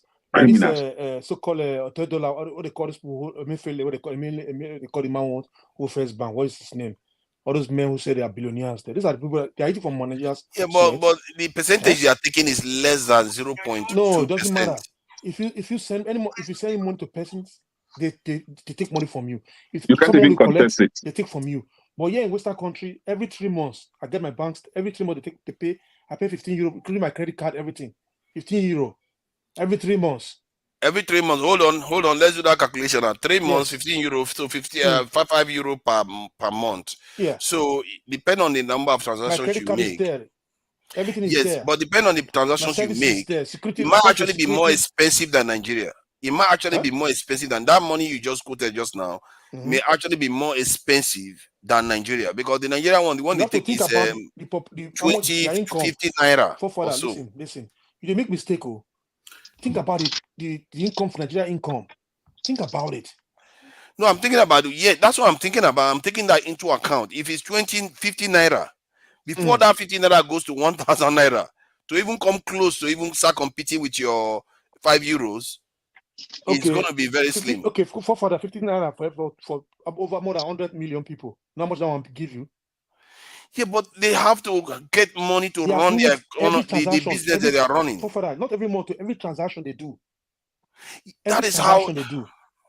Banking for you, Henry. You don't understand how bank works. No, even in this country. So. Henry, wait, Henry. If we are criticizing, this is wrong. Let's criticize. It's I'm just it's trying not to so look in for Western the word, countries. It's not Henry. so. It's not so. The fact is, right? Every transaction I do to anybody in this country, I don't pay anything except I take my card. I take my own card to go to that bank to collect withdraw money. I pay maybe 5 euro, 3 euro, something like that. See, the charges are around 52 naira, 53 naira. When Do you know that you have to do 50 Nigeria charges, will charge you, 20 Nigerian transactions to bank, get forefathers, 1,000 naira. no, forefathers, Nigerian banks will charge you for text messaging you, for emailing you, they will charge you for text messaging you, for emailing you. I don't solicit for text message. I told them I don't want text message. They say I must. Yeah, you must, and they must charge you. Okay, forefathers. If I start going wrong now, you people will say I be scatterhead. What is this guy's problem? What is his father's problem or his parents' problem? He's calling me a drunkard just because I'm here. Who is that? Is this guy mad? This whatever Motown, this RPOB. I can't see him here. I can't see him here. I don't Look know at why. him. He said, please, he got tone. He's a drunk. Look at his red eyes. Always confused. What's the meaning of that? If you look to the Motown, is he on the panel? I can't see him on the chat. Forget the comment section, Tone. Don't listen to them. Forget them. No. Listen, this is what we are talking about. This channel needs to that's him change. there. We need to be responsible. I have not engaged with this guy. I've not talked with him. Why is he calling me a drunkard? They call me terrorist. I reply now. They will say I'm reacting. It is not right. You don't need to take them personally. They call me the devil. They call all kinds of names. They won't debate But about Tone doesn't like here. people calling him names, so we have to respect that. I didn't talk to you. I didn't They say call me anything to you. anything, I didn't but get I'm into okay. I'm fine. So why? Tone, if you don't why have being people calling you names, disrespectful? you should not be coming here. You should Okay, accept Forget them, Tone. Honestly. Don't care about them. Don't let me and you have problem. Don't please. If you know the person, you better you're encouraging irresponsible behavior here. I'll put him on timeout. I'll put him on timeout. It should be happening. It should be happening. I'll put him on timeout. Yeah, I think he cool off for a bit. Pastor probably came in to talk about the national anthem, adoption, which is strange. That I really hope that the next president that comes in just removes this useless national anthem that he went and put on us. Welcome, Pastor.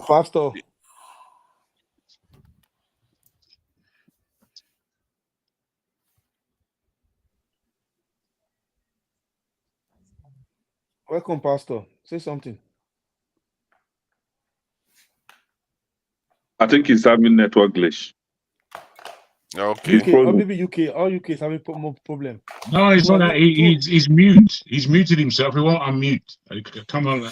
Technology is confusing him. So technically, our government, one of their biggest failings is that they've not been able to generate enough income for the country. And because they are not able to generate, they are not able to get financial. Father, you say someone should speak and you are speaking. Invest. I asked him to speak now. He's having technical issue. What am I supposed to do? Take the next person. The Tone is there. The next person should go.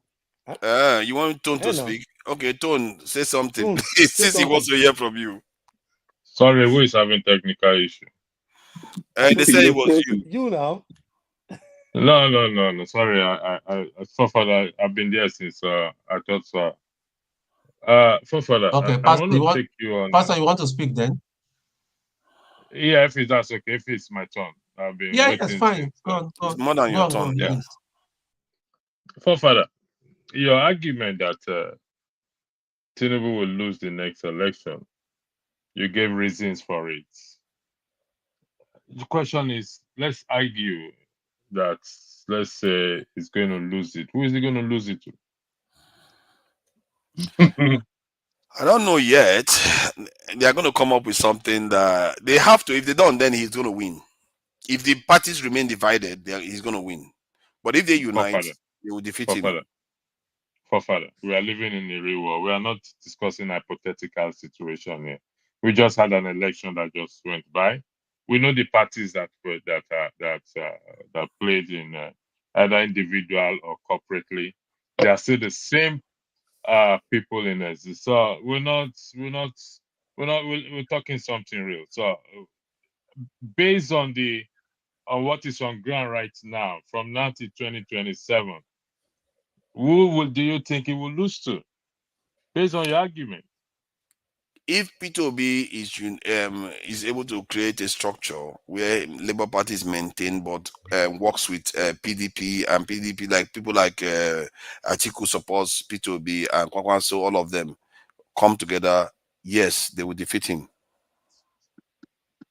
So, all right. Anyway, I don't see that happening, for father. I respect your The odds are slim. That's true.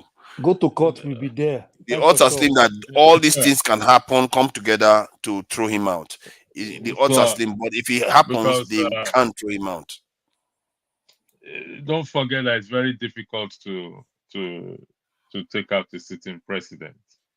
It's very, very hard. He has all the machineries, all the manpower, and for the fact that he controls it. Permit me to use the word.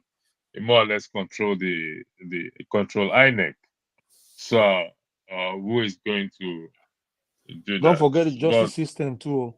the Don't forget justice the justice system is system. there. So I remember when we were talking this morning, we're talking about accountability, which is the major problem that we are having. I know we've moved past that unfortunate incident that those military were killed in the east. Very unfortunate, but I hope OT solve this problem ASAP so that it does not escalate beyond what is on the ground now. Unfortunately, again, I repeat, nobody will be held accountable. The recent one that happened. Have you heard about it again? The Okoma one, have you heard about it? No, it's at entered voicemail. So we'll see. Thank you. I yield the floor back to you. Thank you. All right. Tone, I think someone wants to hear from you. Henry Gabriel Okay. wants to hear from you. Okay. Go ahead. What everybody has submitted is makes sense. But what we're feeling, and that is why people will be saying that every weekend we come here, we all talk and talk and talk. Why we don't talk is that we don't take ownership of what we say. We don't say the truth. We don't say it as it is. Even earlier, Henry said something. He said these people should be. I know it sounds gross that they should be locked up in sort of place and something thrown there, and they just buy all of them. Sometimes you just feel Let's very. not be saying something like that. You could get doctor No, damages. yeah, no. I'm just referencing that. You just feel very strong because the way these people behave, because there's no, we said it last week, there's no consequences for their action. That is why they can come and do whatever until the death sentence is put in our constitution. That you go and steal some certain money. Listen, there's China no law should be better. but or China law. ifs. That's it. You guys go and write it down. Tinubu's son will come out for governorship in the next election. I won't be surprised that he will be the next Lagos State governor. I'll be here. We're talking about, and we're talking about IPOB. We're talking about this. Listen, my brothers. I'm not against anybody. I say the truth as it is. Only that the truth sometimes it makes us uncomfortable. Even me, it makes us comfortable. It is time for us to unite and deal with these criminals. We too, we have criminals in our backyard. We should all deal with them. We're talking about Hausa people. Let them listen. Should the thing they are up north? Fulani, Is it nice? Fulani. It's not nice. They are having their own challenges. It's not nice. These military people that you see and all that is the other rank that are suffering it. Can you see a major, a lieutenant colonel, or a colonel that is suffering all that? Do you know why I left? People will say that I've done my bit, and I just felt that listen, I can't continue. Else one day I'll just get some guys and I will do something crazy, which I really don't want to do. I know that I had to come back here because I hold a British passport. I had to come back here. My mom wasn't happy in the first place that I went into the military because she thought I lost my mind. I just had to leave. I did my bit and all that. I had to leave. So let's just be clear on that. I'm saying that whether I loved all my time, I loved it, but I knew everyone that was there at the time and all that knew that at some point it's going to get worse. Look at where we are today. I don't want to criticize people because it's the reflection of the head that we have. They say the general well-being of the body will reflect the head. The head that we always had in Nigeria is sick and faulty and demented. If the head is right, you have proper chief of army staff, you have a proper inspector general of police, you have proper governors and all that. So it's so what we have. Though, is the body not also sick? It's not only the head, though, because the body were the ones that allowed him to just pass this law straight through the National Assembly without barely challenging him. Then the people themselves, okay, some people reacted, but most of the people that reacted are often the ones in the diaspora. Okay, can I say something to you? Can I say something to you, forefathers? You see those people in the National Assembly, they live in another world, though. They don't care because it's like a cult. When they get there, listen, they'll say, "Oh boy, just go relax and all that." You know, it's like a cult. Do we not have obedient lawmakers there? Are they talking? Have you ever heard any of them stood up and talk like freedom fighters? They're all relaxing. That's what I'm trying to highlight. It's like how there are many. It's not few. I think altogether there are almost 400-500 of them. Father, what about That's what I'm saying. There are many. There are many of them. His office, any DC, they have a corruption against his office. Exactly. But it's your So president. until we start calling out our deficiency, if somebody is wrong and all that, if the person is an older person, I'm not saying that we should. It will be a disservice to me today if I see Tinubu now. I will be disrespectful to him, but with all due respect, I will tell him that, sir, what you're doing is wrong. And that is what we're not doing. We'll come here and be defending somebody because he's your Yoruba man or he comes from Osun State like you and all that. And now I now understand even why Kulata supports Tinubu, because Tinubu is an Osun man. Possibly even maybe Kulata, he's not here today, unfortunately. He's from Iraq-Biji as well.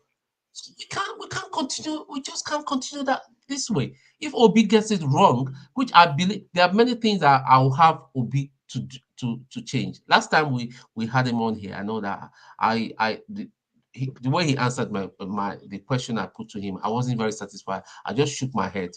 I said, listen, if this man wants to toe this line, he still have not understood that these people, you're dealing with criminals. Look at the Labour Party. The Labour Party is very, very sick. If you remember, guys, I was the one that said it on this panel that this guy should leave the Labour Party and go and form his own party. But now it's a discussion now. 4 months, 5 months down the line is a discussion that we are that is on the table. People are dirty. He doesn't want to leave the Labour Party, and he doesn't want to leave. I find their silence a little bit telling, because exactly. Why are they all silent about this anthem change? Either because they too are afraid to speak out because they know what Tinubu meant by doing this stuff that he did, because it's an open goal. Most Nigerians are against it. And somebody saying that is a beef with Obasanjo. I don't believe it's a beef. No, it's not. It's not, because he has said before. There was an old video that if he has it, but the thing, let me just say something. The anthem for me is not a big deal.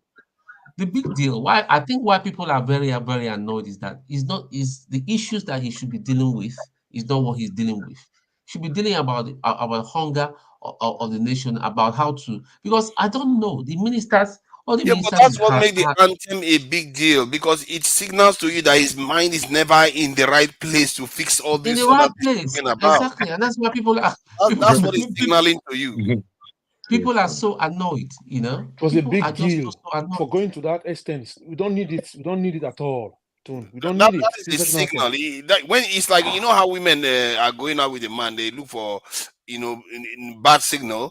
That is it. When somebody gives you that kind of signal that his priority is to change the Nigerian anthem to a former British colonizer one, when he could have the Nigerians do it, the Nigerians will be very happy to engage on this. And it would have been a positive exercise. But no, he didn't do that. He would rather do that one. That tells you, and then you see P2B, Atiku, all of them silent. For days, they remain silent until the stuff went through, and none of them still have complained, said anything. That should tell you something is off. But that's just me. We are in It's a trouble, secret forefather. We are in society. I trouble. want you to go and research how much Tinubu is worth. He doesn't care. This man, maybe you guys don't understand. He doesn't care. If he goes now, they will give him a befitting burial as Tone, Tone, with due respect, I would like to correct the misinformation that forefather put out there regarding taxes. If anybody gives me the chance, that's not the topic of my topic. I'm still hoping to gather my things for 12 minutes to talk, but I just think there was too much misinformation. And I need to correct it. If anybody is interested, I have data. I have data. Yeah. I want to present it. That's fine. If you prove it, I'm all good. But if you don't prove it, yeah, we'll prove it. Does each of you have Google or Google with you right there? You could drop fact check. I have Google right here. That's good. So forefather just presented a list of countries and showed that the taxes that they are paying, that Nigeria is only paying 3%. First of all, that is a lie. I don't know where this talking point is coming from. It's been coming out lately. You can see where I got information. Stop saying I'm the one that made it up. I'm not saying that. Another person called Johnson Emmanuel on Niger Watch also put it out there. He said most of advanced countries in the world have a tax GDP of over 40%, while Nigerians is 10%. This happens to be a lie also. So they've been pushing that out there. Why they're doing that, I don't know. But let's do fact checking and let's get our data straight so that we don't argue on BS. Now, let's start with, I Googled, there's an organization called Organization for Economic Cooperation. I don't know where Godfather got his list that he shows us, but that's where I got mine from. And I checked the countries that are Organization of Economic Cooperations. Okay. So I don't know which countries he cited. I just decided to pick one country. I picked Chile, and then I picked Nigeria. And then I Googled that what is the average income of Chileans? Their average income is $33,000. $33,042. What is the average income of a Nigerian? Google gives me 2,163. That's a massive. I did my calculation. That's a 6.5%. That's a 0.065% decrease in what a typical Nigerian make to an average Chilean. So I Googled what is the average tax paid by somebody in Chile. And it points out to me that a typical person in Chile pays 24% of tax. And I Googled what does a typical person in Nigeria pays for tax. It says they paid 7.1%. Here are where we educated people do damage to that country when we present false information. Now, Chile makes, deduct 33,000 from 2,000. What is that, my people? That's 30,000. Do the maths. That's a massive percentage difference in income. Then the statement that the rest of the world pays 40% or 35% as they've been pushing out there is also false. The average tax from this Organization of Economic Cooperation is 34%. People, we all went to school. Let us use data rightly. It is destroying our country. Let us be appropriate with what we push out there. If anybody want to counter check, please plot it in the way I did it. And if we have further questions, I'll get to it. But I've not talked on my topic. I would like to reserve my other 3 minutes, push to the next topic so I can join all my points together. Thank you. Yeah, the stuff you said just now is almost, I can't even make head or tail of it. Because it's just all over the place. You're not just Google it. Don't beat it down. Okay, let me Google it. I don't think we should. Pereira. I'm afraid if I might, Pereira, you do this quite a bit.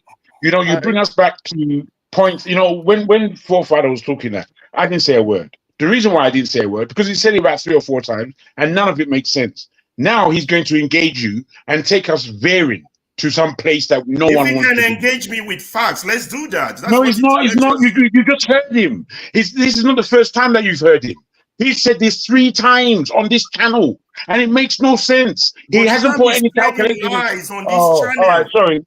Sorry, Continue. Jabu, go ahead. Go ahead. Go ahead. No, it's okay. I'm No, saying Jabu, that go this is ahead. a I waste got of. your point. Don't I got your point. Argue See, with your you guys colleagues. don't want to. This is just a complete See, waste of you time. guys are If going you're far. a We should be forefather helping and Argue he's forefathers. with your barking colleagues. I these got your data point. that Jabu, he himself doesn't. Why You did you see, do that? because he's just forefathers, talking, he's not letting any forefathers, other person Don't talk. do that. Can we keep it? forefathers. Can we A keep it That's down? second, wrong. Don't do Let that. Bring we it need to back. talk to each other. I a will second. take you out again. I will take you out. If you want to create confusion here, you go Forefathers, out. a second, right? Forefathers, Ferrera, to be fair, please, you were please, all. forefathers. Do Can you I want please? to start? Can you please? I said a minute, please. No, I don't asked give me a forefathers, minute. not Let me you. just Please, finish. hold on, hold on. Okay, I just want to chip in okay. something. I'm not here to talk, 50 right? So let I me just want to explain. chip in something. I speak the truth. I speak the truth. You are going to talk. Forefathers, Take 30 seconds to respond, please. Yeah, just 30 Wikipedia. seconds. I'm just saying, in any, honestly, you were all over the place, and forefathers is right. Like I didn't get head or tail Okay, of what can you were trying you, to based say. on questions, can you take it in a way that you can understand so I can lay it out straight for you, one by one? I'm Okay. saying, aside from the fact that you said this is what the Chileans was Let's start from earning. the fact that this is what Chileans make. Chileans make. Sorry, hold 43,000. up. No, Okay. that's not the point. Oh, what's the point? From the fact that you said they was earning 33,000 and you deducted a certain 2,000 from it, we got all of that. But the rest of it, it was just like It was modeled up. Okay, let me break it down. very, very modeled up, and I did not understand anything. Understand? Okay, you got the part of the income. We don't make the same income. You got that part, right? 33,000 to 2,000. You got that part. That's out of the way. The same thing on taxes. We don't pay the same amount of taxes or less taxes like we are being made to believe. Nigerians pay 7, that is right here. The personal income rate in Nigeria, I'm reading it direct from Google, stands at 24%. Personal income tax rate is average 24% from 2011 to 2023, reaching an all-time high in 2024. A record low of 24%, right from Google. Okay, so I'm now, saying Nigerians pay 24% of their income as tax, while Chile pays 17%. So that you know what you are debating against. I speak the truth. Is that clear? Forefathers, let me help you. Hold on, Kenny. Let me just show him first so that we don't argue over nothing. Let me just. I'm here, if you can hear me, hold on. I can hear you, Kenny. Let me just show him what I'm, because maybe he misunderstands what I'm trying to highlight here. Tax revenue versus GDP.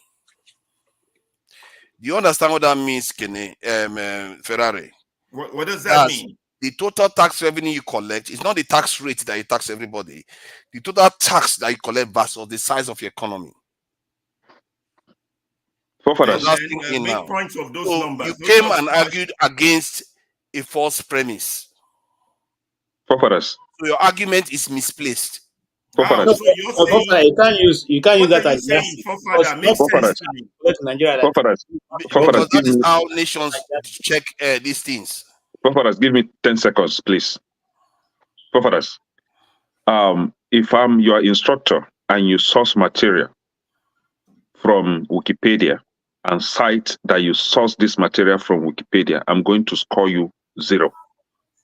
Wikipedia itself stated that the material you find from the Wikipedia itself is saying this, are not to be considered as a reliable source or reliable information. Please stop Wikipedia. A bunch of lies on Wikipedia. They are not reliable. So forefather, you don't know before, forefather. Because don't go there. Stop Wikipedia. Whenever you pull up Wikipedia, my stomach You see what you do? You see what you do? Please. you want to confound any sense of knowledge so that we just believe all the nonsense we all spew out. There has to be a collection of information, and Wikipedia often have citations of where the source of their information comes from, and they gather information from different sources, while the others are just one specific organization you go to, you check their information, but you don't often know where they got their information from. So the idea that I don't weight these things, I weight them. If I see that it doesn't make sense, it doesn't make sense. Can you bring Jagu back? Well, I feel a sense of injustice has been perpetrated against the panel is full. If you want to go outside, you want to go out so he comes in. Okay, let me go. Let Jagu go. Because a sense of injustice has been perpetrated against him. I don't support injustice. Let me sacrifice my time. All right. That's fine. He wanted to go. No, I don't support injustice too. Let me sacrifice. Oh, Nigerians, lack of support of injustice. But Forefather, wait, sorry, my guys. Forefather, in all seriousness, because you do this to me a lot, and I think it's just becoming encouraged. Wait, let me land, Forefather. Don't do that. You're so rude, and you expect everyone to fall in line. You see, okay, just let me land so you understand where I'm coming from, please. Because we have to appeal to you because you're thinking correctly. To explain calmly. Let's talk to each other in let me speak in the way I speak. All you have to do is listen, and then I will listen to you if there's anything necessary. Bro, I was speaking after not speaking for about 2 hours. I don't know whether you witnessed what's going on the platform. And then when I spoke, you said I'm the one making trouble, and you kicked me out. I mean, I don't know how you manage your mindset. Because you know why I said that? Because one, you were talking over Ferrari, so he became rowdy. And what you were telling him was saying that what I'm saying. But the thing is, I began speaking. I started speaking. Ferrari. That you were saying. Yeah, I think that's why you did it. What I said. I think that's why you did it. Yeah, that's why I did it now, because you were being rowdy and you were not letting me respond. No, calm down. You see, calm down, because you see. What you and somebody else said to Ferrari is that you didn't make head or tail of it. Me personally, I kind of followed what he was saying. You guys didn't understand it. Fair enough. Now I said the same to you. That what you've been saying, not once, not twice, but for 3 occasions, taking us away from what we're saying, just for you to pontificate. Yeah, for me, it's a waste. And engaging it is a waste, because the way you read all of that data, you've read it the same way all 3 times. It doesn't make sense. We've all put to you that can't be the case. And Nigeria is a different concept. But you're just looking at numbers and want to be up with all the white boys in the planet. I mean, it doesn't make no sense. What you're offering, it makes no sense. And yet you penalize me for it. You penalize me for it. Hold on. Wonderful. So now let's get to the bottom of why it doesn't make sense. So you see, now we are going to get to the bottom. So why does it not make sense? You know, if you remember that we've had this discussion before, I can put it forward again. But as I said, the reason why I stayed silent and I didn't want Ferreira to go down this road is because we've had the conversation before. We are not going to convince you any other way from where you are. And you're definitely not going to convince us. So I'm thinking it's a wasted and mute position. We should move on. That's where I am. So it doesn't make sense because you can't understand, or you are no. You see, you didn't read me well at all. Because I asked you a straight question. Why? But I did answer it. I did answer. Yeah, that's what he's saying. You see, my friend, all it is, you see. Forefather, if I may. Let's try to do to and fro, so that we get somewhere. The viewers are probably listening to when people make accusations like that or assertions. They need to be able to justify it. Let's forget about this argument now. Can we see, this is important. If you don't want to listen to it, you can take a break. There's a lot of other things to do. Let me get somewhere with him. Okay? Because he said, maybe I will learn something from him. Maybe I will learn something from him. Maybe he will learn something from me. Maybe the viewers will learn something. Let's get somewhere. I even want to explain to you why I think that you're missing what Ferrari said. Ferrari was very clear. And what he simply said in a layman's language is that Chile earns more. And consequently, we cannot use their taxation system or whatever they are being charged to now use it against Nigerians that earn much less and make much less. It's simple. And that's what we keep doing. And what did I say to him? What did I say to him about that? What is going on in Nigeria, which cannot be the same. See, this is what I said. How do we even get here? You see this value here? See, Amadio, I don't know. See, if you see this value here, tax revenue as a percentage of GDP, it has nothing to do with your tax rate or your income. It's what you already are. Why would That's you? what they are charging you with. That's what Why they are would saying. you? That can Why you would let you me finish? discuss? Can you let me finish? Can you let me finish? Okay. What I'm saying is that if you earn $100 a year, the question is how much they charge you. That is what they are looking at here. Nigeria has a GDP per capita that is relatively high versus what we are actually taking in as revenue. That is what we are talking about. Other countries are able to take in a lot more than we do. It has nothing to do with your tax rate. The last time, forefather, you put this same thing to us. I told you that the actual working population of Nigeria is about 26 million in a 250 million person economy. 26 million are the working population, and that's where all that tax you're talking from is coming from. How is it going to be the same as somewhere like the UK, which is 80% employment for the employment age? 80%. How are you going to compare? But I want to ask What you're talking doesn't make sense because it hasn't taken in any factors. It hasn't considered anything. All it is the shame that you're feeling that our tax is 3% on the data, and I want rather in another place. It's just dirty. There are poorer African countries.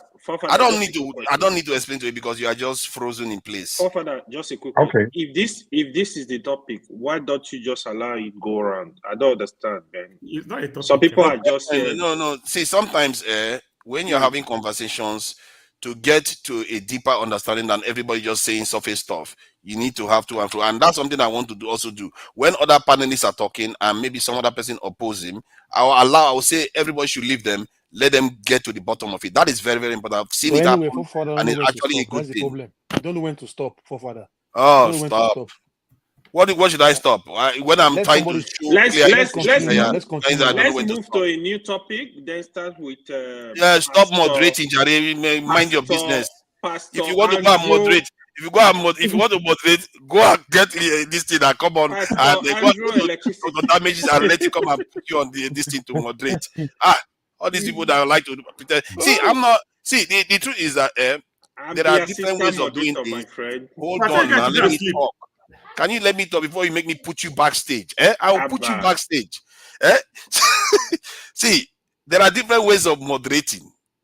There are really different ways of doing it. And I really feel like our people need to actually get to the bottom of things. This thing that we just come and hold position, it looks like we are just, like if Ferrari came here and told me something that will convince me, I'll say, thank you. You've educated me, period. I move on. And people don't notice it when I take correction from people because I don't make a big deal out of it. I'll take correction and move on. But other people, they want to freeze themselves in position saying, I'm the one being stubborn. Because you don't give me anything to move. If you give me information that moves me, I will move. Why would I sit there like a mumu? I'll not be mumu, at least not willfully anyway. All right. Who is next? So we are now talking about taxation, or we are talking about anthem? Or do you want to go to international politics? Because we are going to be closing soon. International politics. Our discussion. Let's move on. Let's go back to our discussion. It's my turn, though. Okay, Amadioha, please go ahead. Yeah. First of all, listen, guys. One thing, if I don't learn anything from me, I learn anything from forefather. All right. If anybody did not see change on forefather, I saw so many. At least this platform have helped forefather a lot, whether I like it or not. All right. If it was forefather, so are you saying forefather is a bad guy? No, if it was forefather before, yeah. If forefather before, Amadioha, are you politely insulting forefather? What are you saying? No. Yeah, if forefather used to know before this issue of Biafra and killing of soldiers in Southeast. You know that the topic by now everywhere will be hot. Even what is his name? This guy on the comment section. What's his name? Your friend that wants you out. What's his name? Kulata. The other Igbo guy that wants you out. Answered. Passatri? Passat virus? Yeah, if you fought for that before. He's there. He's in the comment section. I just want to acknowledge forefather for some time. He has put so many things in place. Bad money, no be all this talk. Sold Yeah. $1,000 to forefather to enjoy his life. It's nice when somebody do good. We acknowledge that the person did good. All right. I really appreciate him for that. And for all of us here, though, I just on the issue of a national anthem, I just want his name to be who is the person that changed Nigerian national anthem from Aras or Compatriots to I don't even know what it's called right now. His name have already been written in history. Man, being the president of Nigeria, he's always been that changed the national anthem from this to that. So that is a history that has been made. So whatever that comes out of it is not his business. What he knows is that he has done his own part. Secondly, go back issue of the security. All right, I was trying to say something concerning our security, also the cost of what is going on. I don't see a reason why I have issue with somebody. I will invite my brother as a military to come and do with the person. Then when the problem comes out, the military will start. Why do you do this to our person? Why would somebody? I have issue with you. You have a friend that is a military. You have audacity to go and bring him to come and do with me. Use the military power to do with me. Then when the person comes, he be insulted by the civilians. They will end up blaming civilians. You see my point? Because my people say when an elderly person can say to rise, children will do what? Voya vam vam vam. When a military person leaves barrack to come and use uniform to intimidate people, all right, then he got beaten. After getting beaten, the military have to come and defend their own person. But it could have been avoided if the guy have not left the barrack. So much everything going on in Nigeria. Military we have avoided 1 million times. If the military know what they're supposed to do, the militaries will be in upright position. Do you know what happened in Delta State at that time?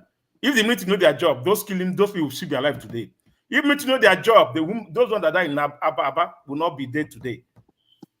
So that's just my point. So yeah, whatever we are saying here, we should, and most of all, don't even do that here. I don't want my guy that live here. He went to military barrack to go and take 3 military guys to guide his compound and beat up an Okada man. And the guy came here was telling me, I shout to him, I walk him out. My wife was like, what the hell? I said, why will you come and tell me that? This is the guy back. I'm a deal. What do you mean if they knew their job, they would have been still alive today? He said? What do you mean if they knew their job, they would have been? Yeah, okay. My point is that what happened in Balance, all right? What happened there, assuming it was like the military man is killed, all right?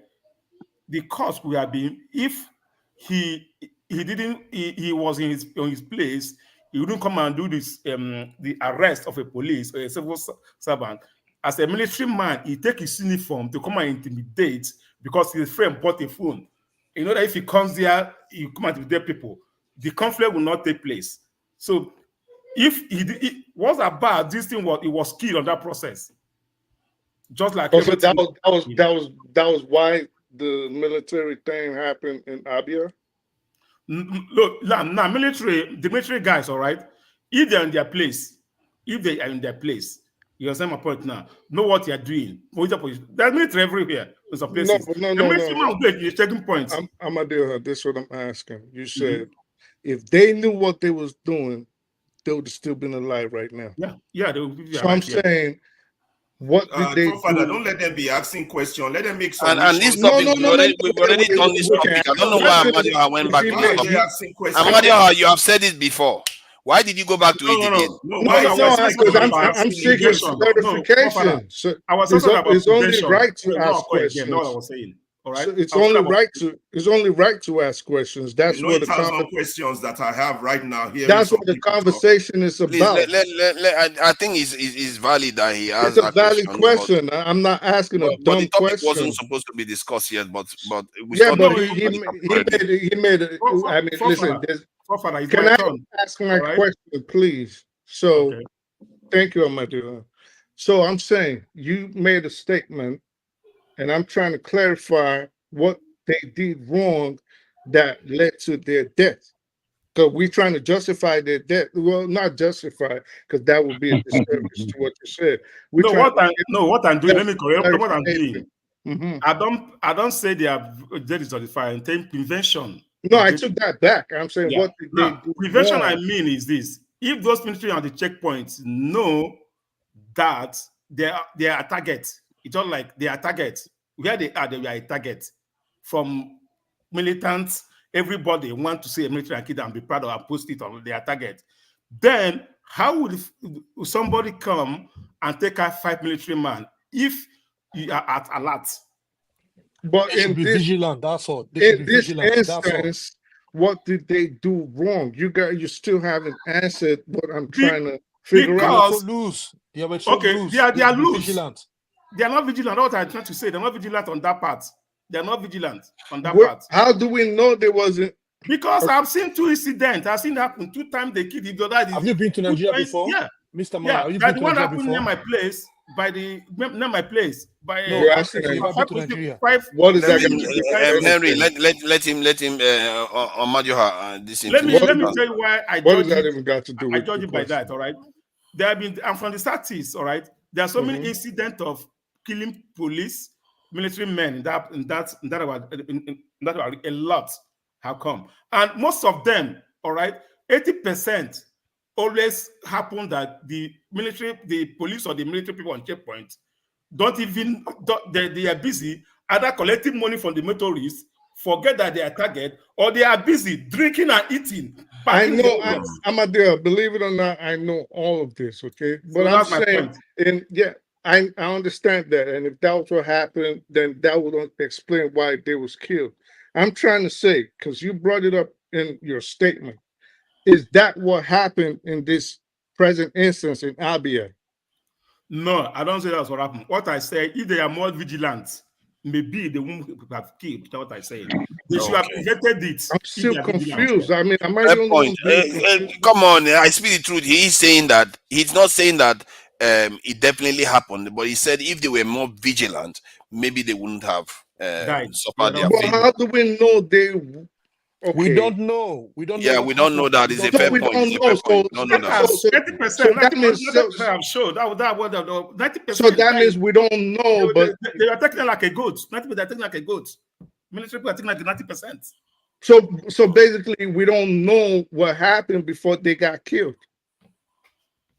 So that's why we say not to and in the end, I see, but Amadioha is also coming from the point of view that he has seen some lapses. He has seen some lapses. That's why he's saying what he's saying. I've also seen military guys carrying handbags, and I've also seen military guys shitting on the side of the street. But we don't know. I'm trying to say what happened because he said he made a statement saying they weren't vigilant. So I'm trying to figure out, was it their lack of attention that got them killed? Was it the fact, because he also mentioned them taking bribes. He also mentioned them. Let me finish, Henry. Hold on. So he also mentioned them eating, meaning they weren't doing what their duty was supposed It's not to I be. speak the truth, Stone. Why is he You get what I'm talking? I saying? don't get it. No, he's asking questions. See, okay, I speak the truth. Let's try to close it down on this. I think all he's saying is that based on his observation of the way military 90%. personnel have become a little bit lax, they are becoming a little bit lax in their posture, that it could have led to the reasons why these ones were also. Or it could have just been they just attacked, even though they was innocent, they just attacked them. It could also be that. It's possible, and they may even be alert and they still get attacked. All right, so that's what I want to get clear. When I say Southeast region, all right, some guys they are just trying a way to kill the military or the police people. They feature on it, and you're on that particular zone, it should be at alert. Always. But let me ask you, Amadioha, what you are saying to me, I'm sorry, it doesn't really make sense because it seems you are lecturing military men how to do their job. These guys are well trained. You're talking to a trained. Come on now. That's what he's saying. I know exactly what he's saying. That's not fair. Don't come here with your hypocrisy here. How do you know? How do you know for sure they were not at alert? How do you know they were sleeping? How do you know they were eating? How do you when know? last we went to Nigeria? It's not even. Listen. Henry. I'll tell you that. As I said, 90% of killing that happen in Southeast, most time, those military people we are taking unaware, and you have your rifle, cock, full loaded, and somebody will just stop a car and open fire on you without nobody nobody reply back, that means you don't even know when they came. You don't know where they came out from. That means you are not even at alert. That's my point. There's one that happened on my play between Abba and the Wole Road. All right. Just met these 3 police and during that 3 police and 2 military guys. All right. Early morning, they came to work, park their cars. All right. Go to where a woman there find akara there. All of them eat there, picking akara and doggy. Together, nobody's okay. Let me watch. You know, Among men are parading everywhere. That when it was hot, like it was hot. No one's okay. Let me watch where others eat. But all of them were like drinking like a somebody just dropped. Amadioha, you are going far, right? Somebody was asking why the military were killed. The answer is very simple. No military was killed in Abia State. No military officer was killed in Abia State. It's a planned, arranged attack on the people of Abia. They arranged it, right? The military came in and killed 5 civilians in Abia State and then turned around and said, oh, we were killed. No military was killed in Abia State, and that is the answer. No military was killed. So you are now 5 civilians. 5 soldiers. civilians. No, I'm not making up anything. 5 civilians were killed in Abia State, and that is my concern. Why would they be killed by these military guys? Why are they? What are they looking for in Abia State? What was the military looking for in Abia State on 30th of May? You asked a question, and we it's okay. There's no need. Just pipe. I'm not here for you to interrogate me. No, but I'm just starting to what I said. So once you reference, you can interrogate me. 1 second, please. So calm down. There's no need to be antagonistic. Okay, just pipe down. All right. You reference what I said. There's no need to be angry. So if you reference what I said, angry? You can't make me angry now. I have the right to ask Can you just ask a question instead of talk about the... Oh, forefathers, just please. I will stop you because the last time you didn't go anywhere. The next person, please. Emeka, I just want to thank you for giving me space. I thank you, Emeka. I think it's is it Henry or KJ? I don't know. It's Henry. I think it's Henry. Henry is he's going after me, Henry, the KJ. Okay, he says KJ. All right. KJ, say something. KJ, you want us to go to the Trump this thing? We don't have a lot of time, so that we can move on to another topic. Like Trump, Trump is going to prison. KJ, your president is about to be jailed and never to be seen again for years. What do you say now? This was how we started, and I laid down my belief. You see, one of the reasons why I will not, and I've made up my mind not to discuss certain issues on this program, is because some of you don't even follow this news. See, I'm a news donkey. I mean, just put it that way. So if I'm interested in a news issue, I follow it. I listen to both those who do not like the person and those who love him and those who are in between. So on the issue that was talked about, and I laid out my belief. The reason why we all like America, some of us like America because America said we are the land of the brave. They're not afraid to question authority. And it has something, like I said in the morning, it has something to do with we Igbos. The Igbos are people who like to question the reason why things exist the way they exist. Once you come of age, your father tells you, look, I'm sorry I have to go this way for those who probably don't think I'm selling Igbo this day, I'm not. Once you become to the age of 18, your father calls you and sits you down and says, at this point, you and I are colleagues. Once you marry, once you get to the age of 18, your father stops trying to direct you. He will advise you. He will tell you. I remember the first time I was growing up, my brother started chasing, my elder brother, who quite older than us, started chasing women. And I asked my father, why you allow him bring women to the house? He said, no. He's older now. He's a man. He should be allowed to find his path. All I can tell him now is this path I followed it. This is why to result. This path I followed. This is why to result. It's now left for him to take his decision. Now, why am I saying that? I'm coming back to the question you asked me. In the interest of every one of us, what I like the most is for justice to reign, whether I like you or I don't like you. I don't have to like you for you to have justice on your side. Now, coming to the America, my advice for America is that they have set a particular belief around the world that they are people who stand for justice. And the way they treat whatever case they have resonates around the world. It will either encourage people to keep believing in their system or to discourage people not to believe, or to make other people say, and they said they are the custodians of democracy. Now, I have followed the court case. I followed each of the defense. I listened to both the defense, the prosecution witness, the prosecution lawyers and their witnesses, and I followed the defense and their witnesses. And I know what happened in between. Okay? Which I'm not ready to begin to go into. All I'm going to say is the American system have not yet been exhausted for those who believe in Trump and for those who believe in the system, because there are two ways, two people are celebrating. Some people who are Democrats are celebrating. Other people who are not, the Republicans and majority of the liberals are not celebrating.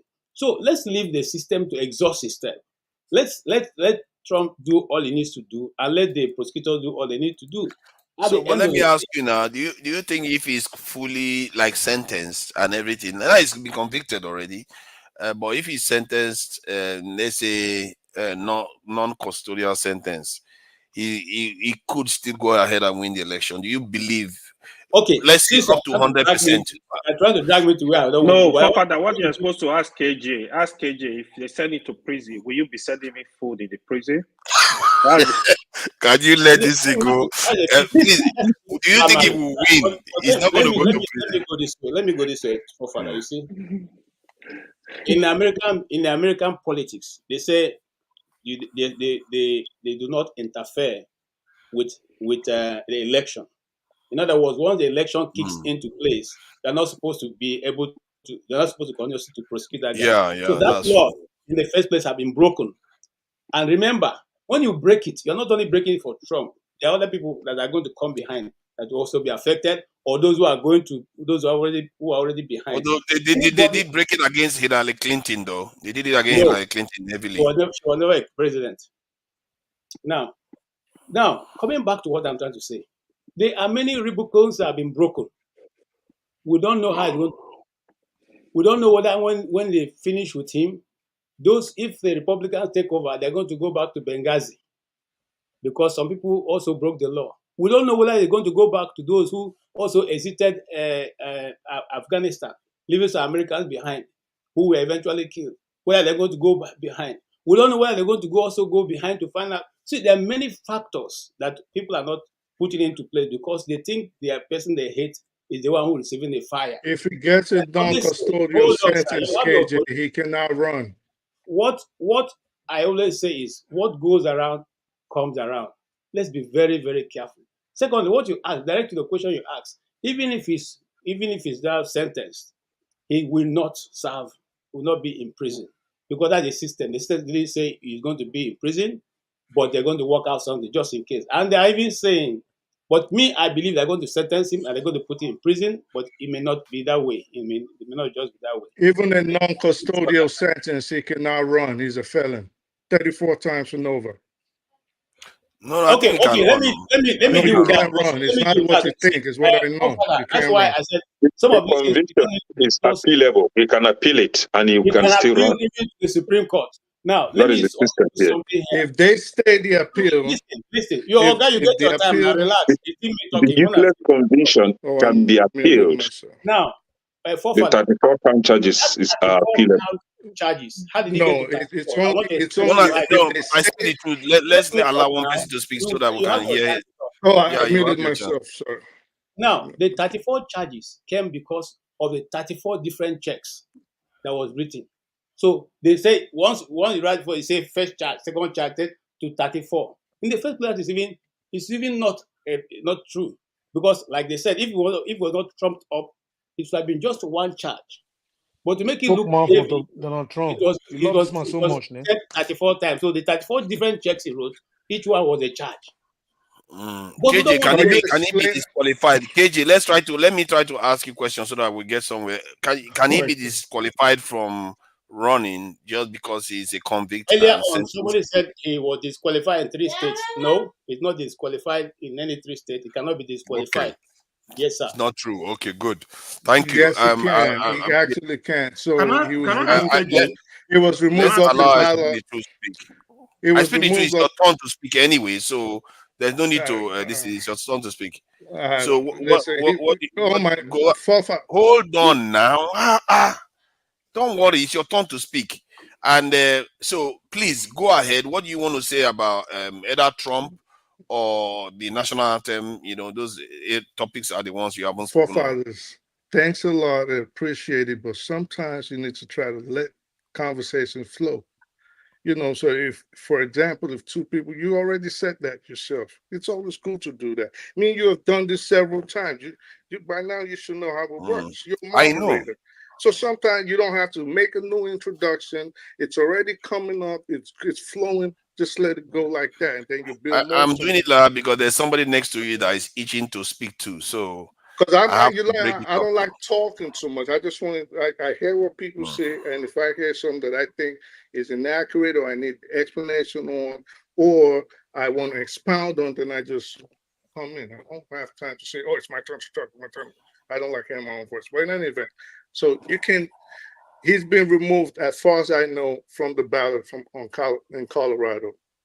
So Colorado took him off the ballot. Now, to what case? You are wrong. You are wrong, Oga. You are wrong. Go. Okay. Go. He was removed off the ballot in Colorado. So let me confirm. And it was appealed, and the appeal court through their cases. Okay, but he was removed of Colorado. So hold up. I'm not here to espouse Trump or Biden. I don't like either of them. Okay, I'm not in love with any of them. I don't like any one of them. So next, if you're a felon in the United States, you are automatically barred from running for office of the president of the United States. So him saying this one was a lie and that one was a lie, and the jury convicted him. And all he has to do now is to appeal. If the Court of Appeals in New York grants a stay of appeal, then he could be outside as a free man appealing his case until it reaches a conclusion. If the judge that was in charge of the trial rejects his request to stay out on bail, he rejects to give him an appeal bail, he will be incarcerated if they give him a term of incarceration. So he will be locked up while his appeal is pending. So we do not know how that is going to play out.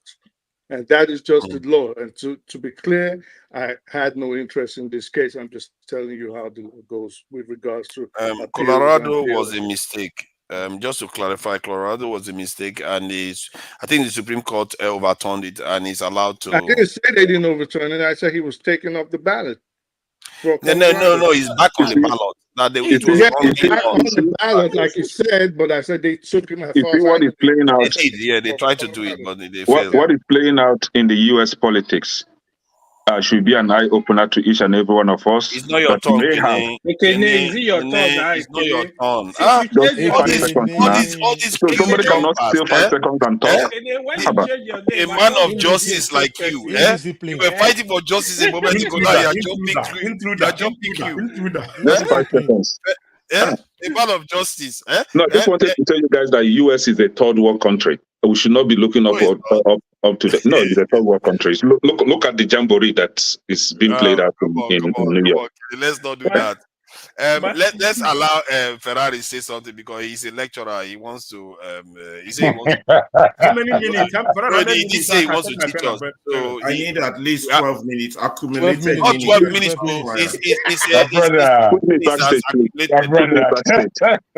need at least 12 minutes because for 10 minutes. It's 6 minutes that has accumulated now. No, I gave him my own 4 minutes too. KJ just spoke just now for 10 minutes. He was not interrupted. Let me tell you to backstage. But I can take my time. Let's listen to him. Okay, you have used your time. Look at people that don't have time. You just use your time and you're giving him time that you don't have. The only person that are giving time now is AY and Jagun. Yeah, are they going to give time? No, it's not true. I give space for KJ. Don't forget that, forefather. So now it's my time. But I give him now my turn to talk. Speak 12 minutes. Not 12 minutes, 3 minutes. No. He's got 3 minutes, so 9 minutes. Let him speak for 9 minutes. No, Ferreira? KJ just spoke for 10 minutes.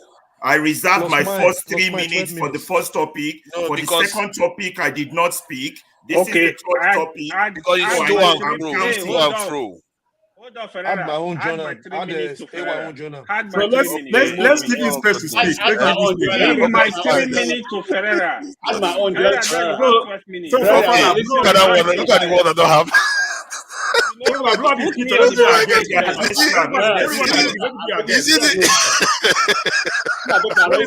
guys are really funny.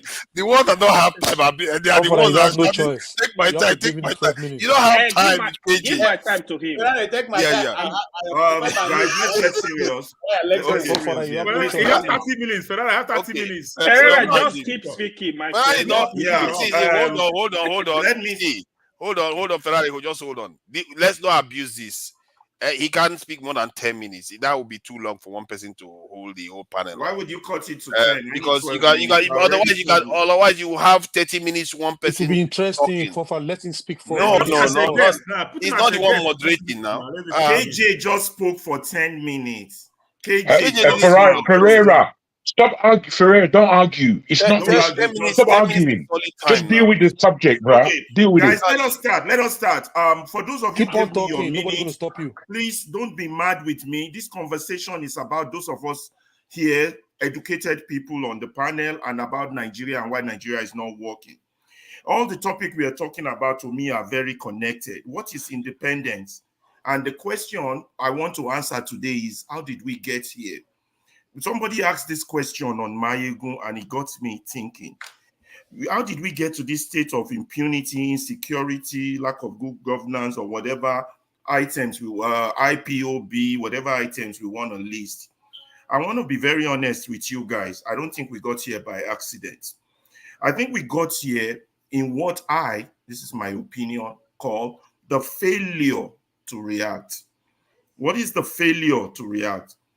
In Nigeria, although we don't blame Nigerians or after our colonial people left, you can't blame Nigerians. They imbibed the clothes of the beast, which is the hierarchical nature of the white man that defines everything in terms of hierarchy, upper class, lower class, master, servant. And so we imbibed this after independence from everyone that joined the military to those that participated into politics, and then we perpetrated it. And then we also got their education, which was also a little bit confusing for our people because it was an education of Mongo Park discovered in Niger, not the education of them knowing about themselves like the fatherless people, the Leogun. So we are where we are now. And if you are Nigerians, so what has been our attitude to power? Our attitude to power has been that they cannot and should not be questioned because they are in charge. And if you're brave enough to question anyone in power or their competence, the Niger response is to lock you up, throw you away, so that mosquito will teach you some sense. This is what we did to Fela 45 years ago. Now, Fela went to school abroad along with his other colleagues who learned to go learn the white man's way. Before he was a little bit radicalized in America when he met one woman. Now, all his other brothers that he left behind, when this injustice was happening to Fela, they didn't say a word. They faced their book. They put on croak. He sang everything in his song and put him to jail to the point that the judge come back to beg. Not only did they do it to Fela, it all started also with Awolowo. The Awolowo case, the judge throws him in jail, and judge's statement was, my hands are tied. It begs the question, if you go to school to be a doctor, a carpenter, a lawyer, and your hands are tied, would you want a doctor whose hands is tied to treat you, or an engineer whose hands is tied to build your bridge? That is the question that we face. So our problem lies with the educated people and the type of education we have. And me and you here speaking today, we are one of them. We are one of them because we don't react. Let me take you spiritual now. I'm a man of faith. And when I ask for forgiveness from God, I say, God, at least in my church, we say, forgive me for the things I've done and for the things I have failed to do. One day it struck me, why should the things I failed to do be a sin? Shouldn't it be the things I have done that should be sinful? Yeah, but the thing, God has put a mandate on each man that what you do not do sometimes can become a sin. The same thing you could, and that takes me straight into nature. Nature abhors non-reaction. If you look at physics, for every action, there's always an equal and opposite reaction. If nature abhors not reacting, then why are we human beings not reacting when things happen? We just stay calm for one reason or the other. We could outline that in several books. So here we are where our country is, and we still perpetrate these activities right here on this panel, whereby everybody's opinion is this. Everybody is quick at condemning this, condemning that, condemning Tinubu, condemning the government. But do we take a mirror and look at ourselves and say, what is my contribution to this? You know, I respect, if you want to look at life in itself, evolution in itself is a reaction. If nature tries to destroy you, you fight back. When bacteria attack your blood cells, the body immune system fight back. If you don't react to change or evil, you will go extinct. And that is the story of Nigeria right now. We are gradually going extinct because we are justifying non-reaction for non reason or the other. So let us look at each other and see how each of us respond. We have the likes of Dele. He's acting his role now. He's talking every day. We have the likes of Elvis acting his role, talking every day.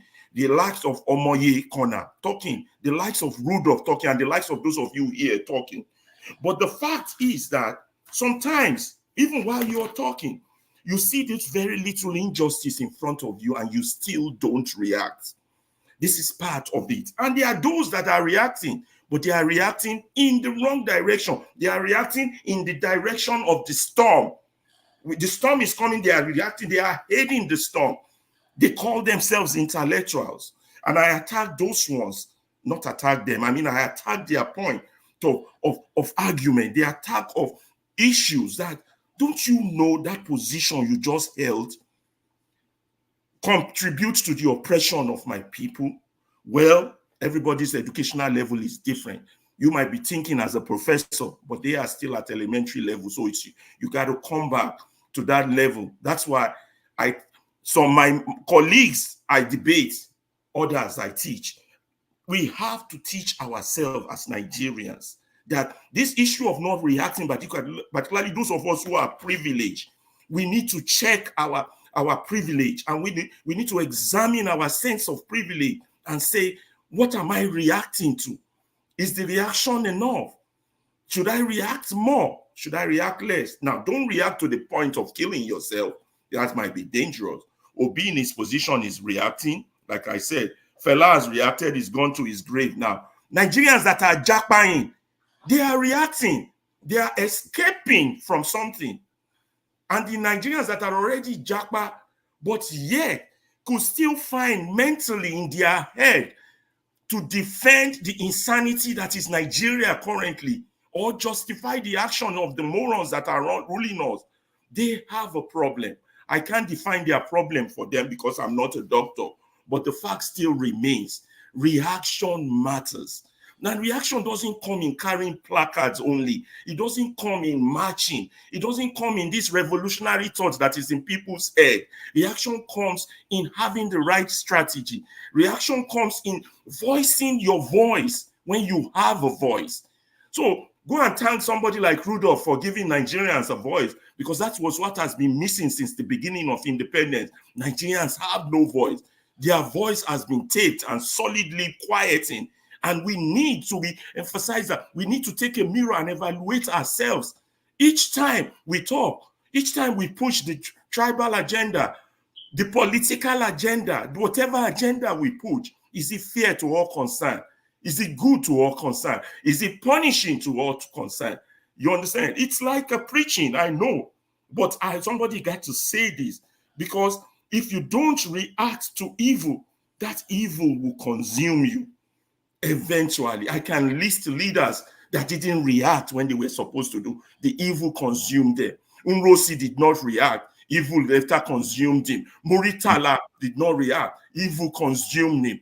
The likes of Obasanjo, I believe that God wants, and Babangida, God wants to give them a long life so that they can see the ruin that they have created.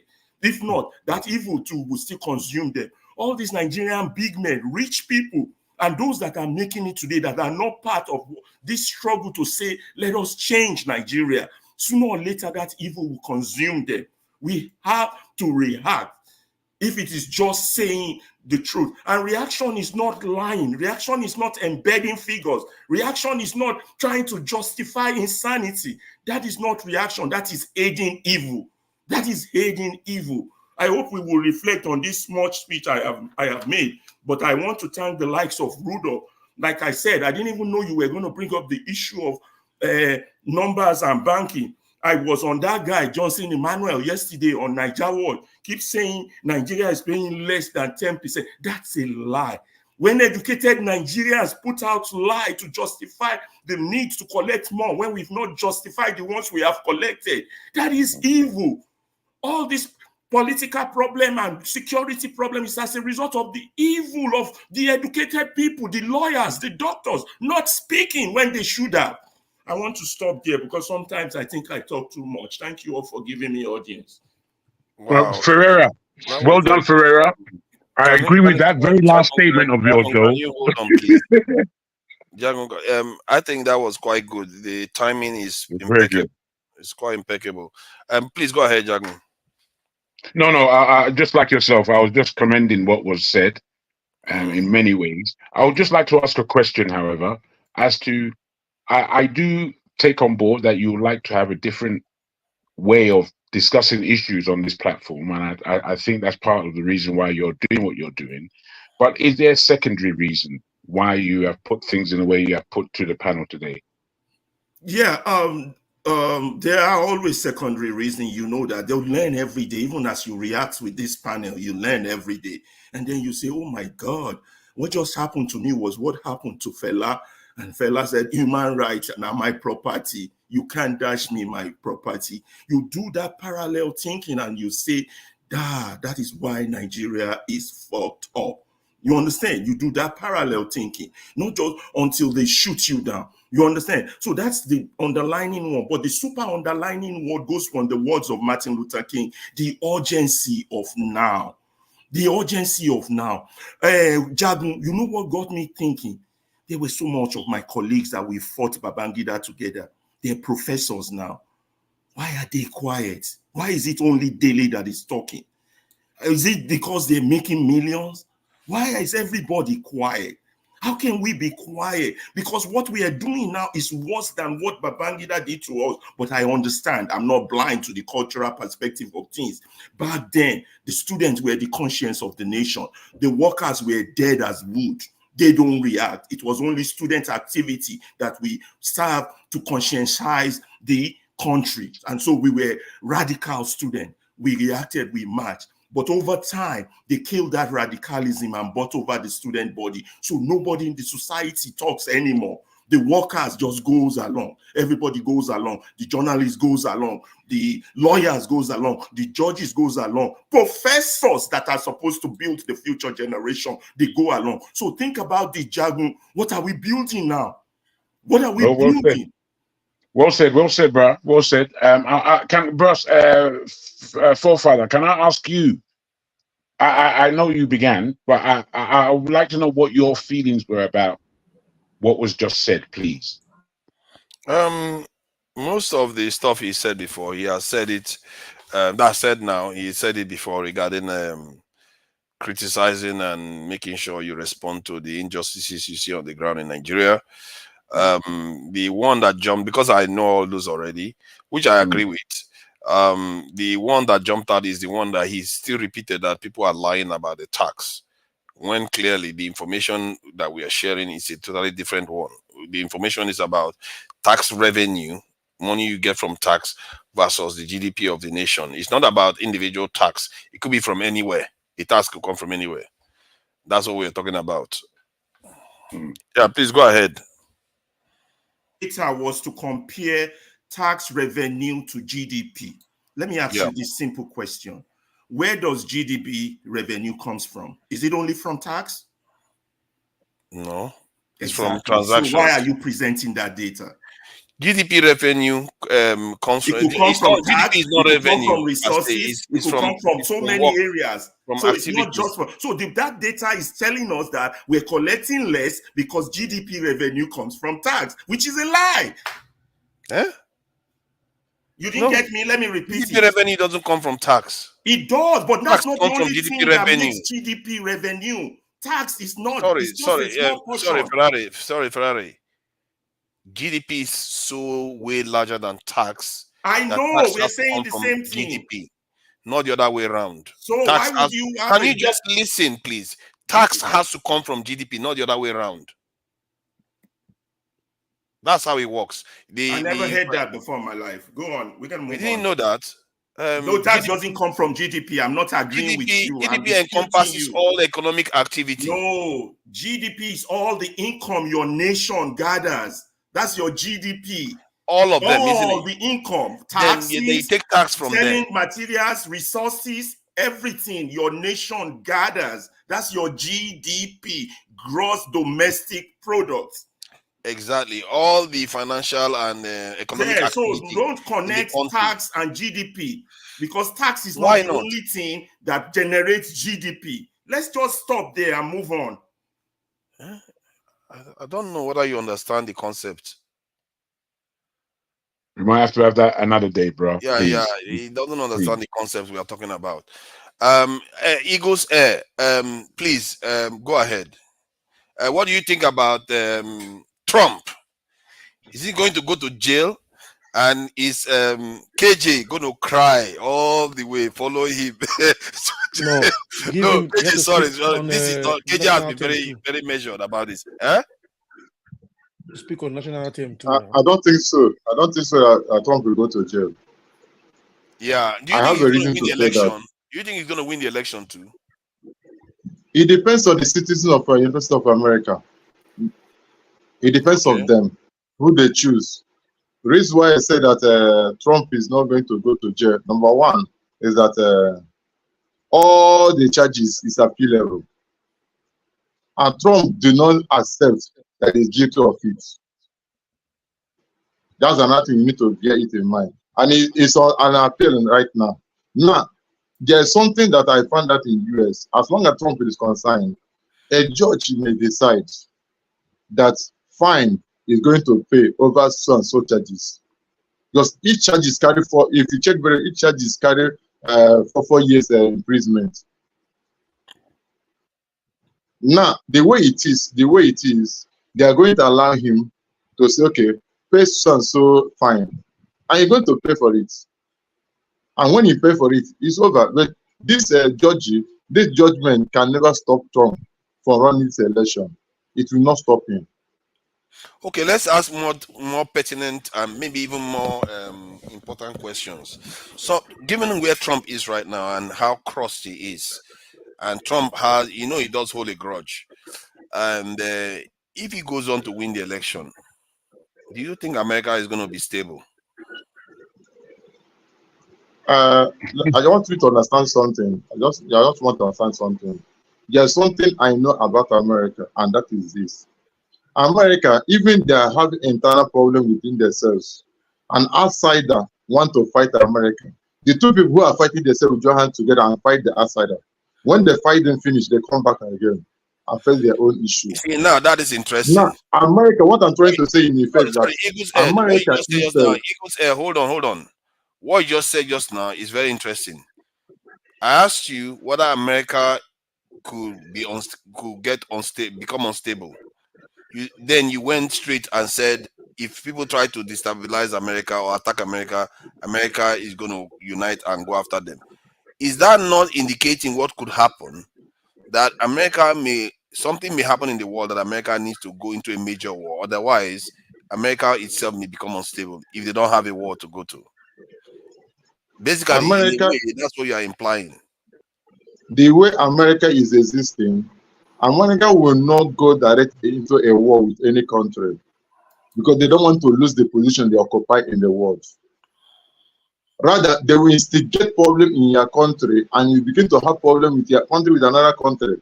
They will be there to supply ammunition to support. America is not ready to go into any war with any country. Rather, they use diplomacy to follow everything that happens. Diplomacy, I disagree with you. I will not agree with you.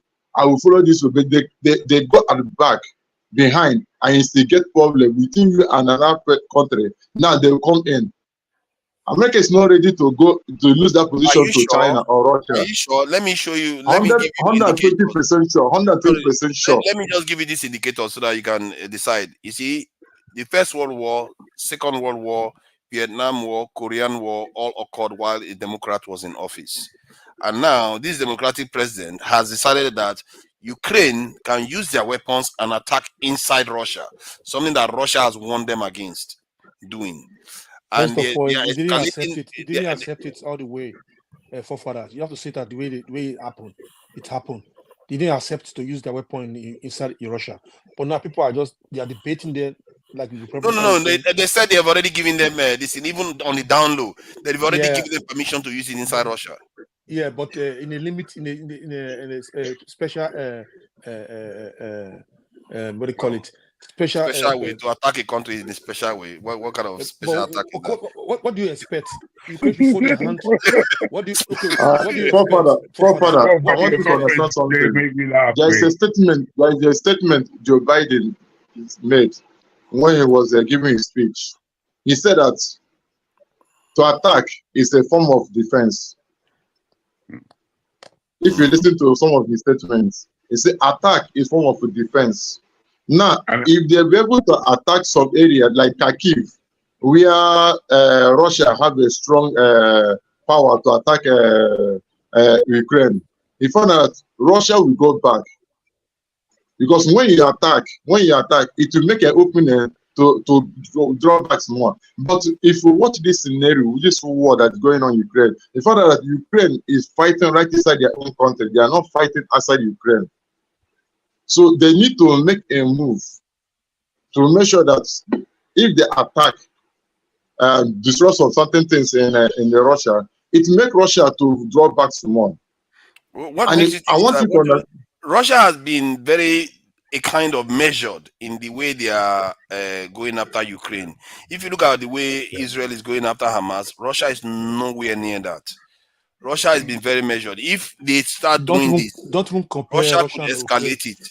And if Russia do you know that Russia is attacking Ukraine from Belarus?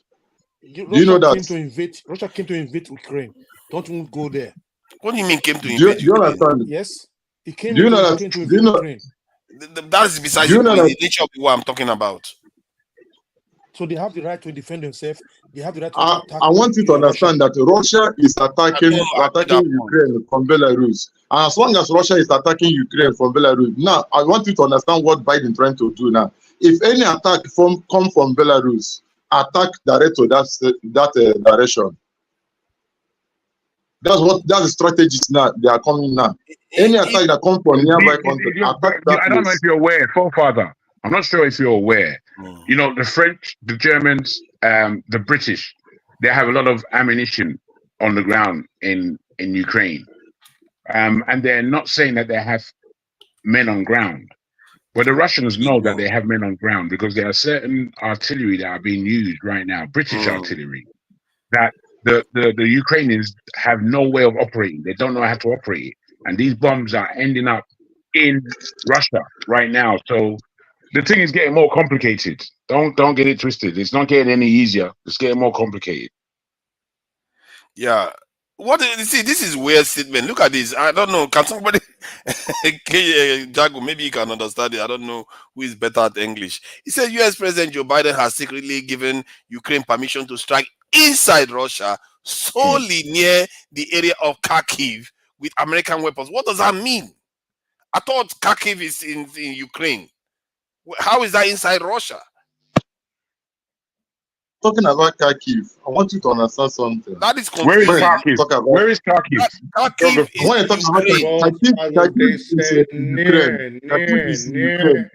Is it on the border with Russia? Because they share a border now.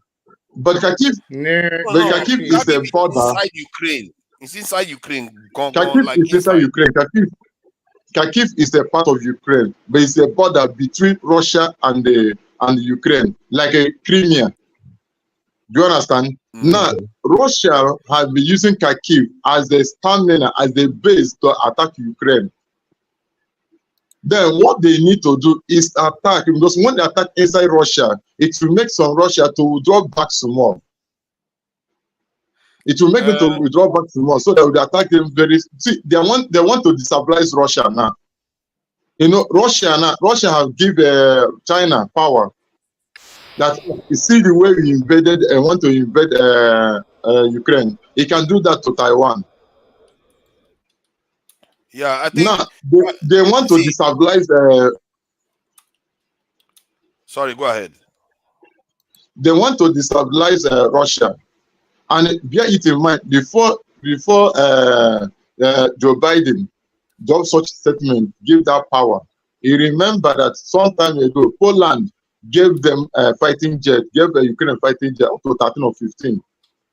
Poland gave them, but America said no, they will not use it right now.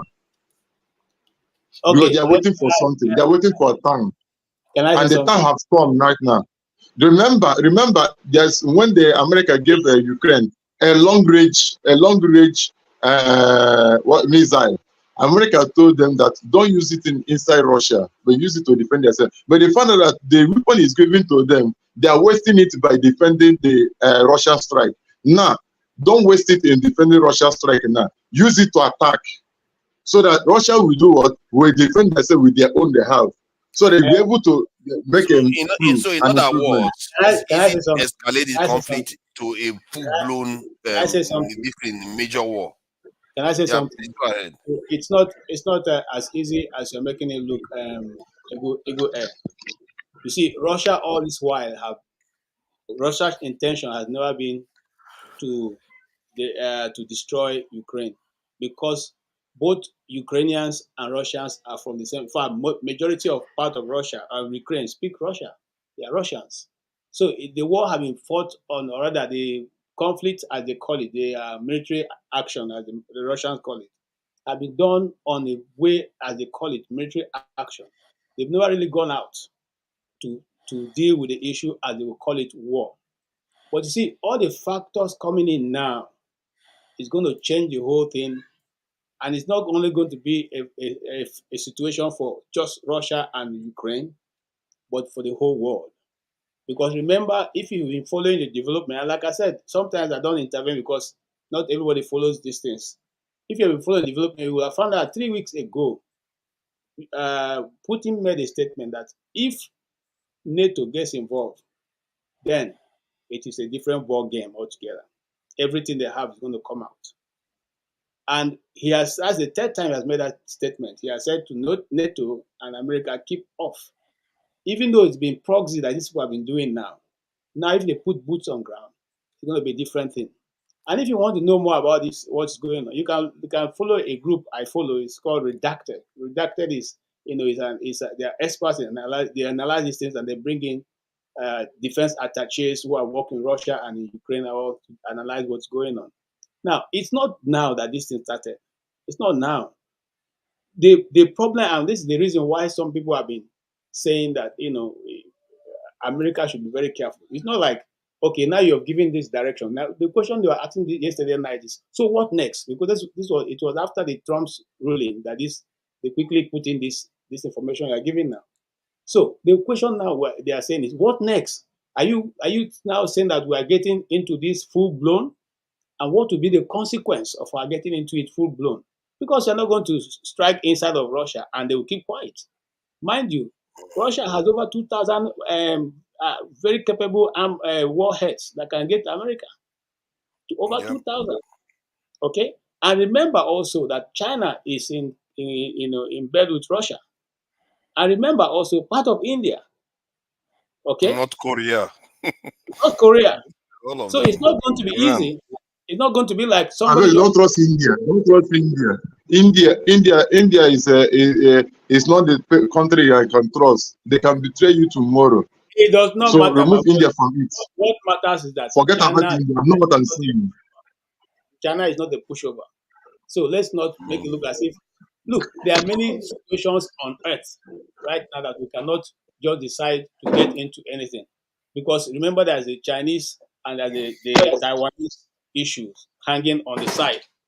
That one, nobody knows how it's going to go. So if this escalates, are you sure that that side will also be be flagged off? And if you think about that, think of other people who have had one thing or the other against certain regions. Are they also going to kickstart their own when that happens? So it's a more broader issue that we should not narrow it down to just.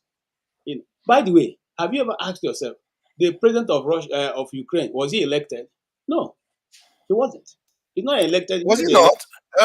Are you sure? This guy was a comedian now. Yes. No, So KJ, all these things you are come on, handpicked don't and installed. It would not. KJ, Not don't even say it. look. Even let me tell you, if you have been following the development, you will have known that It was. by now it was supposed to have KJ, that's a big lie. That was a big lie. Which he cancelled. He's The a time is proxy of the America. only thing you're gonna say during the wartime now, it's expired already. But now there's no election going to take place because of they use the martial law. They use it now because of the war. They're supposed to go on to Is election. the martial law part of their? Can I just interject quickly? I think Martial law part we of have their we have to be. So when you say it was Hold not on now, elected, Henry. Hold on, that was a big lie. Henry. See, let's not just call somebody a liar, because to lie means they willfully present something that is Before I false. say that, I know I go to the session. So, but you are saying that he did that, and I think we do that. You do that a lot, and it leads to people putting their back up. It's not good. Just say it's inaccurate. What you are saying is wrong, but don't tell somebody that they are lying. It is not true. Seems a little bit malicious. That's a lie. I repeat again. I didn't. Do you know whether he did it deliberately? Maybe he just didn't know. You don't know that. You're just accusing somebody. Listen, forefather, if your tenure has expired in a country and you cancel the election, what are you? Are you now elected by himself? government? The parliament came out to say we're not going to do election this time because we are at war. KJ, I want you to understand something. Mr. KJ, where in the world are elections before held Zelensky? during a war? There's a former president In what country in the world are elections held during a war? One at a time, please. I want you to understand something. Before Zelensky, former president is Poroshenko. I hope you understand, the richest man in Ukraine. And the election was done. Yes. Then Zelensky win Poroshenko. Now in any country that is at war, they don't do election. I want you to know that. Exactly. Why are you here talking nonsense? This is nonsensical. This is nonsensical. Let's be nice to each other. Let's not just no. A lot of this rubbish gets spread. When people come here to lie, a lot of this rubbish gets spread all over the internet. You can take your unguarded statement to yourself. Keep it to yourself. No, sir. You cannot be on here saying that the president of Ukraine is just a bully who is taking over the country. That is a blatant lie. Oh my God! Gentlemen, I did say that. Hold on. Sorry, everybody, hold on. We're going to go backstage now. We're going to go backstage. Anybody that wants to join, sorry, let me announce this, because we are coming to a 6 hours hard break, and it's been said that we have to have 6 hours. No, sorry, I can't read that. I'm sorry, you could have done it earlier. Because you don't want to hear the truth. Let me thank you people for coming in so that we can go backstage. Pastor, I'm sorry I took you backstage when you didn't I'm intend going out to from go here. You don't backstage. want to hear the truth. Look at the truth here. Henry, stay there. Don't worry, you I'm can out. interact No, I'm backstage out because as you you are are not doing truthful. now. You're So not you want to truthful. do it I'm for going. public I'm going show. off. Okay, Look at the that's truth fine. here. Tone, thank you for coming in. Rubbish. KJ, I really appreciate your time. I don't like the way people are just calling you names like that. I speak the truth. I appreciate you as always. Ferrari, very, very, very good this in presentation, Ferrari. Jagun, as always, thank you for coming in. I really appreciate the time you spend here. Every Saturday, you are here almost from beginning to the end. I You don't want to appreciate hear your the time here. truth. Go and read Eagles your book Air, properly before you thank come you and for start coming bamboozling in. people And here. Kando, you too. Thank you. I appreciate you for coming in. Let's try to keep it civil. We're going to go backstage now and we're going to have discussions. And let it be that way. Understand something. Let me ask you a question real quick. No, not now, please. Not now, because it's it's going a to be hard. question. Okay, You're going quickly backstage or you coming back, or that's it? You're going.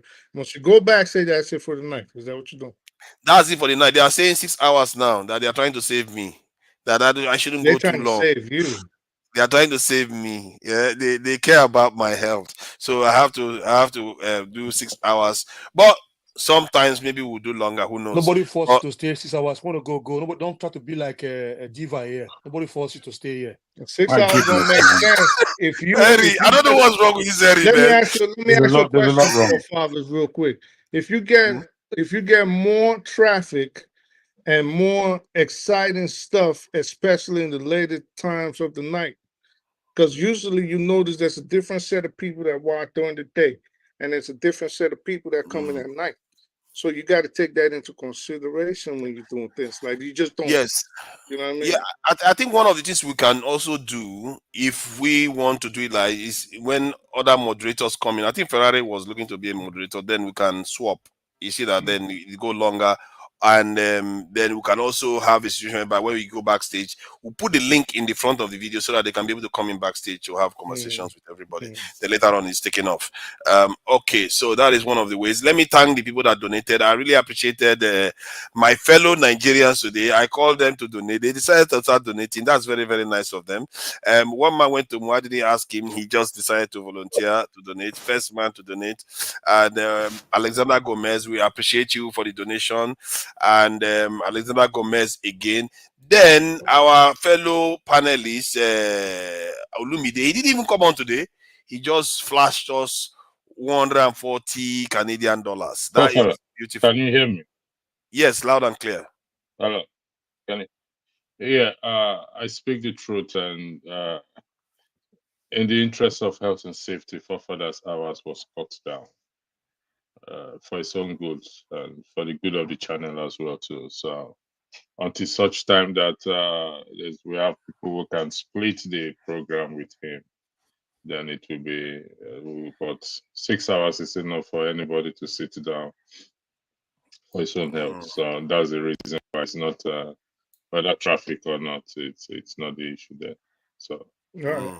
I do understand that if I wanted to go longer, I think they did leave it to me to go longer. But I think maybe if they have concerns, you know me, I'm a Democrat. I do listen to concerns or when people highlight stuff. So I took it on board. I'd say, okay, let me back off a little bit. And but sometimes I could still go do long shift when I know I'm very physically ready to do it, because you know we are our own brothers keepers. If they tell me this thing is not very healthy, I decided to listen to it. You know, it's a good thing. So that said, Olumide gave us, you know, some of the best money I've ever seen on the panel. That's very, very good. Bello Babs, I appreciate all the money you've donated. Alexander Gomez again. Jaja with your donation, and One Nigeria, thank you for your donation. Where's One Nigeria there? I don't want to miss anybody. A for Real is there.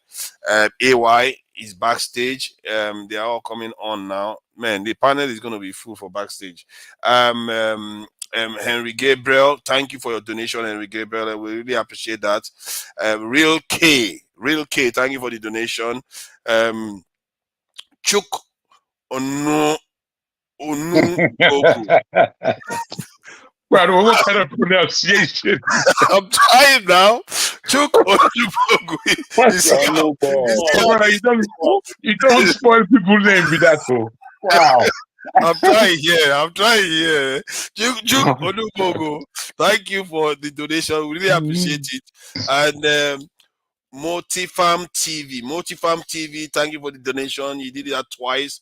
We really do appreciate it. And Tracy Jacobin, the legends of the chat, thank you for the donation. We really do appreciate it. Let me just acknowledge some of the chat people that are chatting out there. User found, thank you. I see you there. KJ short video, I see you there. Steve, I see you there. Soji, you're on the panel. He is Jagon. Soji is Jagon. Soji Adamo. Why are you exposing me? Yeah? Just in case that they didn't know that you are the one chatting them up in the chat. A Black Beauty, I see you there. Thank you for joining us. Fortress, Mountain Man, Jaja, Guy Onwalale, T-League. I can't find Bitcoin is there. Okay, Wise Guy Parody, Boluwaga Laditi. I do like that name actually. Boluwaga Laditi. Christine, okay, let me know more than this one. Akete Odo, thank you for joining us. Akete Odo, Efosa Akembo, Efosa Akembo, that's another neat name. Bami, thank you for joining us. And where is this one? Ovu Project Freedom. I'll say it again the third time. Ovu Project Freedom is pastor. He's electricity, and he is also Ovu Project Kingdom. This in Freedom. Thank you for joining us on the chat too. But why? Thank you for joining us on the chat. Abami Eda, another good one. Abami Eda is that fella, isn't it? Abami Eda, Nwachuku, I see you there too. I think that's as much as I can take for one day. Shosho is there, also there. I can't name all of them. Shosho is also there. Thank you. Till tomorrow. Bye for now. And tonight, this gentleman will be making his network television debut. This is his most recent album right here. It's called Spirit of Love. We're very pleased to welcome Majek Majek Tashek.